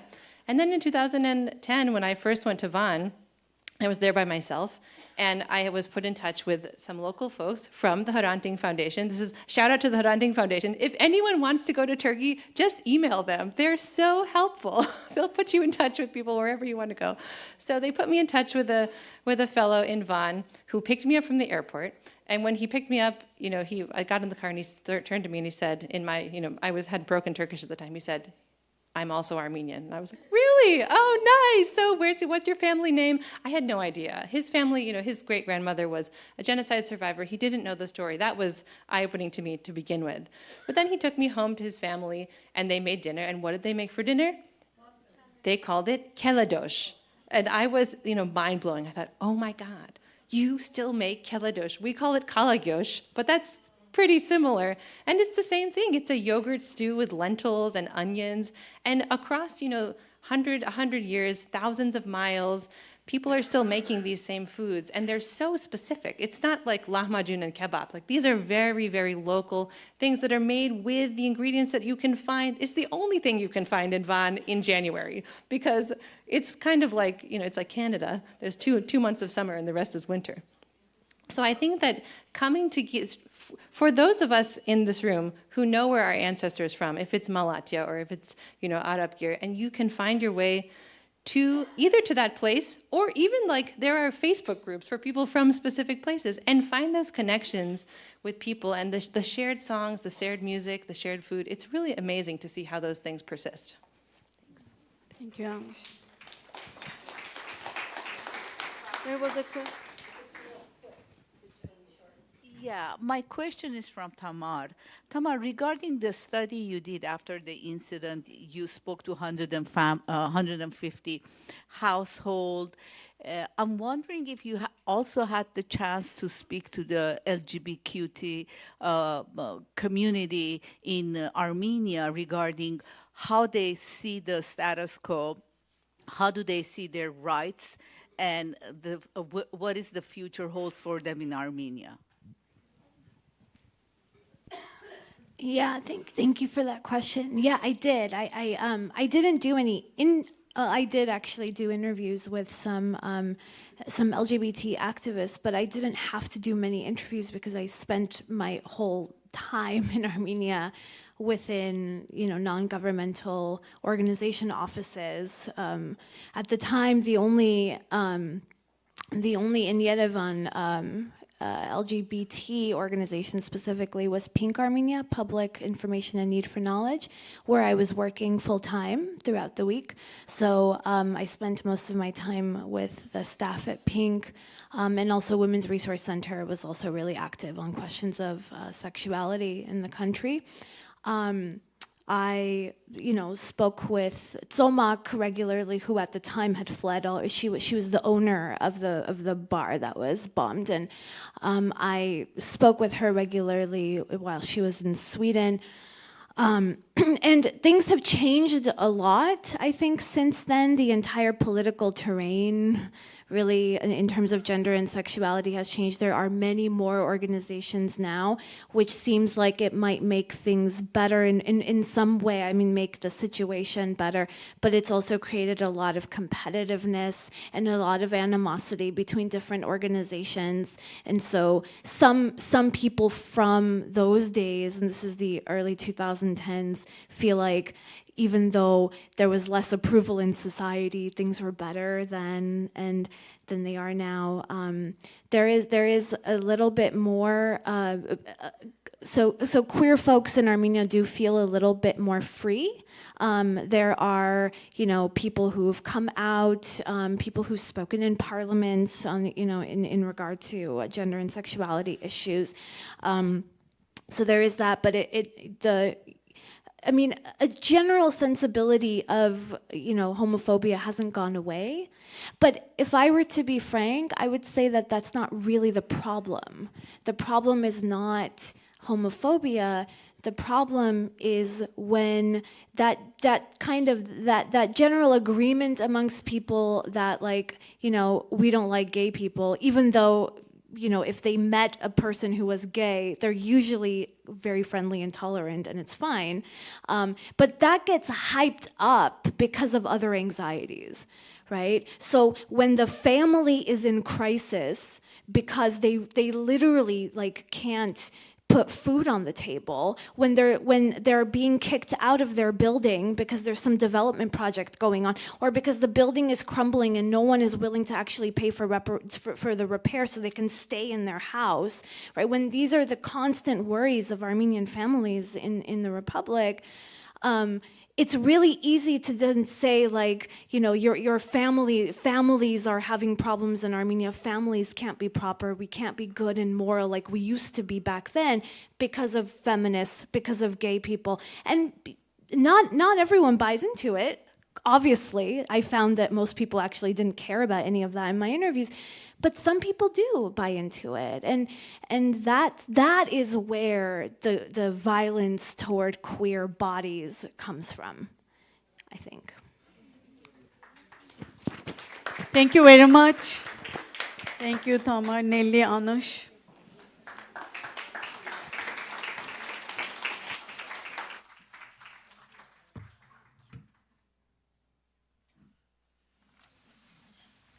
Thank you so much, Melissa, Tamar, Nelly, and Anush, for a very stimulating panel. You are in for a treat. This is our very last portion of this conference, and we are going to have a discussion and also a showing of recording of traditional Armenian storytelling. This is going to be shared with us by Sona Tatoyan, who is a Syrian Armenian American actor, writer, and producer. And she, in fact, created the storytelling piece Azad, which has been performed in Germany, in parts of the United States. It has now been expanded into a multimedia theatrical experience entitled Azad, the Rabbit and the Wolf, which actually will be performed over a period of 1 month, beginning in mid-April through early May in San Francisco, California. So she will talk to us about the resurrection of Ottoman Armenian cultural heritage via the Karagöz shadow puppets. So Sona, welcome to the podium.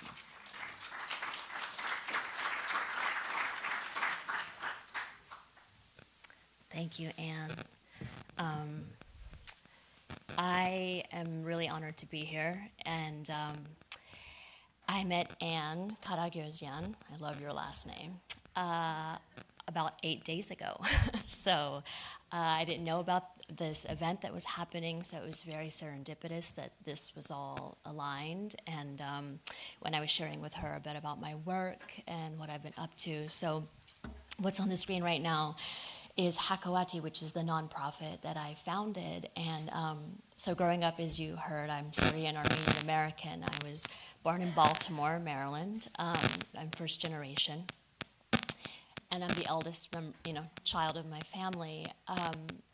We would spend our summers in Aleppo. So from the time I was 9 months old, I was in Aleppo. I was baptized in Aleppo at the 40 Martyrs Armenian Church. I took my first steps in Aleppo, and within those childhood summers, I would always hear Abkar deden hakawati, Abkar deden hakawati er. So Abkar Dede, my great-great-grandfather, was a Hakawati. And what is a Hakawati? A Hakawati is a storyteller. So years later, as I was sitting on a silent meditation retreat in the woods of Finland, can you hear this one? This one. Okay, is that better? Thanks. Okay, sorry, guys. That word resurfaced, Hakawati, and it was in the middle of the Syrian war. And my family, we're Aleppan, we're Syrian Armenian, and so, being Armenian, being very aware of the genocide inheritance here, almost 100 years later, something similar was happening to that community, and so that gave this birth to this vision and this mission of Hakawati. And how do we tell our own stories? How do we become our own cultural preservationists? When 100 years ago we were unable to get our story out, and as a result of that, what happened. So in honor of my great-great-grandfather, I don't know why this is crackling, we founded this nonprofit, and my business partner, Rafi Niziblian in Armenia, it's both in the US and in Armenia. It's a 501c3 here and a nonprofit organization in Armenia. I'm getting help here right now.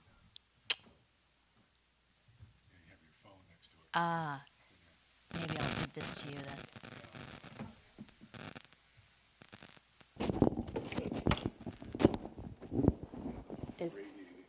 Okay. Is that better? Okay. Now there's feedback with this. All right.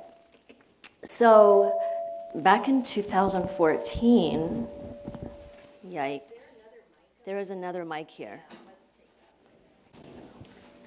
Yeah, yikes. I was in Armenia after my family, is it this one too? I think if you take off the last. Should I take this one off?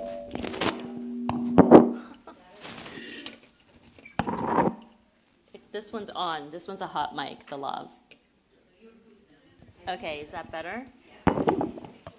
Okay, I'm just going to project. I'm a theater artist, so I'm just going to project. So in 2014, I went to Armenia, where my family had fled from Aleppo. They had gone as refugees to Armenia, and I was interviewing my uncle, my maternal uncle, about just the family story. And Abkar Dede came back up again. And I was asking what he did, and he told me that he was a shadow puppeteer. He was a Karagöz puppeteer in the Ottoman Empire. And I said, oh, okay, and what? And he said, well, we have those puppets. They still exist. I said, what do you mean we have? Where are they? He said, oh, in the attic of the home in Aleppo. I said, wait, what? Like, they survived the Armenian genocide, and now they're in the Syrian war? And he just looked at me, and I said, well, somebody's going to save those puppets. Who's going to save the puppets, And I kind of made this sort of joke. 5 years later, I'm the one that went back to Aleppo to get those puppets. So 6 years ago this month, I went back to Aleppo for the first time since the war. And since my grandmother passed, because she refused to leave during the war. She didn't want to leave her home. So she died there during the war. And I went to our abandoned home, and in the attic of our home, I found a trunk full of over 180 Karagöz shadow puppets that are themselves refugees from the Armenian genocide.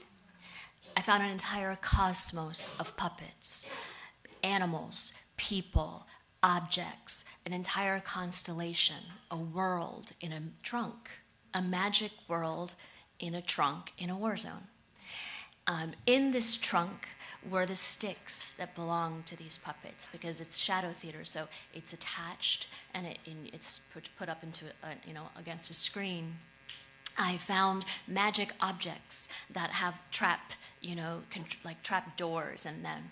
I found in Armenian his handwriting, which said potassium chloride, and I open it up and it's powder because it's meant to create smoke. I mean, it literally was a magic box that I found in a war zone.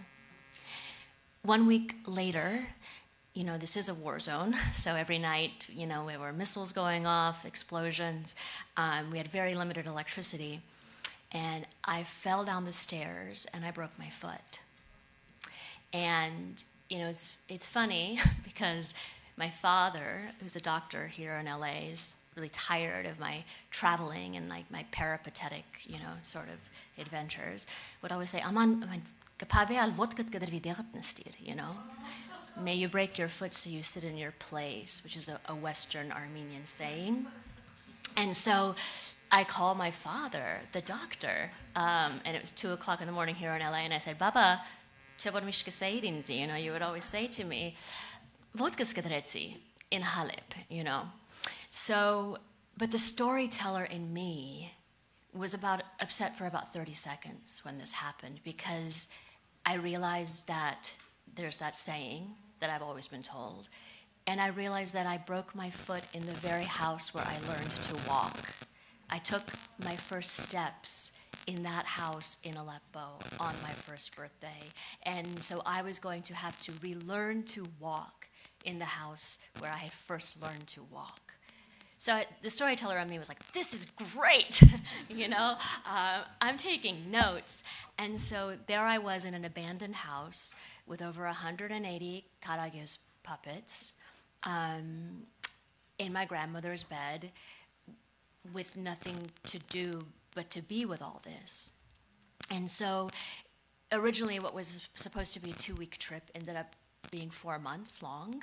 And I eventually left Aleppo with these puppets. And I met with, on my way out, I stopped in Europe and I met with Professor Jamal Kafadar, who is the Turkish Studies professor, some of you may know, at Harvard University. And he was so excited. I mean, for him, he lit up like a 5-year-old boy. He grew up with Karagöz, and he said, come to Harvard and do a puppet show. I said, oh, wait, I'm not a puppeteer. I'm an actor, I'm a writer, I'm not a puppeteer. But I had met a puppeteer. The only puppeteer in the United States who does this form of puppetry is a Kurdish artist who lives in Philadelphia and was here on an Einstein Genius visa to bring the art form to the United States. So he accompanied me to Harvard, and I gave a talk about this discovery, and he performed with my great-great-grandfather's puppets for the first time in a century. And so that talk was in many ways the genesis of what became a piece called Azad Storytelling.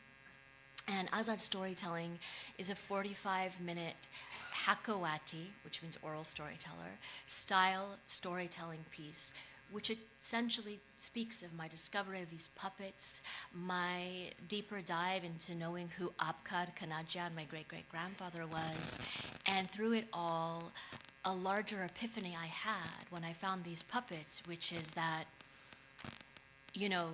Abkar Kanadjian, as a Karagöz puppeteer, performed a form of cinema before cinema.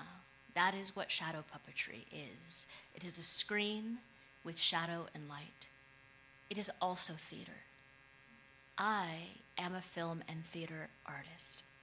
So up until that point, I had always been very aware of the trauma of my inheritance, as a lot of Armenians are. The trauma and the tragedy of the genocide, and that this is something I had inherited.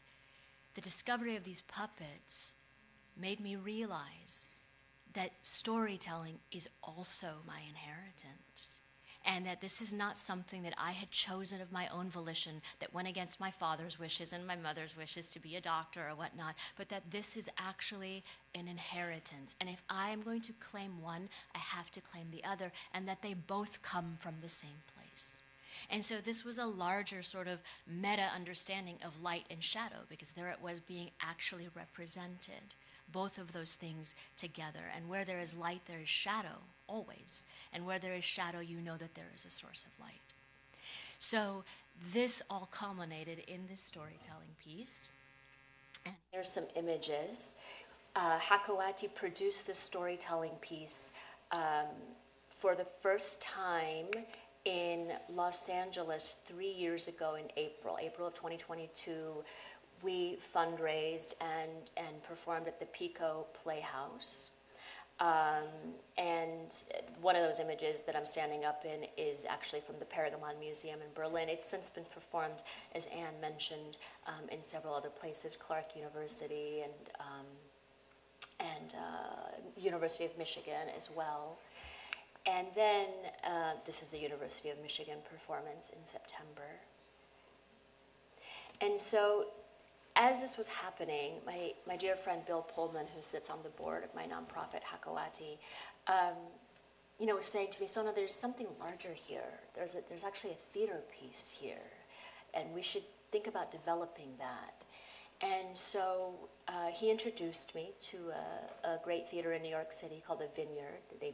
They produce Avenue Q, if any of you are theater people out there who know, and so forth. It's a great theater in Union Square, actually around the corner from where Arshil Gorky lived, where his artist studio was. I'm a nerd like that, so I make those associations. And we had a first workshop of it as a play, beginning to turn it into a play, a multimedia play, back in January of 2023, so two years ago. And with that piece, I knew that the expansion of it from a storytelling piece into a multimedia play would be about a larger understanding of my collaboration with Apkar, actually, and that I was in what I call a quantum collaboration with my great-great-grandfather. That he, as an artist, was doing the original version of what I did, and I was picking up the very pieces of his art. Those Karagöz puppets he made by hand are in the show that I am making now, and that together we were telling a story across space-time about this family. And so to go further along those lines, I knew that we were going to include Apkar's ancient technology of Karagöz puppetry, and also modern technology of projection and cameras and so forth. And so this eventually gave birth to Azad, the rabbit, and the wolf. And this image that you see here is from December. We did a design forward workshop, last workshop of the piece in New York City at the Vineyard Theater. And here's some more images there. So it is it's both the Karagöz as well as this projection and modern technology coming together, and my dear friend Ara Dinkcan on the oud, sort of holding the whole thing with his like sonic foundation. There it is. That is the actual X-ray of my foot from Halep. And there's Ara, if you can see Ara in the background. So this brings me to, in a month from today, I head to San Francisco to begin rehearsals for finally the world premiere of this show, Azad, the Rabbit and the Wolf. And there's a QR code there if you want to scan to learn more about this project and what we're doing. We are performing April 11th to May 3rd in San Francisco. There will be a performance on April 24th, actually. And I think the last thing I want to share before I open it up to you for questions is that we just, when I found out that I was going to do this and be here with you, we filmed that Design Forward workshop in December, and this week I had my dear friend Sarin Hayrabedian, who filmed it, put together some snippets from that. So I wanted to share that with you guys. No one else has seen this. This is like hot off the press. Excuse the sound quality for any filmmakers out there. This has not gone through post. It's just literally, yeah. Oh, the world is upside down. Why is the world upside down? You know. I don't. Because the world is just a puppet show.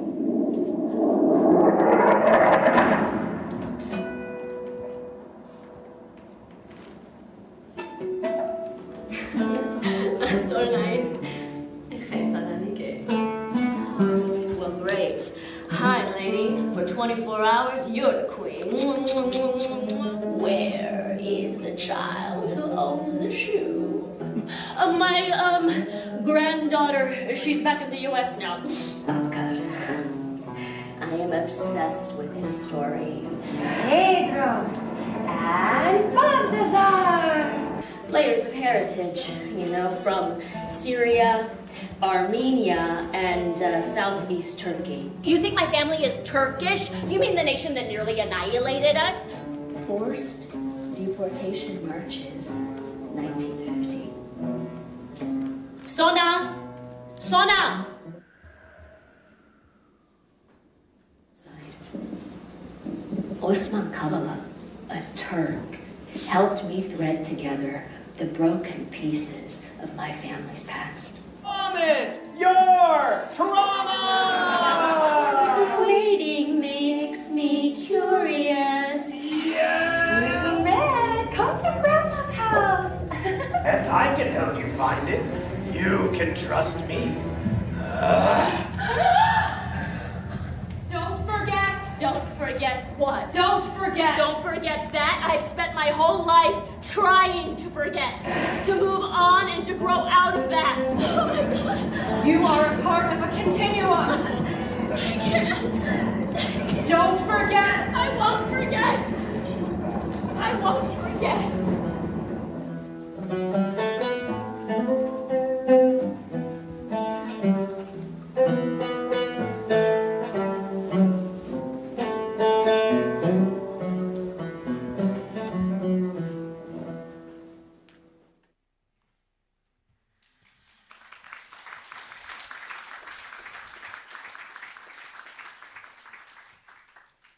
Thank you.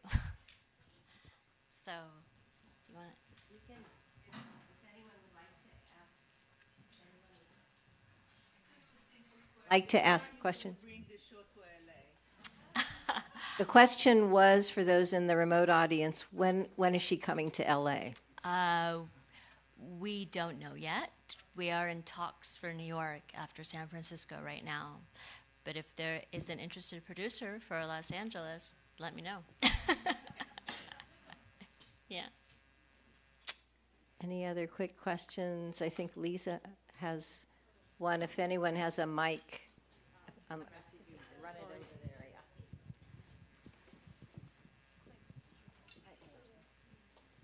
This is wonderful. I don't know if you said it and I forgot. Where was your family survived from?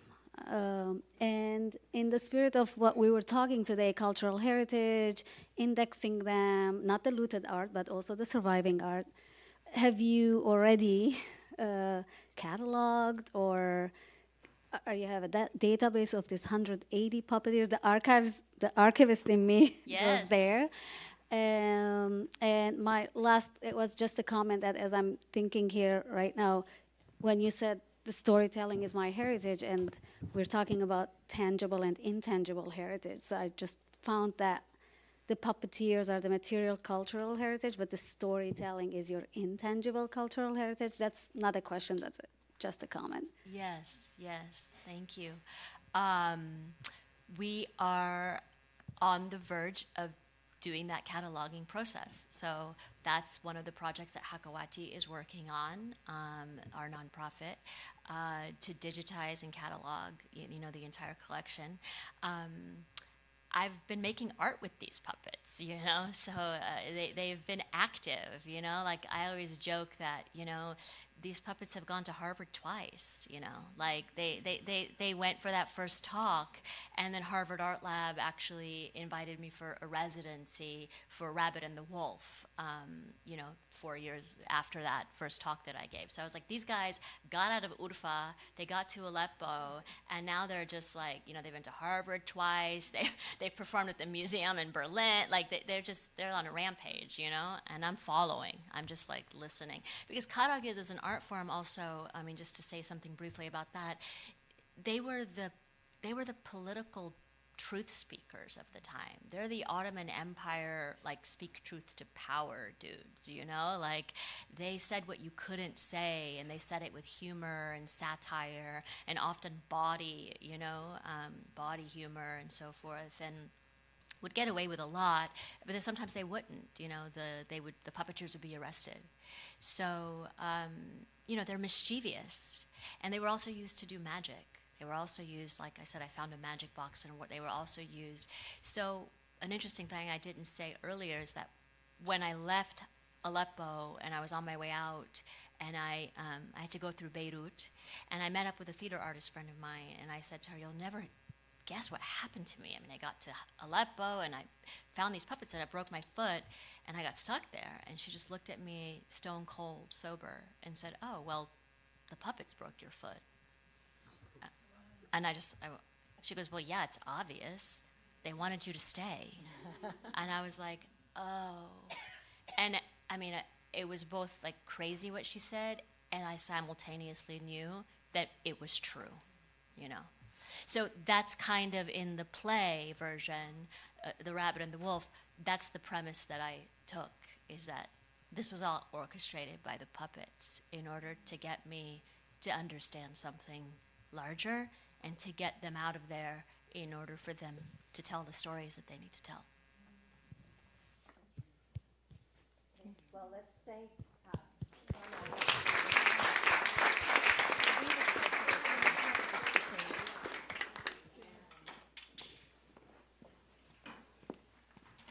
So we have reached the end of our conference. Thanks once again to all of you for in your attendance.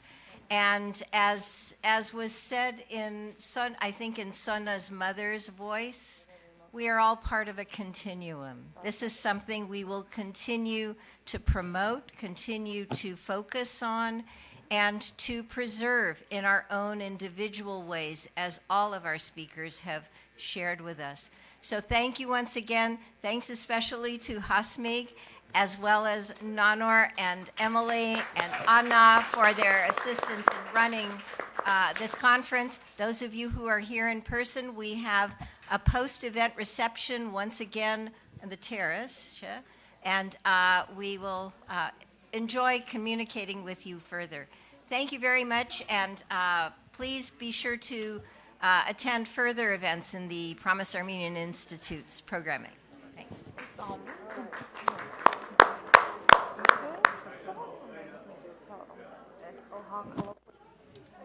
Jesus Christ.